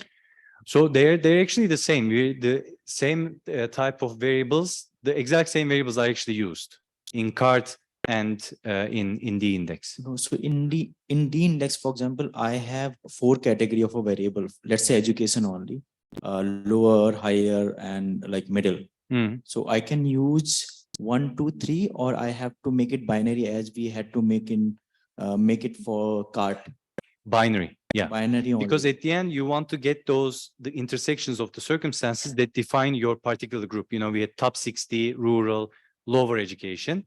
We need to estimate their average access rate. Okay. The tricky bit in the index is that the index is not thinking too much about the sample size that's for each of that access group. So if you have too many circumstances, you'll end up with too many groups. And inside those groups, there might be too few people. Then that's a bit, risky, because then the average is not going to be representative. It could be driven inconsistent and biased due to outliers. So there's that type of like being a bit more careful, because the index formula doesn't, like in CART, we were saying, do not go beyond 5%, do not go beyond 9%. The index doesn't have that restriction. Okay, and just another question. This Excel sheet which you have shown, so you said like we are making the combination of the variables like poor and urban, and then poor and the rich and urban. So how many combination we are doing? Let's say I'm taking 4 variables. Yeah. Education, wealth, residence, and some other variable. So we have to make all the combination one by one, and this way it means there is like how many more than. In the access to electricity example, we have wealth, residence, education, 12 groups in total. Let's not say access to education, or let's say head of household being disabled or not. That's another circumstance. 0, 1. There are two groups. Mhm. Household head with disability, household head without disability. That's the fourth circumstance we're adding. So that means 12 times 2, 24 groups there will be in the index calculation.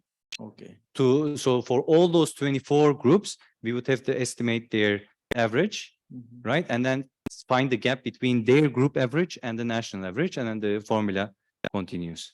But it explodes very fast the Yeah. moment you add more Because circumstances. there's so many permutation will come up when we'll increase the number of variables. Yeah. Maybe tomorrow it will be more clear. Yeah.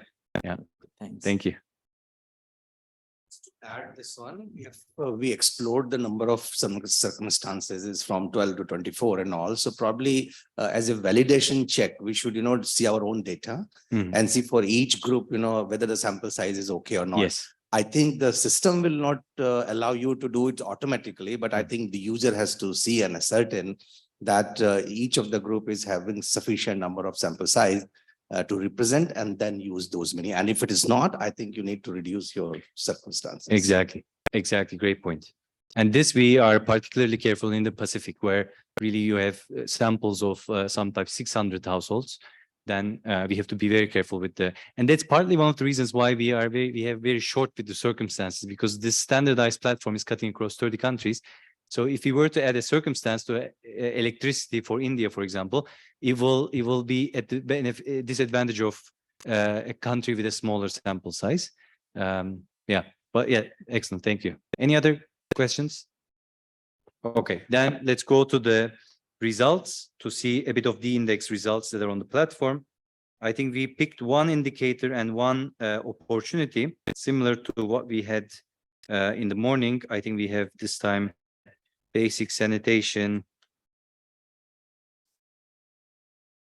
and maybe stunting. Let me see.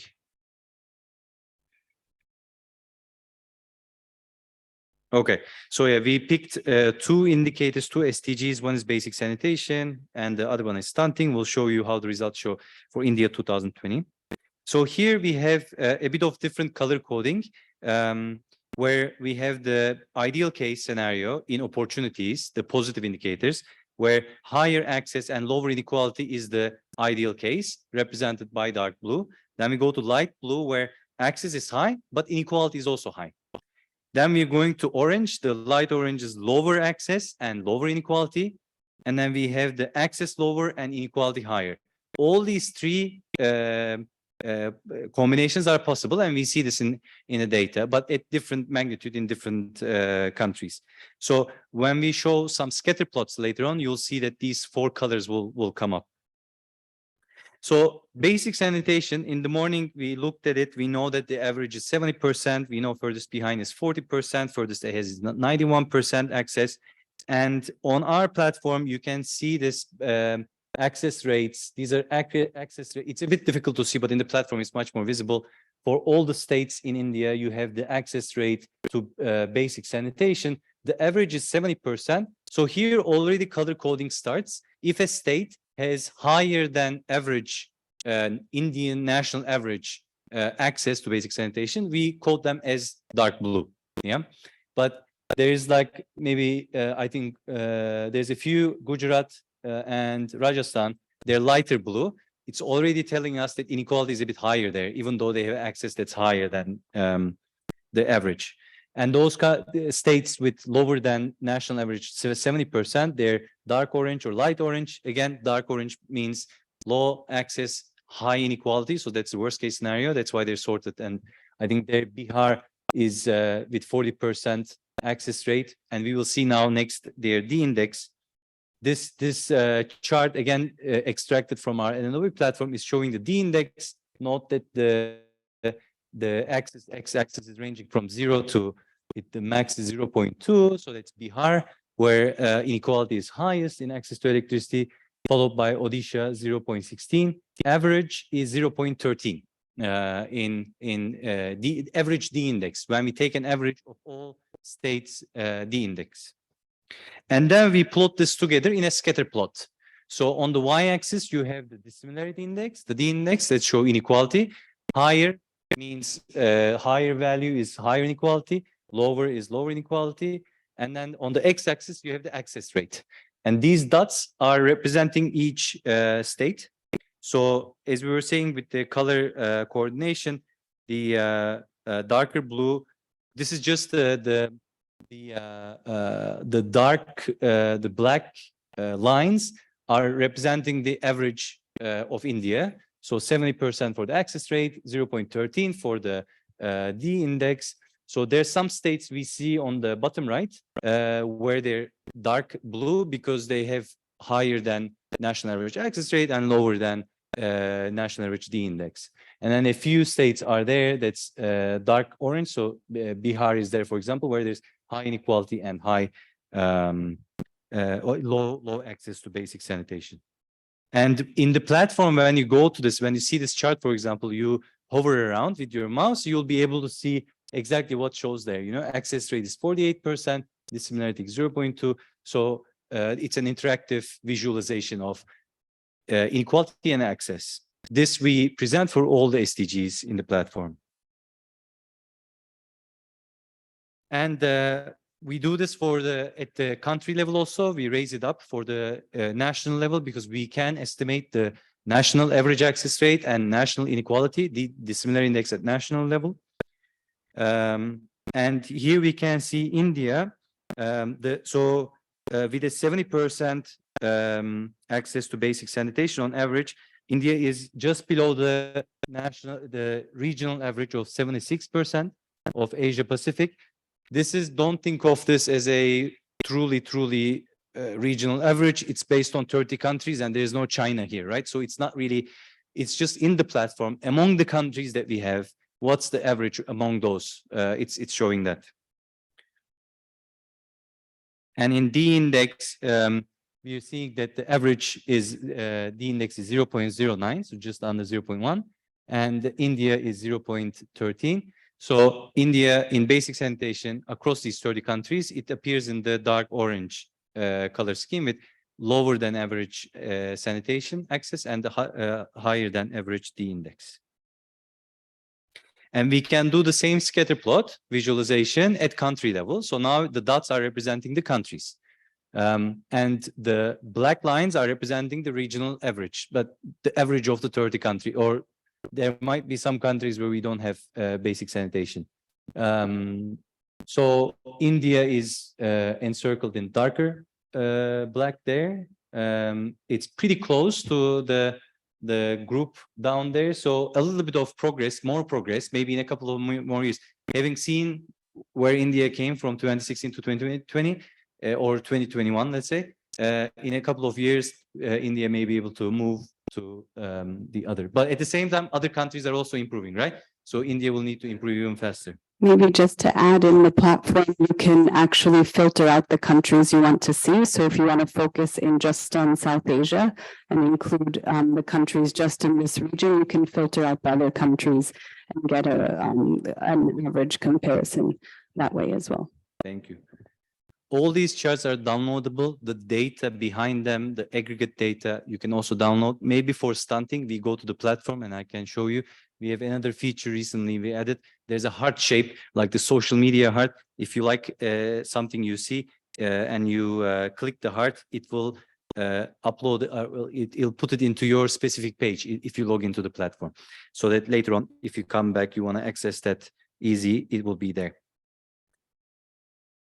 Okay, so I think that's about it for the opportunity indicator, the basic sanitation. So the next example is stunting. It's a negative indicator. It's a barrier indicator, and the prevalence of it is thankfully not so high. But the similarity index, the index measures the distribution of positive outcomes. It performs much worse, or it shouldn't be used for negative outcomes. So as opposed to using prevalence of stunting, which let's say is 28%, quite high, but 28%, we would calculate the D index for absence of stunting. So this goes back to Katie Mighty's comment. So that's exactly what we do here to be able to say, you know, to have a more robust, reliable D index. So When we go to an indicator, then the interpretation of the dot, our legend changes a little bit. So now the ideal case is lower prevalence and lower inequality is the ideal case, yeah? And the worst case is higher prevalence and higher inequality. So for stunting, the average stunting in India in 2020, this is children 0 to 5, it's 36%. But we know that this masks differences across the country. There are some children, the furthest ahead group, for them stunting is 22%. There's some furthest behind children, for them it's almost 50%. So almost half of the furthest behind children are stunted. So we can see the same results. So the prevalence of stunting for every state in the platform, it's available. It's Meghalaya has the highest, 47%, and then Puducherry, I think, with 20% has the lowest prevalence rate of stunting for children among 0-5. Similarly, when we estimate stunting but absence of stunting for just for the D index, we see that the average is 0.06. So that's a lower inequality case. Tamil Nadu has the lowest D index, followed by Rajasthan, Jammu Kashmir, Kerala. And on the other side, we have Lakshadweep, Chandigarh, and Dakra Nagar with highest D index in stunting. If you were to compare India with other countries, we see that, you know, the prevalence is around 36%. That puts India in the higher prevalence zone, with Timor-Leste, Papua New Guinea, Pakistan above India. On the other hand, we have some Pacific countries, Turkey, Georgia, with lower than 7% stunting in their respective years. Some of them are even before 2020.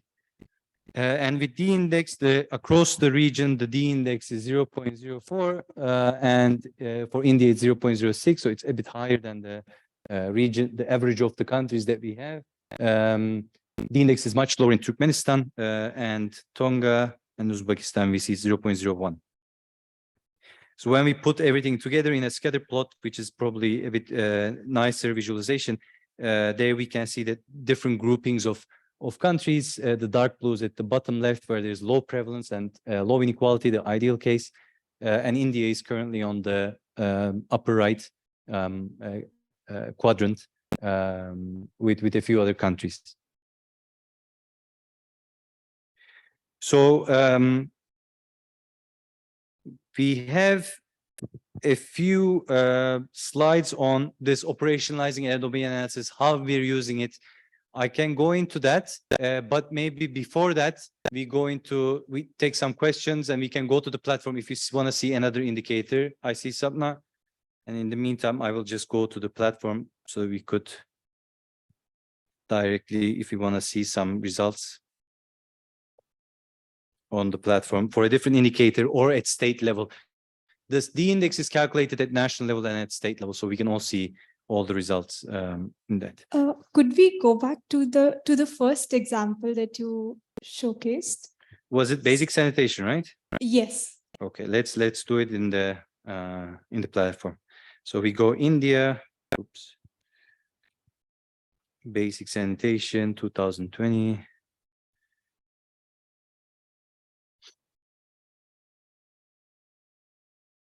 So first, it's going to load the national analysis. These are the trees, subnational analysis, and then comes the. Okay, so it will be. This is perfect. Okay.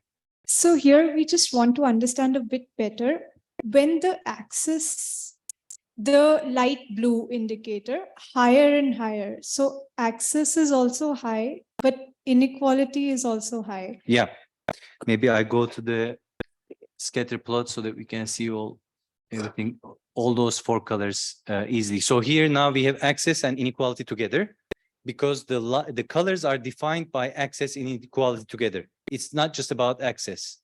So we have 4 dimensions now, right? We have high axis, low axis, high inequality, low inequality.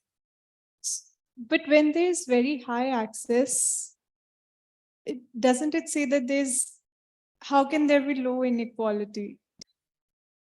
Sorry, yes, high inequality. High access and high Do we have inequality. some examples, maybe just trying to Yeah, understand? yeah. So we can go, for example, Gujarat, Gujarat and Tamil Nadu and Rajasthan. Yeah.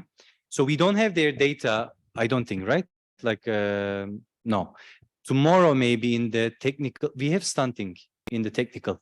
So in the technical, we can look into it more in detail, but I can explain why, like theoretically, why this this is a possibility. So there's high access, but it could be that maybe there are some groups, they're bigger portion of the population and they have high access rate, okay? And there's some groups, they're very small part of the population and they have low access rate. Now, the index is considering the gaps, but because there's smaller proportion of the population, there's small inequality or there's lower access will not be picked up too much. So there are these like intermediate cases that can arise when the size of the group and their access rate are a little bit not as we kind of like expect. So you can have a high access rate, but if you have some minorities who have very low access rate, but also at the same time, they're very small groups, the index will kind of discount them because they're a smaller group of the population and their gap with the average, it's like discounting by their relative proportion to the population. So tomorrow afternoon or Friday morning, if we cover, that's when we will cover probably stunting, we will do each indicator at national level and state level. When we do at state level, please remind me, we choose one of those three states, and then we can see exactly the groups and how their access rates are and how their population size are. Yeah. Got it. Thank you. Salsa, can I supplement? I mean, it is true that when you have very high access rates, normally there should be low inequality. Very, very rare cases, and that is why you'll find the light blues are relatively very low in number. It is possible that the entire population that is not covered is perhaps, for example, this often happens with populations where there are very large, say, scheduled tribe population in a country where they are inaccessible, difficult to reach. And so the entire gap of uncovered population is coming from one group, perhaps a geographical inaccessibility. In that case, perhaps the index picks up on that, and therefore you have these cases where there are particular cases of geographical inaccessibility, cultural issues. That's what perhaps you'll see. I can't know the case of Tamil Nadu, but in case of basic science, we noticed where I did. I mean, based on my knowledge, that this happened mostly in states with a large population that was perhaps tribal. Maybe access was, in fact, in basic sanitation, I expected, therefore, that gap to be bigger and didn't come out, which shows again that maybe the investment was really good and the real focus was ensured in that case. But you're very right that normally high access will normally have low inequality, but it's very rare. Thanks. Yes, sir. Thank you. Any other questions? Any other indicator? Oh, sorry. I missed. So Please. we were discussing, it's on the same issue when we are looking at access inequality, of course. So on x-axis, when we see the prevalence, on the y-axis, we see the dissimilarity index. And you rightly said, okay, it's a summary measure. It takes into account different circumstances and other variables, and it gives you a summary measure to measure inequalities across different. But don't you think so when we project it in a way that because what I presume the possibilities are very less where we have higher access and higher inequalities. So when we visualize it in a way, and getting a summary index of higher inequality when we have a universal access, when we are moving to higher or a universal access. So don't you think it gives a wrong interpretation? For me, I couldn't interpret it well, and that's where we were discussing. But if you look at the other slide, where you showed stunting, right? You showed stunting, or overweight or something. Yeah. I didn't get it. And with the higher income levels where you had an overweight and all. And in that slide also, it's difficult to difficult to explain the access and inequality issue using the summary measure of dissimilarity index. So when we go down, of course, when we look at the disaggregated information and all, we can easily make out. But as I previously said, when we have a summary measure and when we don't see any inequalities, we will not delve down, will not make a deep dive to actually understand. So if this summary measure is giving a impression or interpretation in a different way, so we might lose some very important and minute observation that needs policy level attention. So I'm confused. Practically speaking, I'm not able to interpret it well. Thank you. Yeah. Yeah. That's a good idea. Subnational. Let's Yeah. go to Gujarat. Gujarat.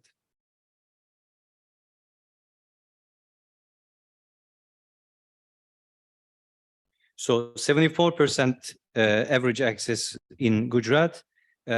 Wealth matters the first, doing a major gap between the richer and the poorer, more than twice the size access rate. This is followed by education. That's the second most important variable. And then comes urban rural. So the gap between furthest ahead and furthest behind, that's 96 to 35. So it's like 61 percentage point. Sorry? But the D index only considers the standard analysis. So in the D index, we don't have the additional circumstances. Because Understand that how do we see the inequality? Maybe it would help to look at the indicator graphs. So when we're, and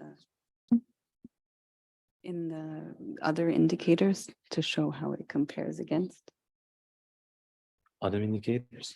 Yeah, to show all the indicators and the inequality, like how to prioritize. So it's just. No, but I think the issue is we're in one, I think, indicator. Yeah, like okay. We're trying to understand this high access, high inequality cases, right? Yes. Okay. So how do we see here, basic sanitation in Gujarat? And so how do we see the access? Access is so 74%. So D index, when we calculate the D index, it's not going to, D index is not based on this tree. It is with the national average. No, it's because, like, for example, in this one, the algorithm decided that it's going to start with wealth. Yes. And then it goes with education, then urban, but it didn't split the bottom 40 with urban, rural. The index considers these people also. Okay. So that's why I was saying the index is a fully grown tree. The index considers all circumstances, but the index doesn't care if the first group was wealth, then education, then urban, because at the end of the day, their intersection is their intersection. So the order of splits doesn't matter the index. The index will look at all those groups. So it's not one-to-one, like we cannot go from here to the D index, because the index is taking more information pertaining to people, people here. So the index would, for example, disaggregate this also definitely by urban rural. This one would also go urban rural. Scroll down, we have a D index here. Yeah, and actually just one last thing. So the final people here are 1, 2, 3, 4, 5, 6. There are 6 groups, right? The index has 12 groups. So like this tree is really for the furthest behind, because the tree has a different objective. The tree wants to find who is left behind the most. The D index has a different objective. The D index is saying, I want to be all inclusive. I want to see everyone, and I want to see how each group is distant. What's the distance between each group and the average? Let me calculate all those, and then discounted by their relative size in population. Because if you have a small population, small group, they have so low access rate. If we add that as equal weight as all the other groups, the index will be very high, right? But if they're a very small group, even if they have very low access, the index is not going to take that into account that much, because the index is still taking into account their relative size. That column F, where we were saying the relative proportion. Yeah. So I think understanding why the index is behaving the way it is.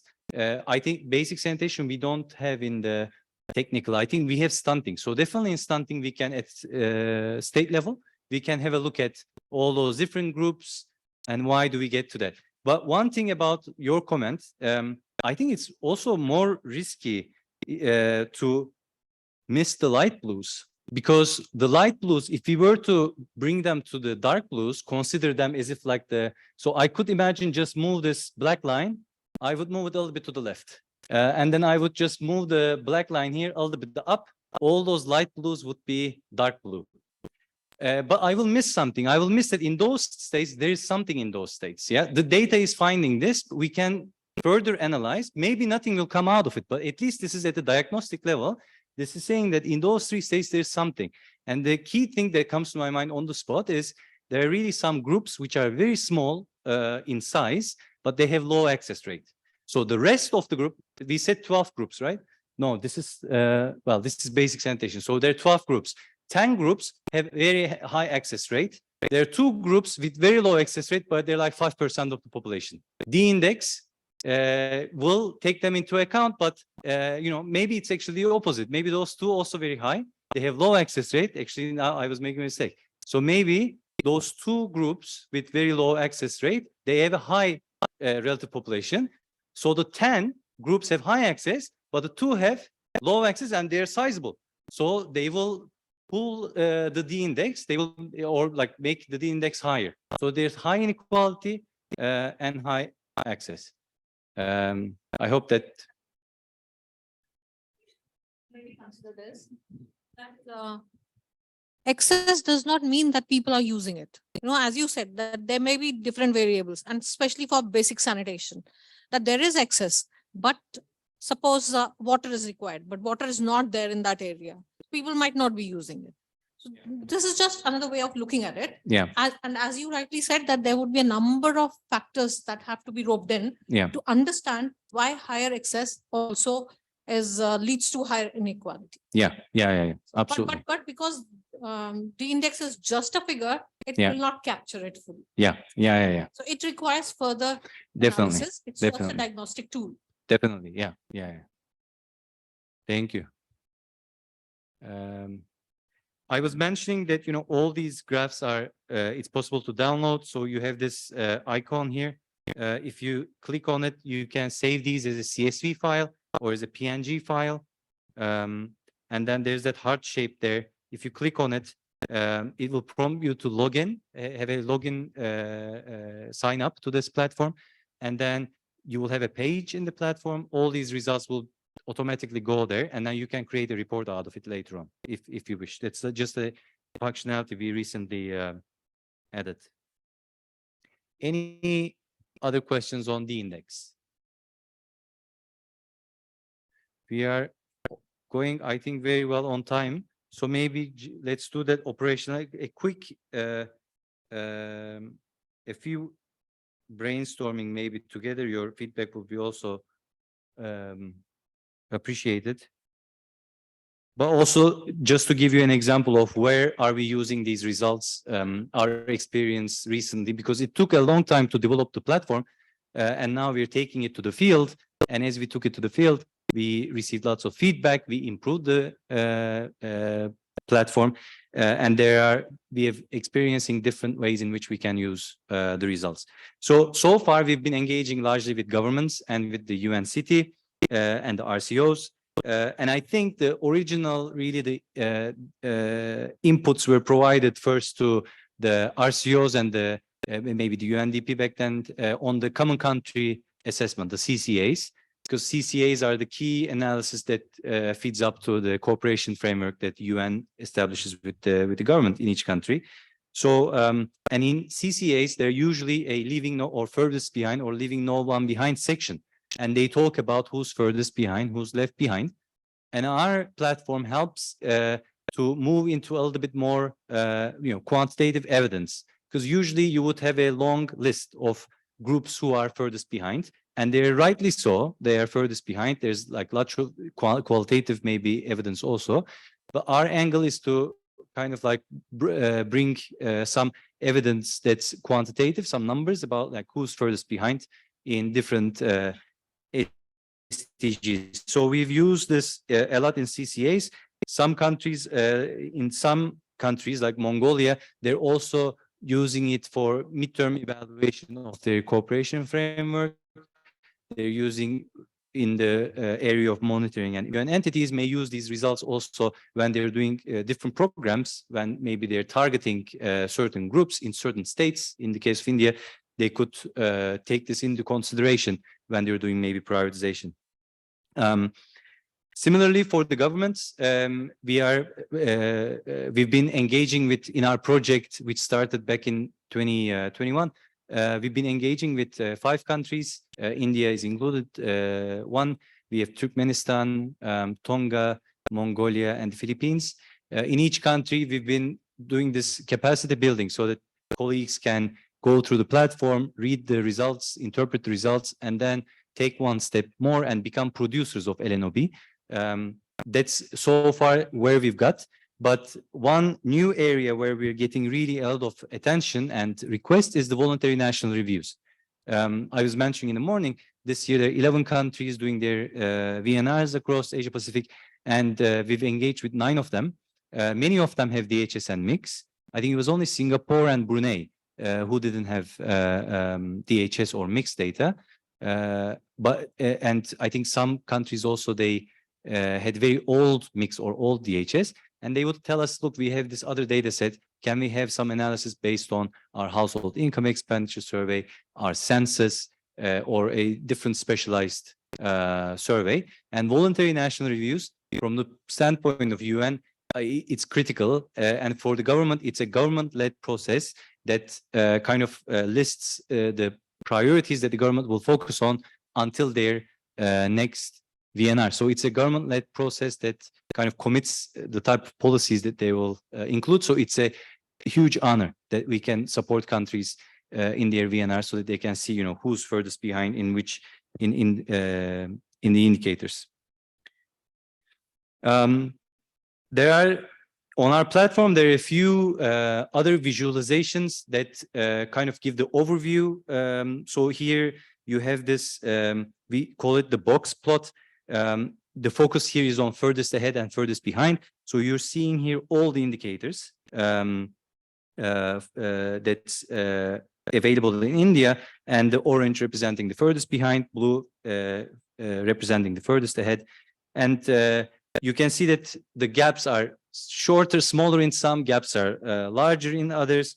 Like we see here, the clean fuels, it's 97% versus 22%. There's a 75 percentage point gap. Oops.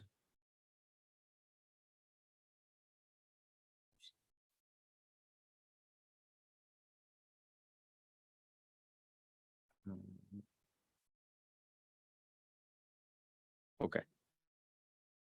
Sorry, I think I wasn't sharing on Zoom, maybe virtual didn't see. Sorry, apologies about that. So this box plot is helpful when we're analyzing, when you're looking at the data to see, how a particular country, in the case India, is doing across different indicators. This is another measure, or this is another measure of inequality. It's an incomplete measure of inequality because we're just looking at furthest ahead and furthest behind. In this sense, the index is a little bit more complete because it's taking into account everyone. So we find this visualization also quite helpful when we engage with our partners to kind of like summarize inequalities in across different SDGs in a given country.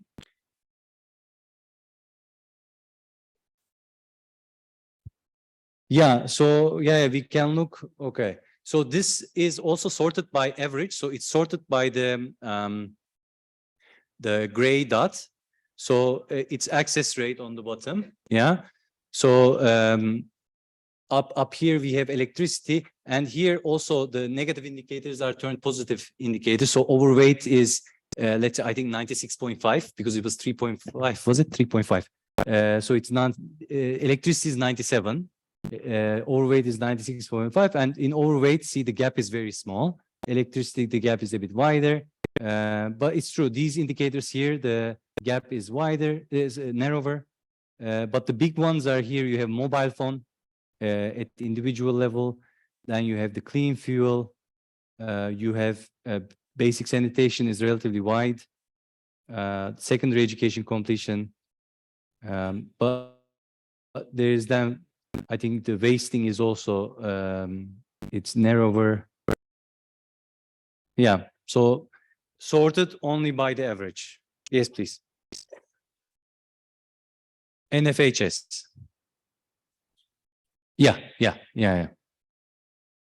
The question was, so virtuals, the question was, where is the data coming from? It's NFHS. Yes, please. Sorry. No. What are the other source of data apart from NFHS that you have for analyzing this? We have no other data in India. Yeah, only NFHS, which is publicly available that we can download. Yeah.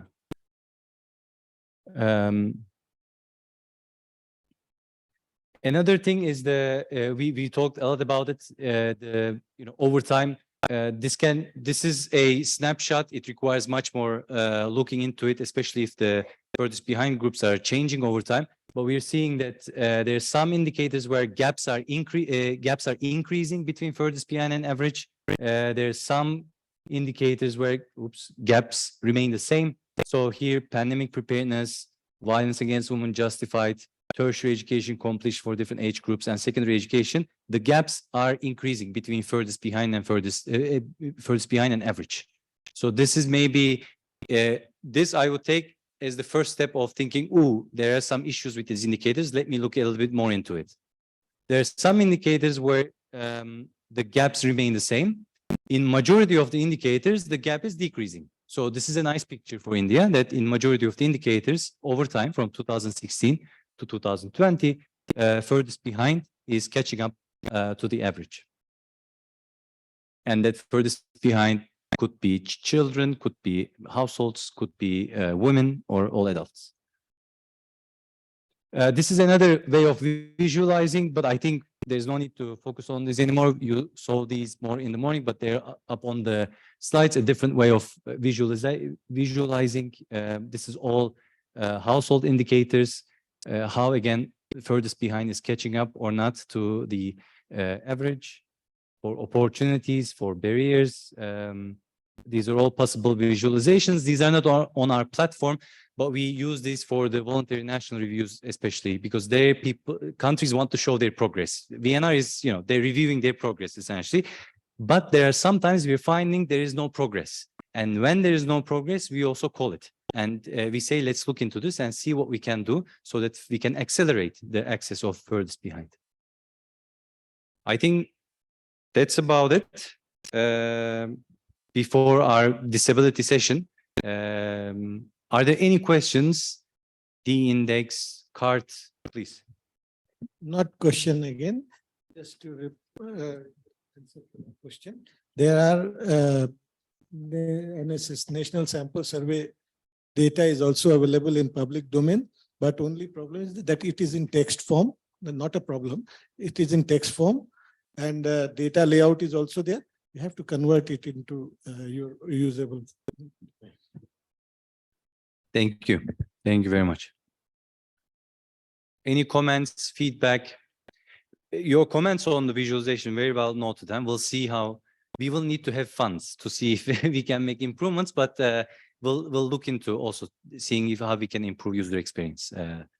And also we loaded you with a lot of information in a short term. Like, please, I hope you'll have time to go through platform later. And if you have more comments, more questions and feedback, please feel free to reach us. Okay. So maybe let's go there and then we come to you. Okay. We have NFHS data, which collects a lot of information. but also we have data from NSO, which collects data on PLFS, consumer expenditure survey, etc. But NFHS, I think we can obtain district level estimates, but even from unit level data of NSO, district level estimates cannot be obtained because the sample size is so small. Okay. So there is one limitation in using the NSO data. Okay. Otherwise, state level data is better to use the NSO data because we have more focused surveys like PLFS and access to basic amenities like education, health, etc. So, but this level of disaggregation, I think district level NFHS is the best. I think there was someone even in the chat who were saying NFHS might be problematic with district level. We'll look into this. Sampling the sample size or where randomization and stratification happens, we need to look into this. We've never gone beyond or below state level. So we only stayed at state and national level. But if it is possible, if it is statistically feasible, it's technically very easy to go. But of course, if the randomization not done according to districts, then we will not go there. Yeah, thank you very much for the note. Okay, let me start with the NFHS thing. Just wanted to add one thing, and I think you should also take care of that. NFHS has got two modules. One is the state modules. It gives certain indicators only at the state level and RCH indicator at the district level. For example, violence against women, it is in a state module. It is not meant for district level. But if you try to do from the raw data analysis, you will get district level estimates, but there will be 5 or 8 or 9 sample size. So I think whenever you do anyone in district level analysis, please be sure that this indicator is designed to be at the state level or district level. So that's the first check you do that one. Okay. Okay. Now my question was that is when we learn about the coding in R, so this visualization will also be possible there, or for visualization we have to give the results to you and then you give us that. So what is that? So, you know, UN is always pro bono. We're like, but in this case, there is a proprietary nature to this. But then, like we have a system in which when a request like that comes, we can internalize it pretty quickly and get back to you with the trees. We haven't received such a request yet. And in all these countries, we advertise saying, please, please, you know. But hopefully, this is our final training tomorrow and Friday. When we complete India, it's our final training. And after that, we'll be a little bit more aggressive to the training participants. You will hear us from us more, encouraging you to do more and do research on with LNOB, with tool methodology. So there, like, I hope you'll be able to run the code. And if there's something interesting and you want to get the tree, we can gladly share that. But maybe in the next section at the end, I will show how the R code provides the tree. Maybe you'll see and you say it's not too bad. Then maybe you'll say okay, it's okay. But I hope you like ours better, and we will gladly provide the trees.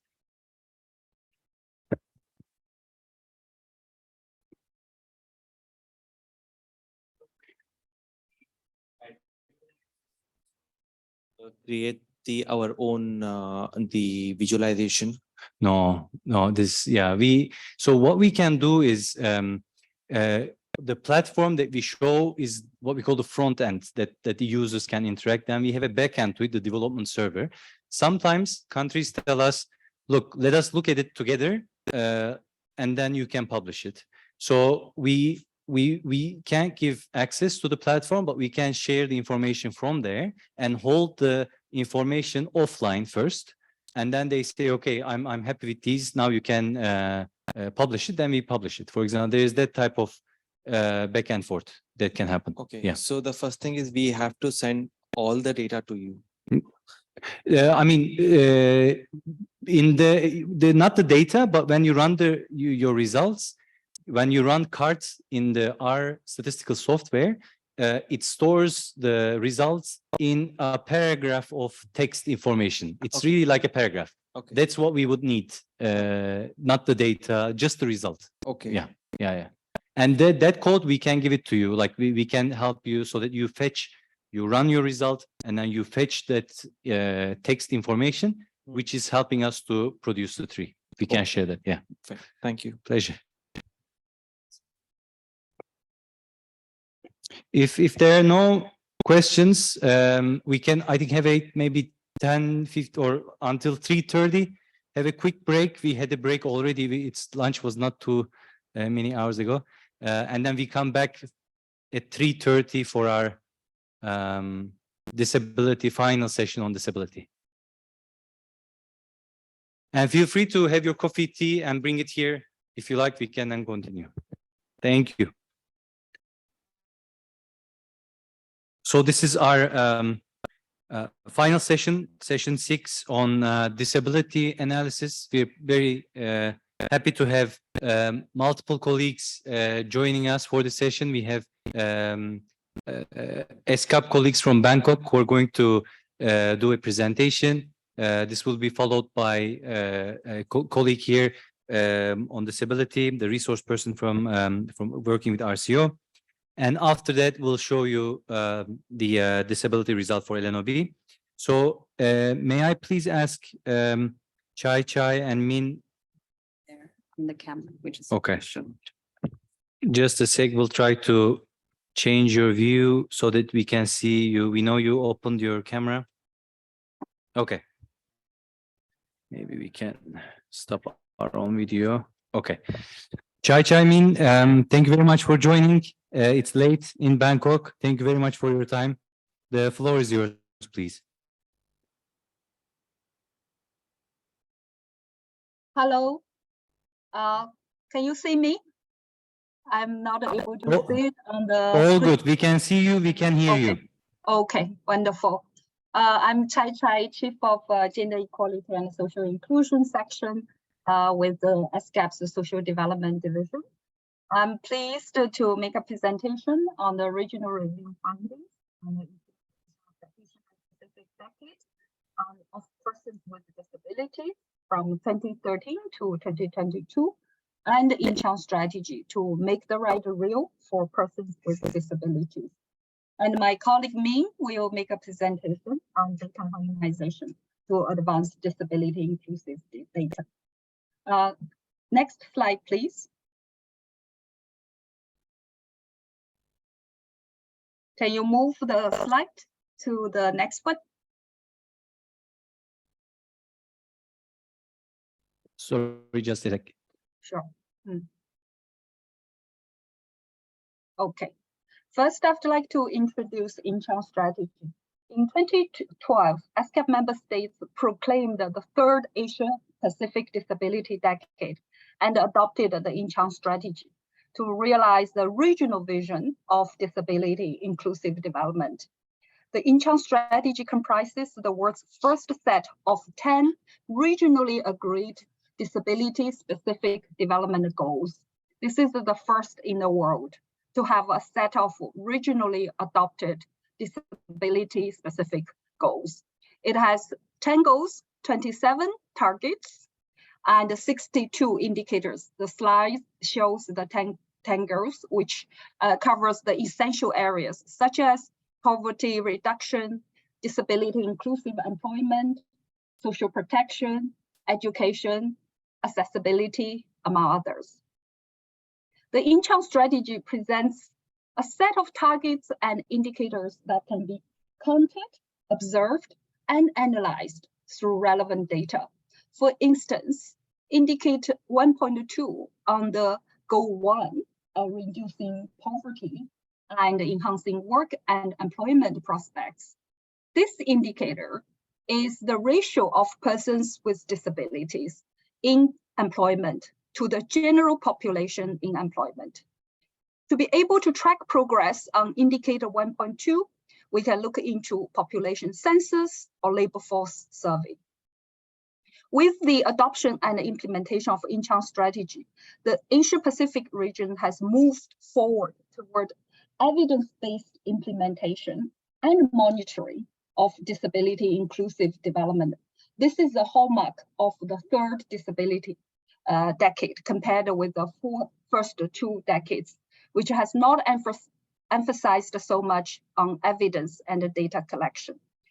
At the center of this endeavor, what and how we should do to collect and analyze disability data has become highly relevant, important, and urgent to the effective implementation of the third decade of persons with disabilities. Next slide, please. I will share with you some findings from our final review of the third decade based on the sets of targets and indicators contained in Incheon strategy. So 2022 is the final year of the third disability decade. ESCAP conducted a final review to assess the implementation of the Incheon strategy in the region. The review involved a national survey consisting a set of questionnaires to collect disability disaggregated data that corresponds to each Incheon strategy indicator. A total of 31 governments, 24 civil society organizations, and 8 international organizations submitted responses to ESCAP's survey. The findings of the survey and the secondary desk research show that despite positive progress made, the Asia-Pacific region has not fulfilled most of the Incheon strategy goals and targets. So this slide will show you some of the gaps. For example, in terms of employment, among the 21 countries with data, the average employment to population ratio was 24% for persons with disabilities. That is just about 1 in 4 persons with disabilities have a job. While in comparison, for persons with without disabilities, the employment to population rate is 62%, which is much higher. In terms of social protection, we are all aware social protection schemes are often inadequate, inaccessible, or unavailable for persons with disabilities. Disability social protection benefit coverage was less than 50% in 21 out of the 40 countries with data.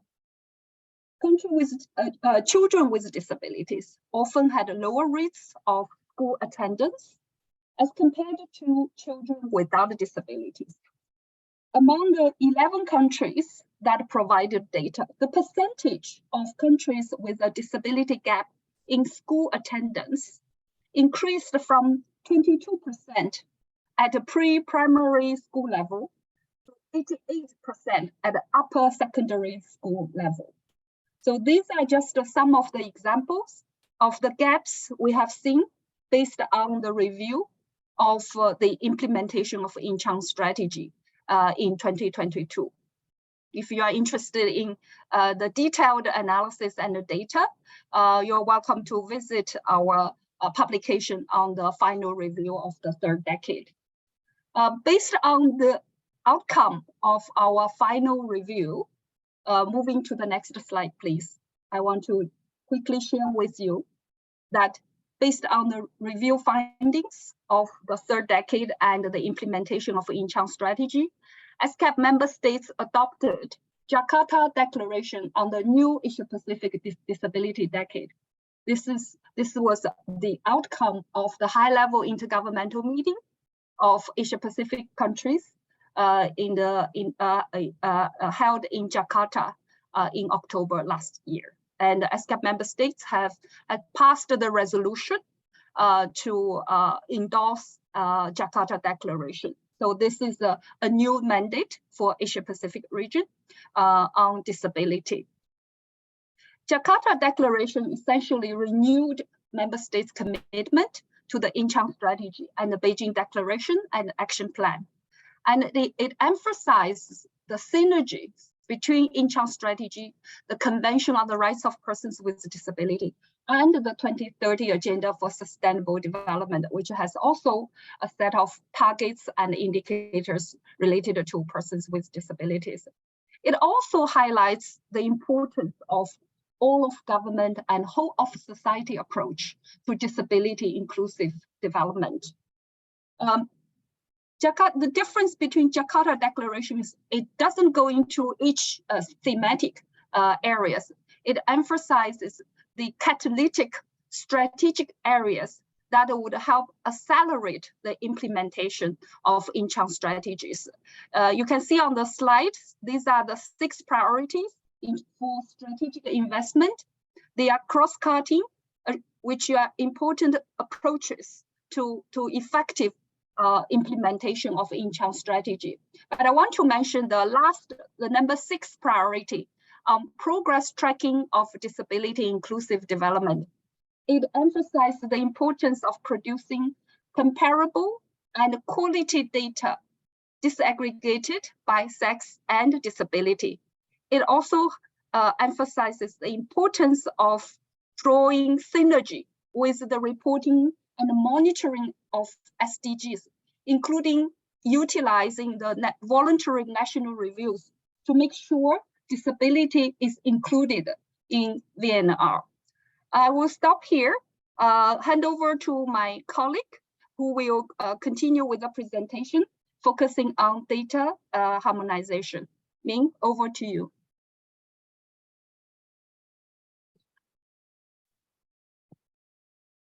Sorry. Your mic is, yeah.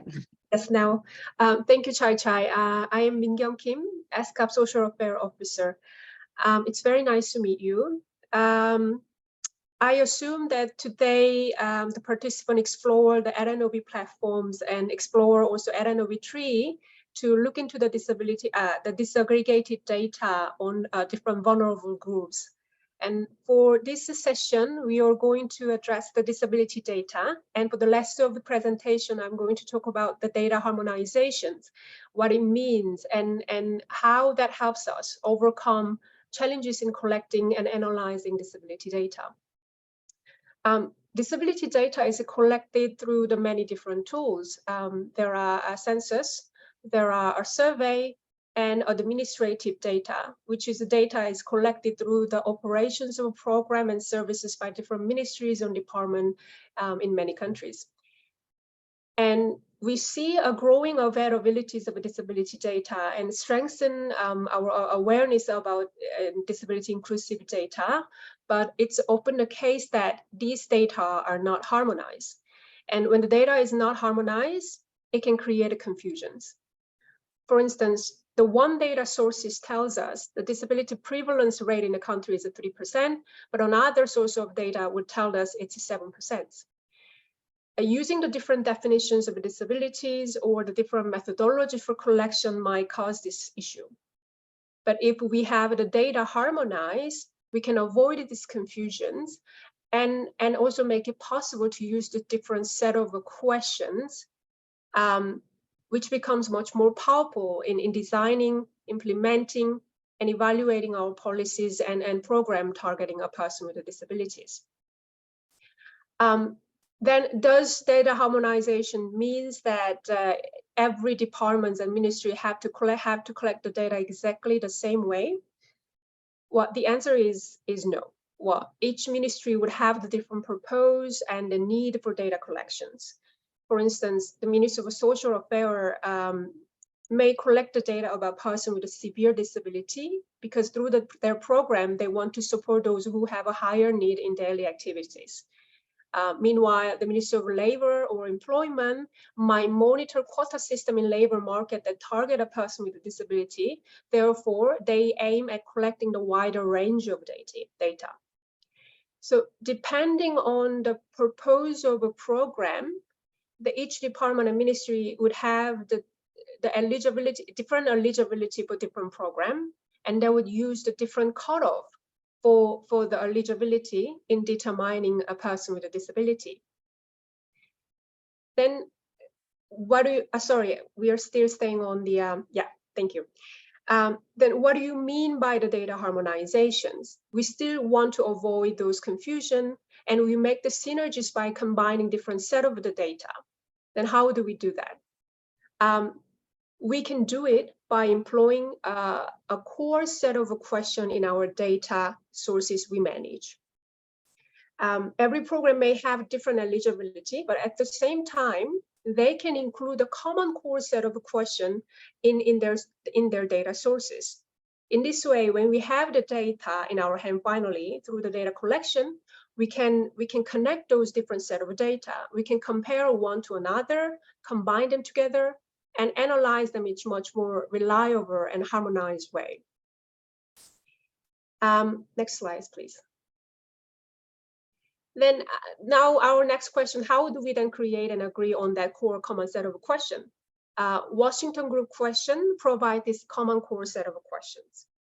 And we have worked towards, collecting the disaggregated data on different ground, like the gender disaggregated data, also disaggregated data on different age groups, on income level, nationalities, ethnicities. When it comes to disability, there is another layer of challenges, because disabilities is a dynamic and multifaceted concept. One can understand the different disabilities different from other. And because of this nature, many countries around the world used to use the different questions in their survey and census to identify the person with a disability, which impeded the collections of a compatible, reliable data at global level. And these same issues has been found in the national level too, because the different ministries and departments, they use the different question for their identifications. So the Washington Group questions were developed early 2000 to overcome these challenges. As you see here, it's a designed to examine the respondent functional levels in the 6 different domains of daily activity: seeing, hearing, walking, remembering, self-caring, and communications. And then the respondent can choose the graded responses. But the point is, the Washington Group questions take the functional approaches to identification. It's questions crafted to avoid relying respondents' subjective definitions of disabilities. It's very important to use the Washington Group questions, and it's positive trends. We have seen the positive trends, and more in countries using the Washington Group questions around the world. Next slide, please. Yeah, but then the next step forward to progress on data harmonization, we should use the Washington Group questions in a much more consistent and comprehensive manner. It's a possible scenario that we use the Washington Group questions in population-based housing survey, but not necessarily add the same Washington Group question to the labor survey. So on one side, we have quite demographic data on person with a disability, but might not necessarily understand clearly what's the job perspective and employment situations of person with a disability. So that if we include the Washington Group question in the standard survey and census, and then we would have a better data harmonized in that way. So that's the first step, very first steps. And second, we also have to think about how to build the holistic disability management information system. We would need a more strategic and broader perspective instead of just thinking to collect the disability data, what census or survey we needed to administer, or whether we just simply included this Washington Group question in this census or not. We would need to establish disability management system. Once we use the core set of the question, Washington Group core set of a question, when we have data in our hands, we are able to compare all those data, combine them. So that means when we pull all those data set together in the system, we can use this data management information system that can facilitate data comparisons and also facilitate monitoring data collection and processing, and also strengthen the data analysis to better understand the political, economic, social, cultural situations of person with a disability, and therefore address better the inclusions of person with a disability in our policy through our policies and strategies. So our goal with the data collections and analysis, of course, to better understand diverse subpopulations of person with a disability. That's very basic statistics objectives. But that's not only objective. We also wanted to understand better their barriers and support need in all aspects of life. And data harmonization can really help us achieve this goal. And through the data harmonization, we can also create a more powerful data system that can help, identify identifications of policy needs and the development and the implementations of our policies, and as well as monitoring, evaluating them. Next slide, please. Yes. So this is the end of my presentation. Thank you very much. Thank you very much, Chachai. Thank you very much, Min, for your presentations.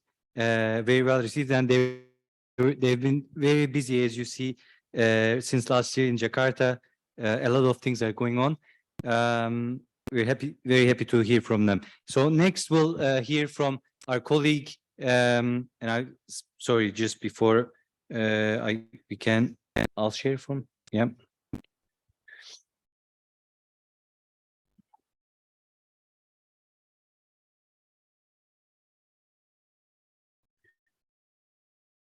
Next, we have Ms. Rama Krishnamachari, founder, director of DOC. The floor is yours for your presentation. And you can just... Sure. Yeah. Thank you. And thank you for this presentation.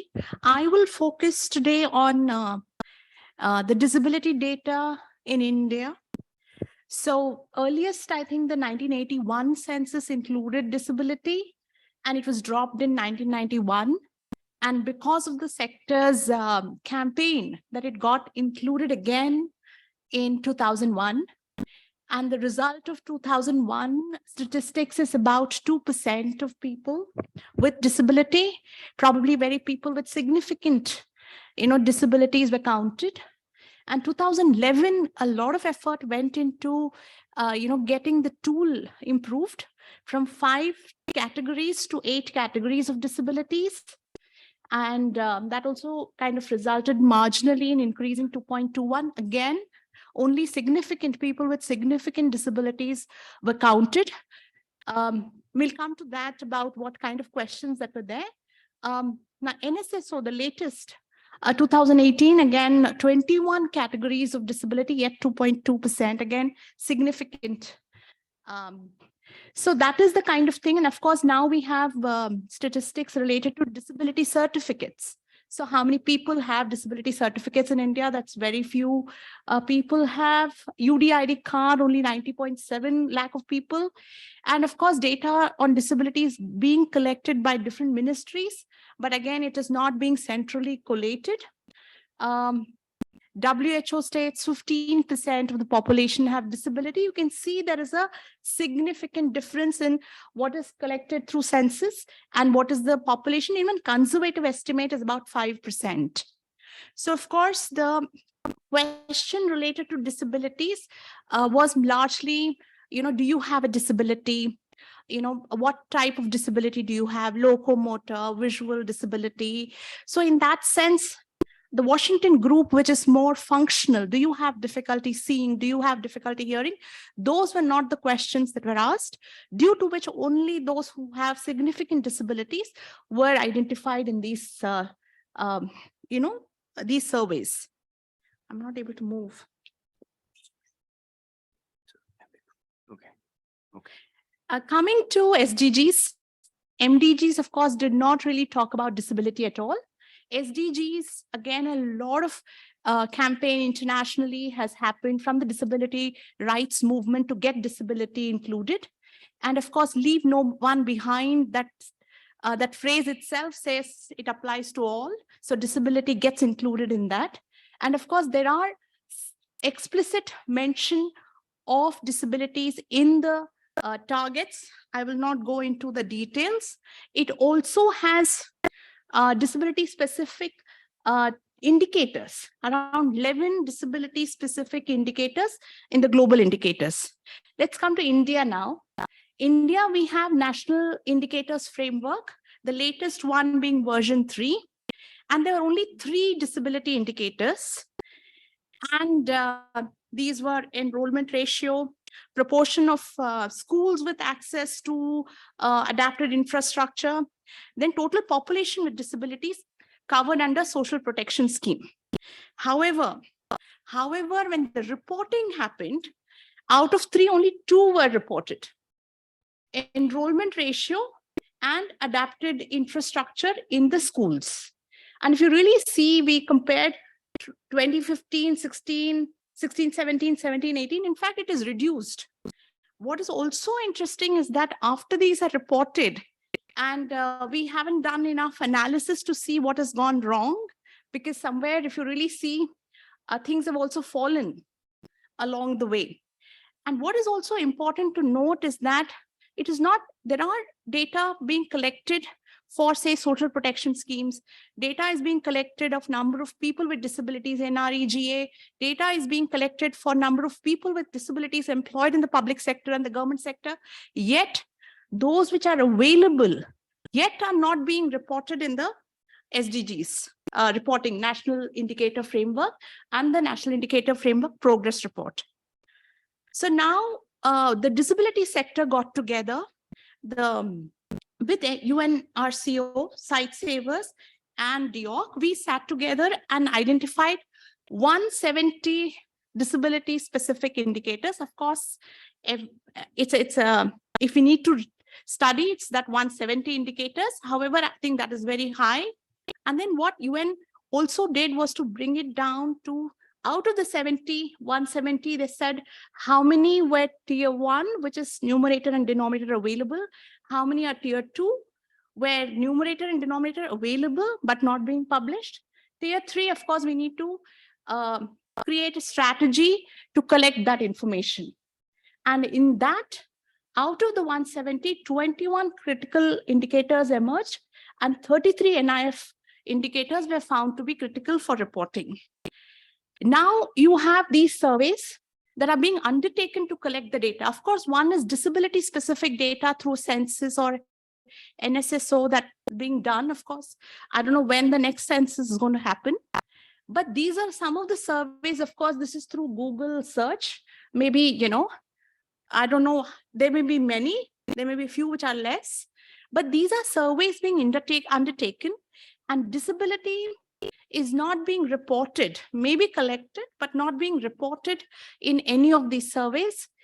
And the National Family Health Survey, which seems to be the main source for studying the SDG, interestingly, we came to know today that disability is not going to be included in this survey, which is a sad thing, because I agree that last time may have been the sample was small or difficult to study, but that should not be the reason for dropping. Rather, we should have strengthened the enumerator training, improved the question based on Washington group question. I agree that if you ask medical question, people will not understand. However, if you ask a question, do you have difficulty walking?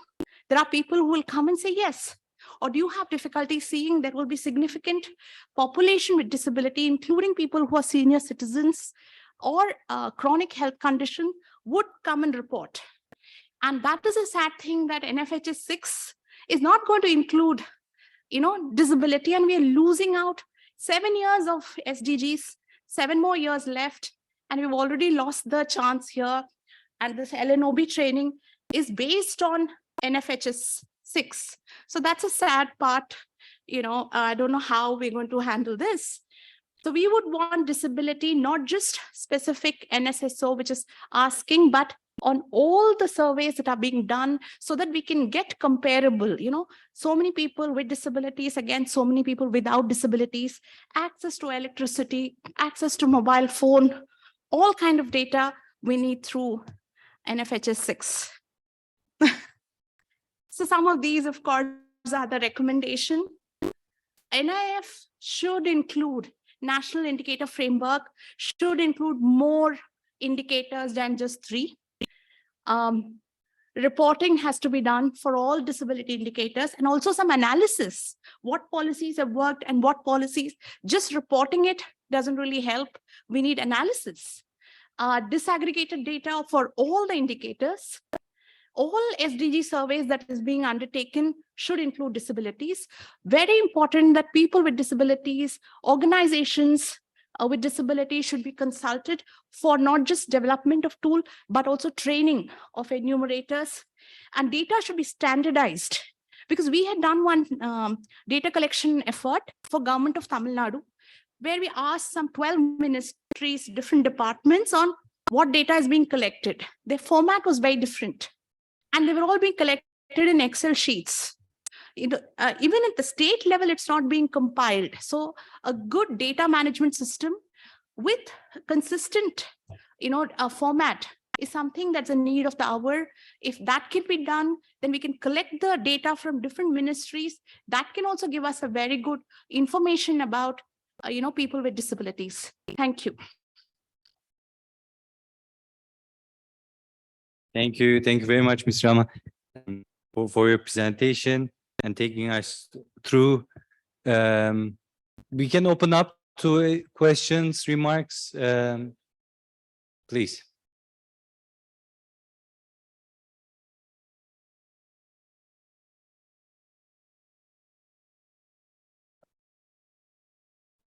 I have certain observations on this PPT. Just one thing is that earlier there was 3 indicators in NIF which we were talking. So the data was not available on the 3rd indicator. So in the latest NIF that was deleted. Right now we are having only 2 indicators relating to disability. Now, as you are discussing that we can find out the disability estimate from NFHS or from PLFS, which is not, I should say, possible, because in what is happening in PLFS, the purpose of PLFS is different one. It is, it aims to capture the labor dynamics, not the disability. If some disabled person is being captured, it is by chance only, like NFHS also. The focus of NFHS is not on the disability aspect. When we conducted the NSS surveys, that 76 round, that I just forgetting round, the disability round, that time the entire population was divided into, I remember 8 different strata, and all were belonging to disability, different kind of disability. Like the entire population of a village was categorized according to disability. So the survey was particularly for disability only. When we are calculating the estimate, that was from that survey. But in PLFS, we are capturing whether that person is having employment or not. If by chance someone is disabled among this population, so that the estimate can be calculated, but it will not be a reliable estimate. Even one should not calculate it. And you mentioned that, ma'am, there are certain critical indicator, 21 critical indicator which were found relevant to be included in NIF. It was discussed on various occasions, because in SDG framework that has been prepared by United Nations. And in the global indicator framework, right now they haven't included these indicators in the NIF, as well as in India. We requested, if you want to get some indicator included in NIF on disability, then the proposal should come from the Ministry of Social Justice and Empowerment, because MOSPI as an own cannot adopt any indicator in NIF. So these are my quick observations. And the thing about this slide, just to add what Dr. Sanjay has mentioned on this slide, you have the title of this slide is Surveys Undertaken for SDGs. This is not correct. Yeah, okay. It's okay. Because Of course, I agree. SDGs Yes. can be removed. And Any survey that is being done. no, it's not correct, because all these periodic labor force survey, as mentioned, Sanjay mentioned, that it is for different purpose. That disability question is there. It does not mean that you can just take it and calculate disability.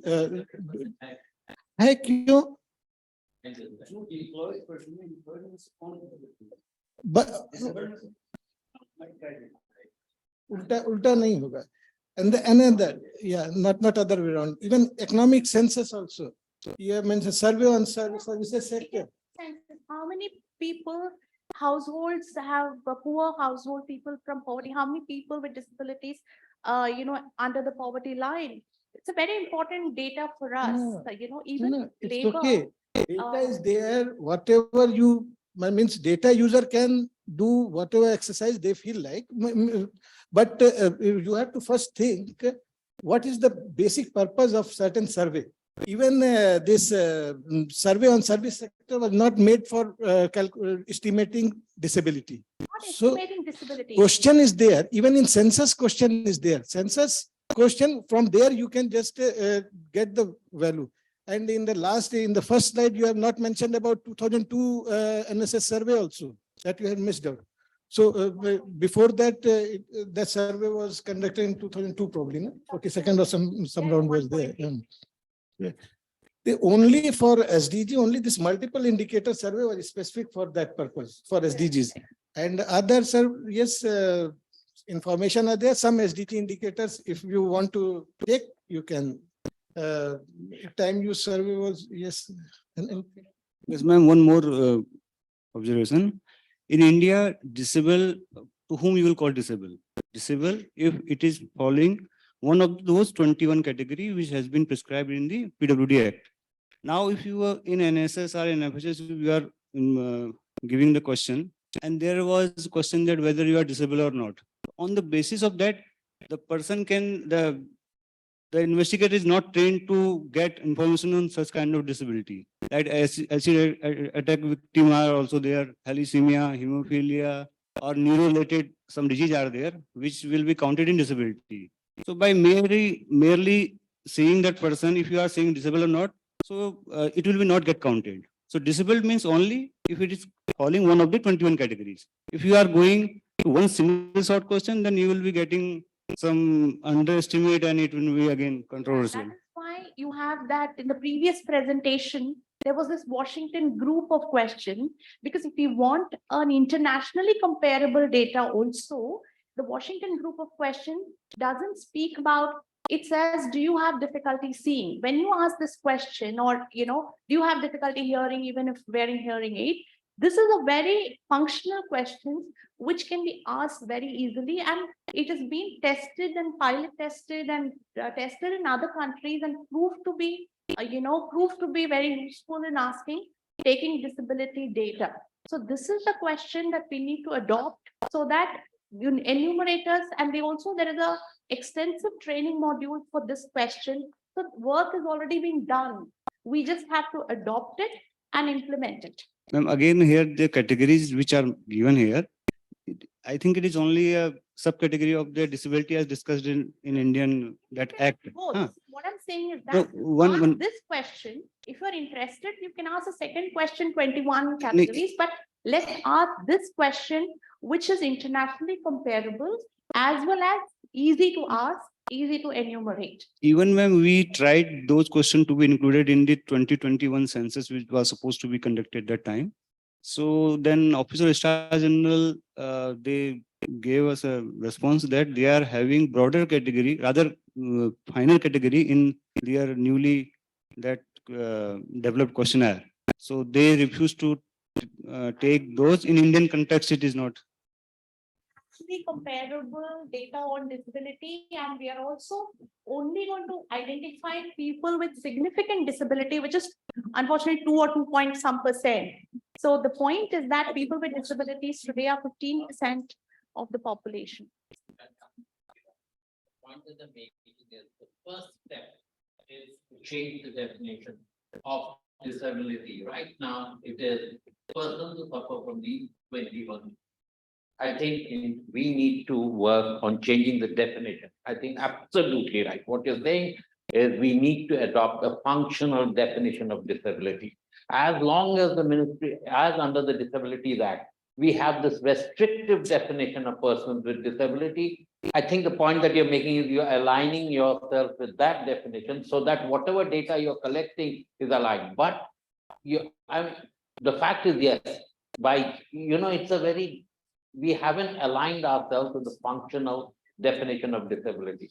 But the point that Sanjay, I raised it with both Sanjay and Mr. Oja. The point was, yes, look, we have a substantive ministry. The work there is to broaden the definition of disability as it's defined, and then we are going to do data collection along that. It is egg first or chicken first, but I think the point made by you is absolutely right. Yes, point. Difficult to enumerate or whatever that is the reason to dropping disability out. See, that is let me tell you, even schools, they say that mainstream school says we can't admit a person with disability because our teachers are not trained. The person will feel very rejected, go to special schools. But that's an approach that has been taken. But the point is that if you do not have children in the regular school, how will improvement in the regular school happen? So you cannot, so just because something is not worked, the schools can say, so it has not worked. But we are saying no, unless you try, there will always be, yes, initially it will be difficult, you can improve. But if you can't improve on a zero, you need to improve on something. So just because something hasn't worked in the past doesn't mean it wouldn't work later. There is a lot of awareness. There is a lot of training required. So I would say, look at it in that manner. I think maybe let's save this as last. If you just want to compare, I don't have the even census questionnaire right now and NSS questionnaire. Right now, I don't have. But if you compare these 6 questions and with those 2 service questions, those are more elaborative, and the enumerators are trained, means they are well trained for canvas those questions. It is not that just giving something, some question and just go and collect the information. Thank you. Just I'll just take few minutes on that. Okay, so there could be a demand for inclusion everywhere and something that's fine. And without undermining that, there is a need for a good data on disability and which we are lacking. So I mean, there's no undermining on that. Now you ask a question that why NFHS 6 is not asking this question and something like that. So it might be shocking news for you. It's true. But though I'm not an authority on NFHS, but anyone health department, but I'm a part of the technical advisory committee where we discuss in detail. And you know what is the gist of the discussion is, we have analyzed the NFHS 5 data. You know, what is the percentage of women 15 to 49 years age having disability? Census, you are saying 2.1, other 2.2 or something. In NFHS, have you looked into how much is that? 0.93. Can we, is all. 4.5, I think, no? For all adults, it's 4.5. Persons file. Okay. So all persons file. So from persons file, 0.93 reported that they have any disability. But anyway, that's the figure. But the thing is, NFHS is designed as what you said, or any survey is designed to produce something else. So it was decided that an SSO survey has happened on disability. If you want disability data, so please go and this one. And it should not be, you know, if this data, if it's coming, and then we are interpreting 0.93% and they are access to school at something, this is giving a partial picture. Because this survey is meant for something, and then maybe we are not asking all those Washington group of questions, and it is going to be lengthy and so many things. So finally, it was decided not to include into that. But probably let's see if 7th round comes and something what happens. But I'm just going to say is that there are many. Yeah, so there are many, and I think I agree with that. Is the definitions and all, because if there's no standard and something like, then some survey or census is using these questions, other will not be able to compare. So I think for any survey or census, there are a lot of considerations, but I think together, maybe ministry or social justice and something should think for a special survey on disability to get a good data as a baseline. Our disability, and we verified is much lower than, I mean, it's felt, and if your disability is lower than the actual incidence, much lower. And one of the reasons is the way we define disability. And of course, there can be a better, but I think the point being taken is let the right instrument be constructed. I think your point is let's utilize every possible entry point. But for statisticians, of course, it's a question of what is the purpose and what is the accuracy of what you're going to derive and what sort of conclusions. I mean, the point that was being made. But within that, I think if we can find a way of more accurately showing the number of persons with disability in the country, and everyone agrees. I think there has to be some capacity building in doing this functional assessment. It sounds very good, but with that comes delivery of services. I think the fear is, how am I going to then, somebody who's going to assess that and give a certificate? So I can understand the ministry being a bit hesitant on some of those things. But having said that, we are underestimating the load of persons with disability and the problem faced by them. The sooner the better. But I think we are making progress now, and I hope that will also be done very. We have, I think Chai Chai has her hand raised. Chai Chai, floor is yours. Thank you. It's an interesting and important debate. Just want to quickly share that international community has recognized that Washington Group questionnaire is so far the best methodology to help accurate the prevalence or the rate of person with disabilities more accurately, closer to the average percentage. 15, according to WHO, 15% of general population has some form of disability. So if we use the Washington Group questionnaire, we will be able to get a closer, more accurate picture. Some countries have already started to integrate Washington Group questions into their national census and service. Wanted to just share this. Thank you. Thank you very much, Chai Chai. We're running a bit late, but still, if there's any other comments, Stephanie, sorry, I missed that. And then we show you, I think you missed an LNOB tree. Let's show you LNOB with disability. Sure.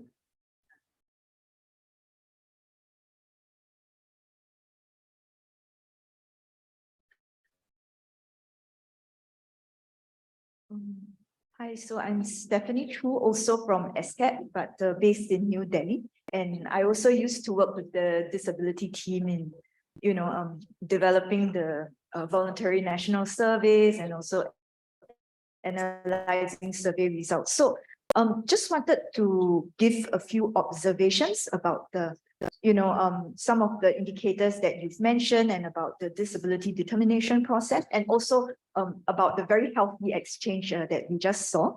So the first thing about the indicators, I think the comment would be, I think it's in the right direction that the number of indicators are actually being cut, because I think very often we will want to collect as much data as, because we need to have evidence-informed policy making. But when we are designing the surveys, we also have to think of the other party, right? Like how much data, are they able to fill? So I think cutting the data is the indicators in the right direction.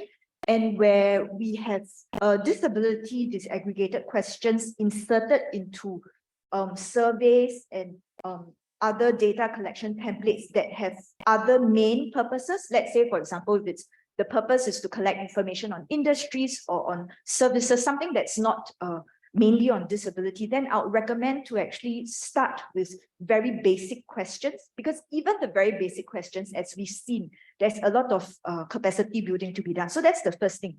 Let's start small with just simple 1 to 2 questions, because we need to get that 1 to 2 questions right first in order to get the good data.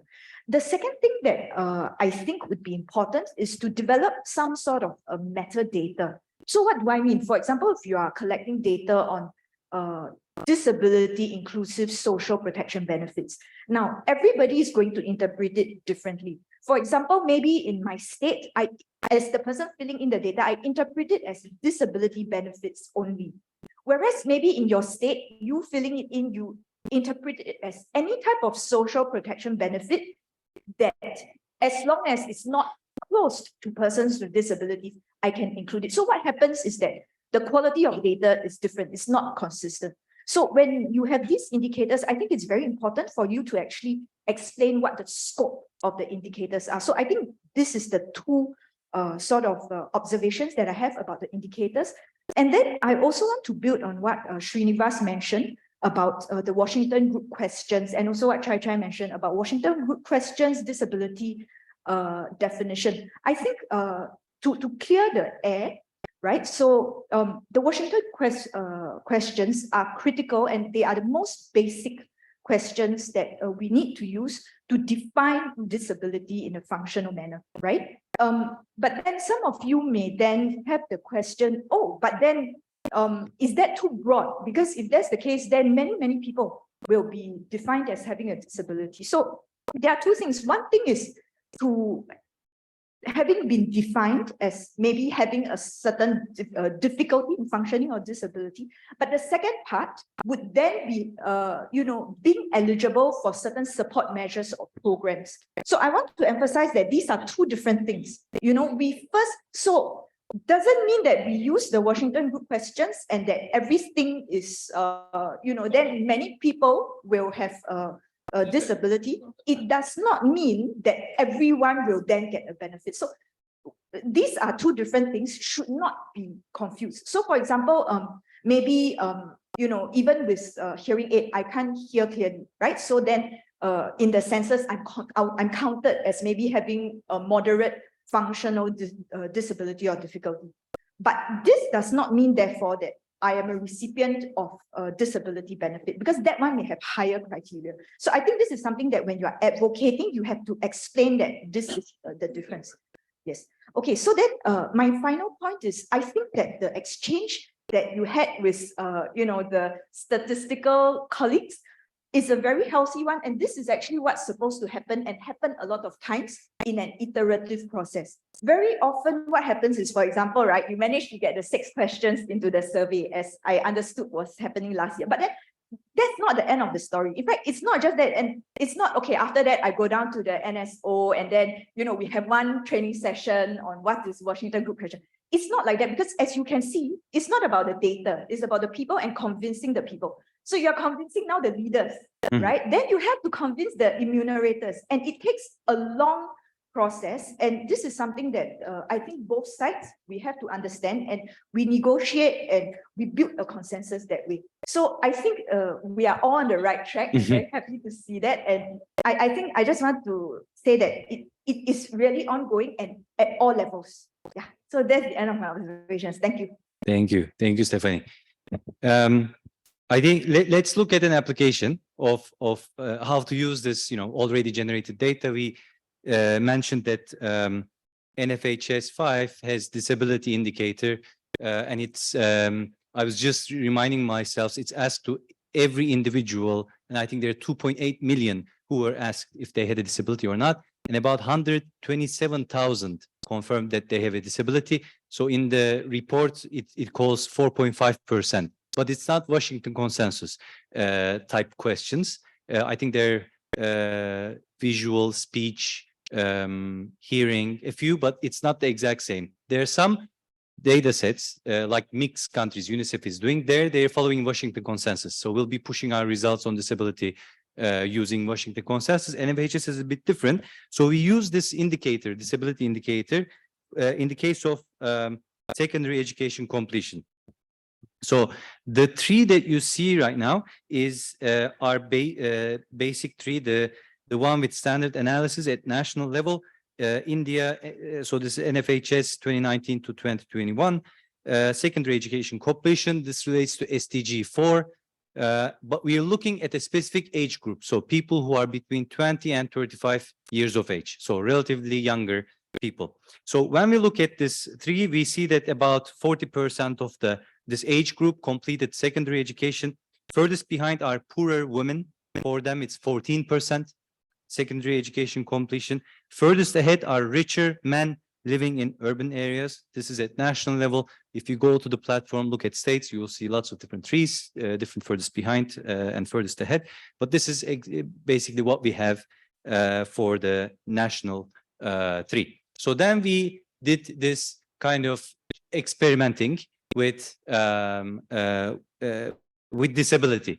What if we add disability to this? And we did.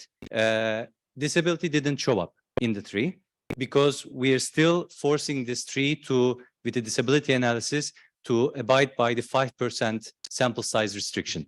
But in the sample, there's 4.5% disability. So by default, disability will not show up. So we reduced it to 1%. When we reduce to 1%, the tree changed a bit. Now, this is the trees that we are going to generate tomorrow. This is the standard output that our statistical software gives us. And let me show you a little bit how we read it. So we're going to start from the top and we'll go down. The red means the furthest behind, the green means the furthest ahead. The numbers are the same. So 39% average secondary completion.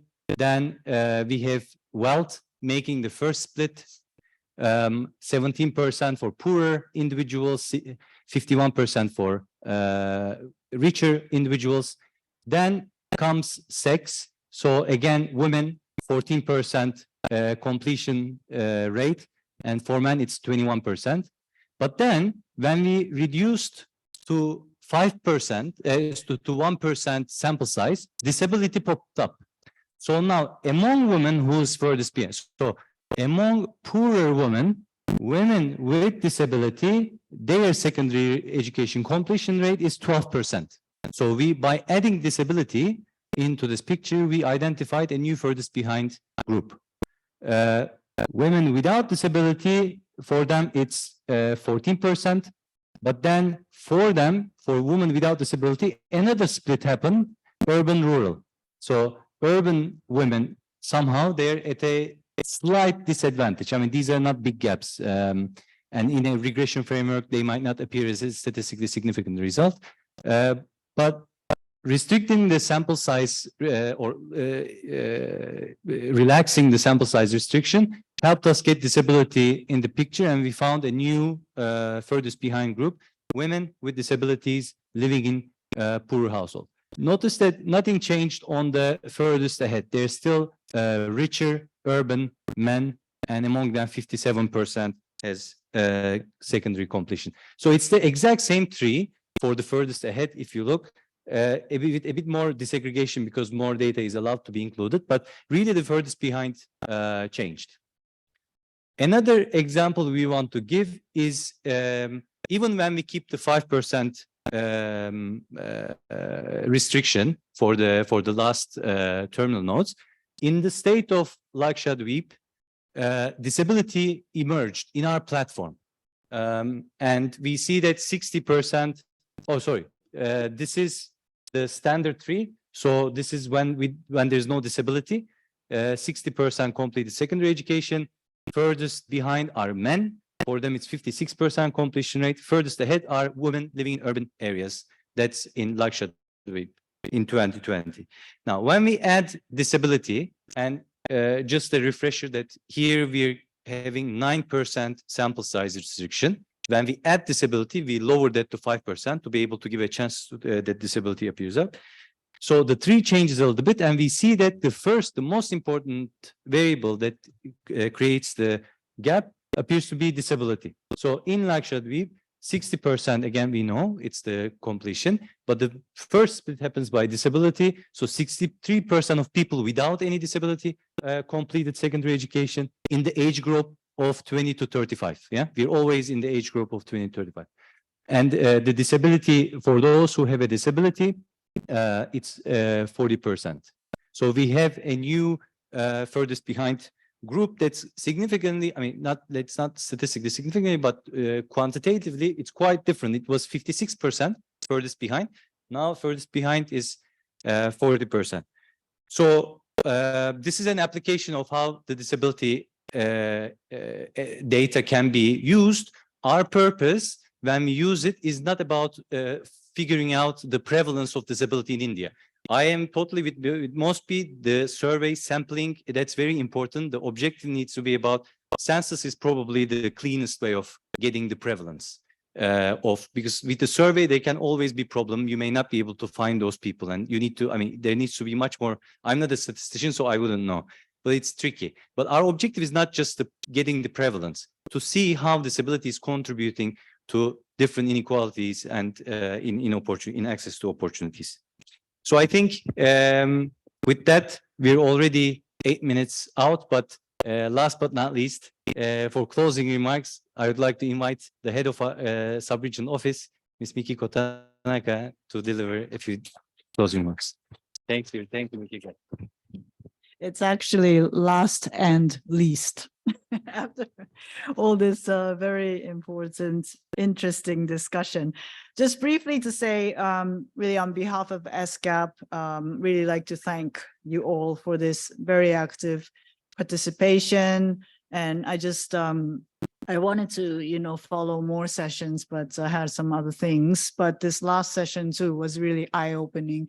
And I think that this kind of discussion is really, really important. I really thank you for engaging in this, asking these questions, presenting and proposing ideas. I hope we can follow up with something to at least, draw some, I don't know, action points, of things that we could help to improve or change in India. So thank you very much for that engagement. I hope that through this, it's an introductory training, and tomorrow we will have a longer one. But I hope this allowed some understanding around these leave no one behind analysis and the tools that are available. Tomorrow is going to go more in the technicals of even I don't understand R. Statistical codes, yes. So, but that I guess is the real, crux of the tools, the information data that, other people can use to analyze and to come forward with policies and programs and to measure actually whether they are working to reach those that are left behind. So really look forward to that 2-day training as well. Some of you may also be there too. Really, India is a really interesting, country in the scale, the complexity, also the many layers of governance as well. That, the potential of using these LNOB tools, again, is really huge as well. It might be complicated too, but nonetheless, there's so much diversity, so much complexity. And I think that the world can, and Asia Pacific for ESCAP, can learn a lot from, maybe experimentations that can be done through the use of LNOB tools and this analysis as well. And of course, for the country itself, although, it's really accelerating really fast, being, economy number 3 in the world very soon. But nonetheless, it is, it's a huge population, and therefore there are lots of people who have not been able to, go fast, and maybe they are left behind, reversal as we see all around the world. So I hope really we can use these tools in addition to all kinds of other, obviously, investments and activities that are going on. And for the UN country team, thank you also for participating in this. Since we are at the start of a new cooperation framework, I hope, we can work together to help the government at the various levels, but also the NGOs and different stakeholders to, really make use of this and to, fast forward development, but also really to include everybody, because that's the most difficult part. And that's probably the most important part of the UN's work. So I hope we can, continue the collaboration there as well. Just to add a little bit of marketing of ESCAP. So ESCAP is a regional organization, but we do have some activities that cover India as well. We have a study with UNICEF on social protection for persons with disabilities in South Asia. Once it's, out, I hope we can, have another discussion around this issue. Also, actually, Stephanie, who spoke just now, she's leading a guide and good practice compendium on inclusive green spaces or public parks, right? And actually, India does have some, good examples too, but we'd like to obviously use that to spread it out wider. There's also some policy research we're doing on women and transport in South Asia. Obviously, the transport sector is a sector where women are really difficult to find, both as users as well as workers. So that's we're doing as well. We're also starting with IOM, the International Organization for Migration, an India-focused study on internal migration of women workers in India. We're going to start with the garment sector to understand better there, what are the well, there are probably lots of challenges, vulnerabilities there, but how to also, help them. So we hope we can work together with the government institutions, civil society, and also the UN country team on these fronts as well. So really, before I close, I'd like to extend our sincere appreciation to the Ministry of Statistics and Program Implementation, as well as the UN Resident Coordinator's Office, that really with this collaboration, we were able to hold this event. And thanks also to the ESCAP team who provided this training today. Look forward to more collaboration, and certainly tomorrow we have the technical one. So thank you very much. So before you take leave, we would like to collect feedback from you, and we will be distributing the certificates for a picture altogether as a memory of this beautiful day. I presume everyone here has access to a mobile phone. We have 100% access rate here. So with that mobile phone, I think if you could use the QR code here, or if you are on a computer, if you'd like to, it's a very short survey. So while you're filling up and giving us feedback, we'll be walking around and distributing the certificates. Then we can come to the front and have a picture, which will later go to our website.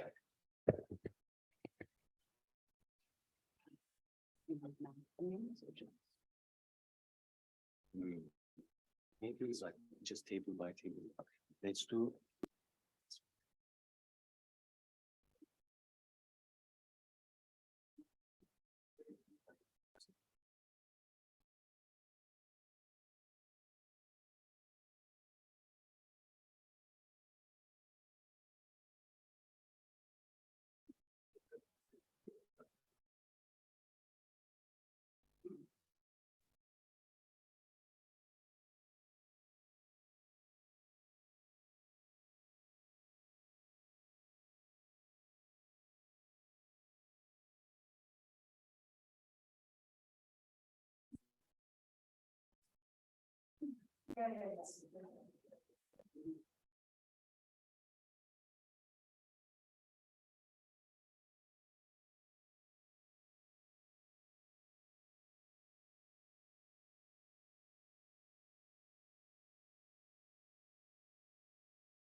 It's a bit difficult also to go around. Maybe I start announcing names, and if you raise your hand, I'll come to you.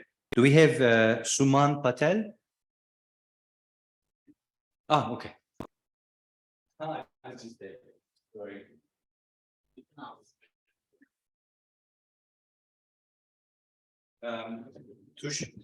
Tushar Chandra, Rajesh Kumar Pal. Yeah.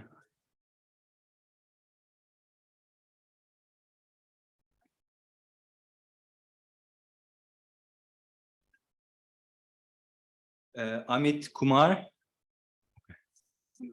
Amit Kumar. Sidant Khanna. Ashwani Kanaujia. Nur Muhammad Khan. Ziaul Haq. Sukanya Kalita Waipe.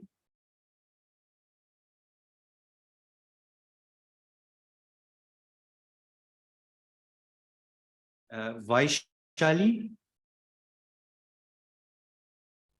Puneet Varma. Who's there? We can replace this. Maybe it's just one. Chiranjeev Bhattacharya. Anand Kumar Palraj.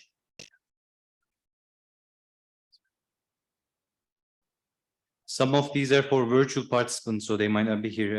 Richa Kanpal, I think Risha is, shall I give it to, okay. Anupam Sarkar.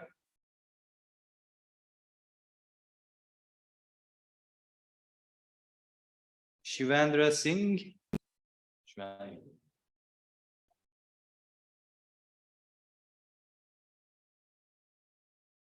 Tapas Kumar Sarangi.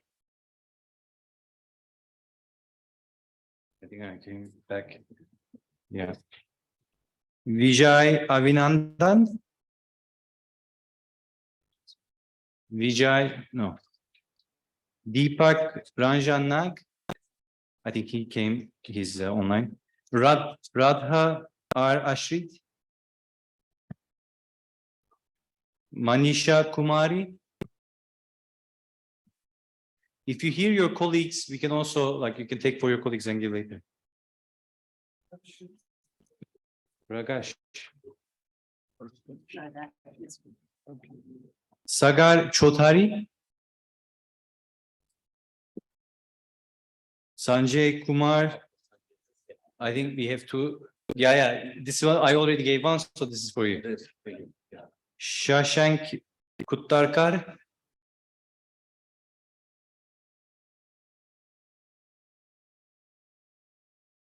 Arun Kumar. Lokender Prasad. Manish Bindal. Akhil Kumar As.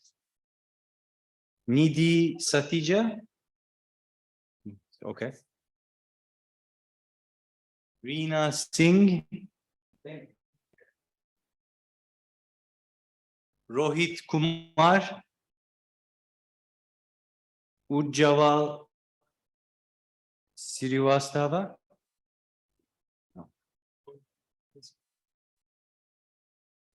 Ruby Dar.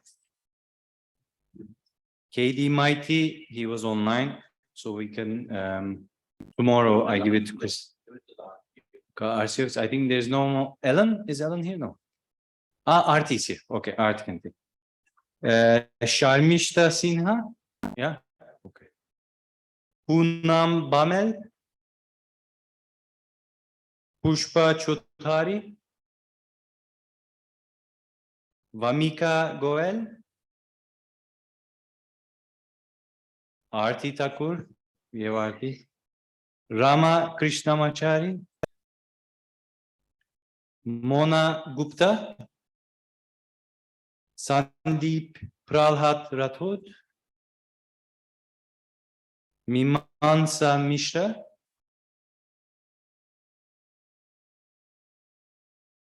Ayushi Jain.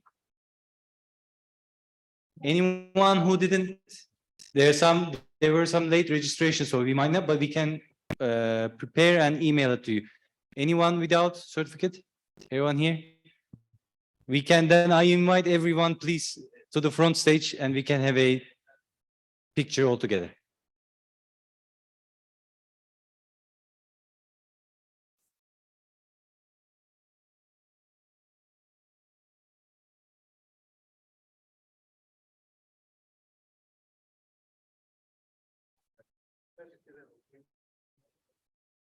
The screen.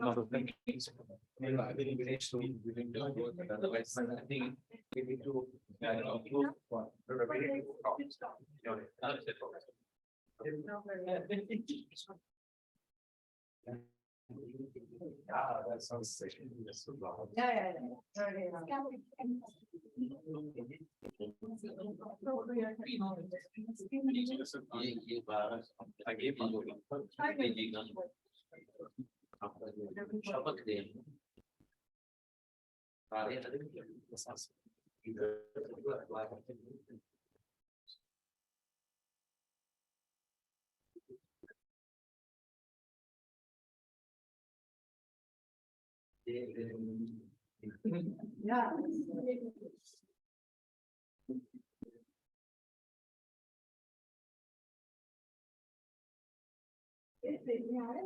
Then you check just one. No,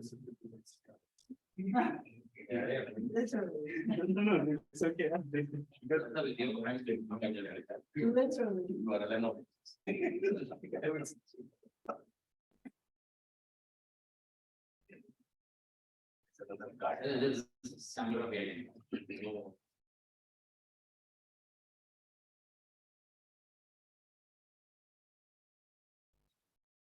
Okay.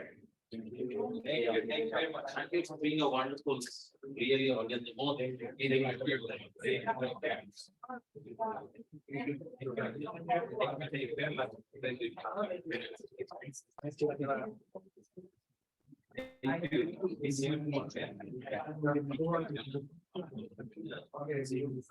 you very much.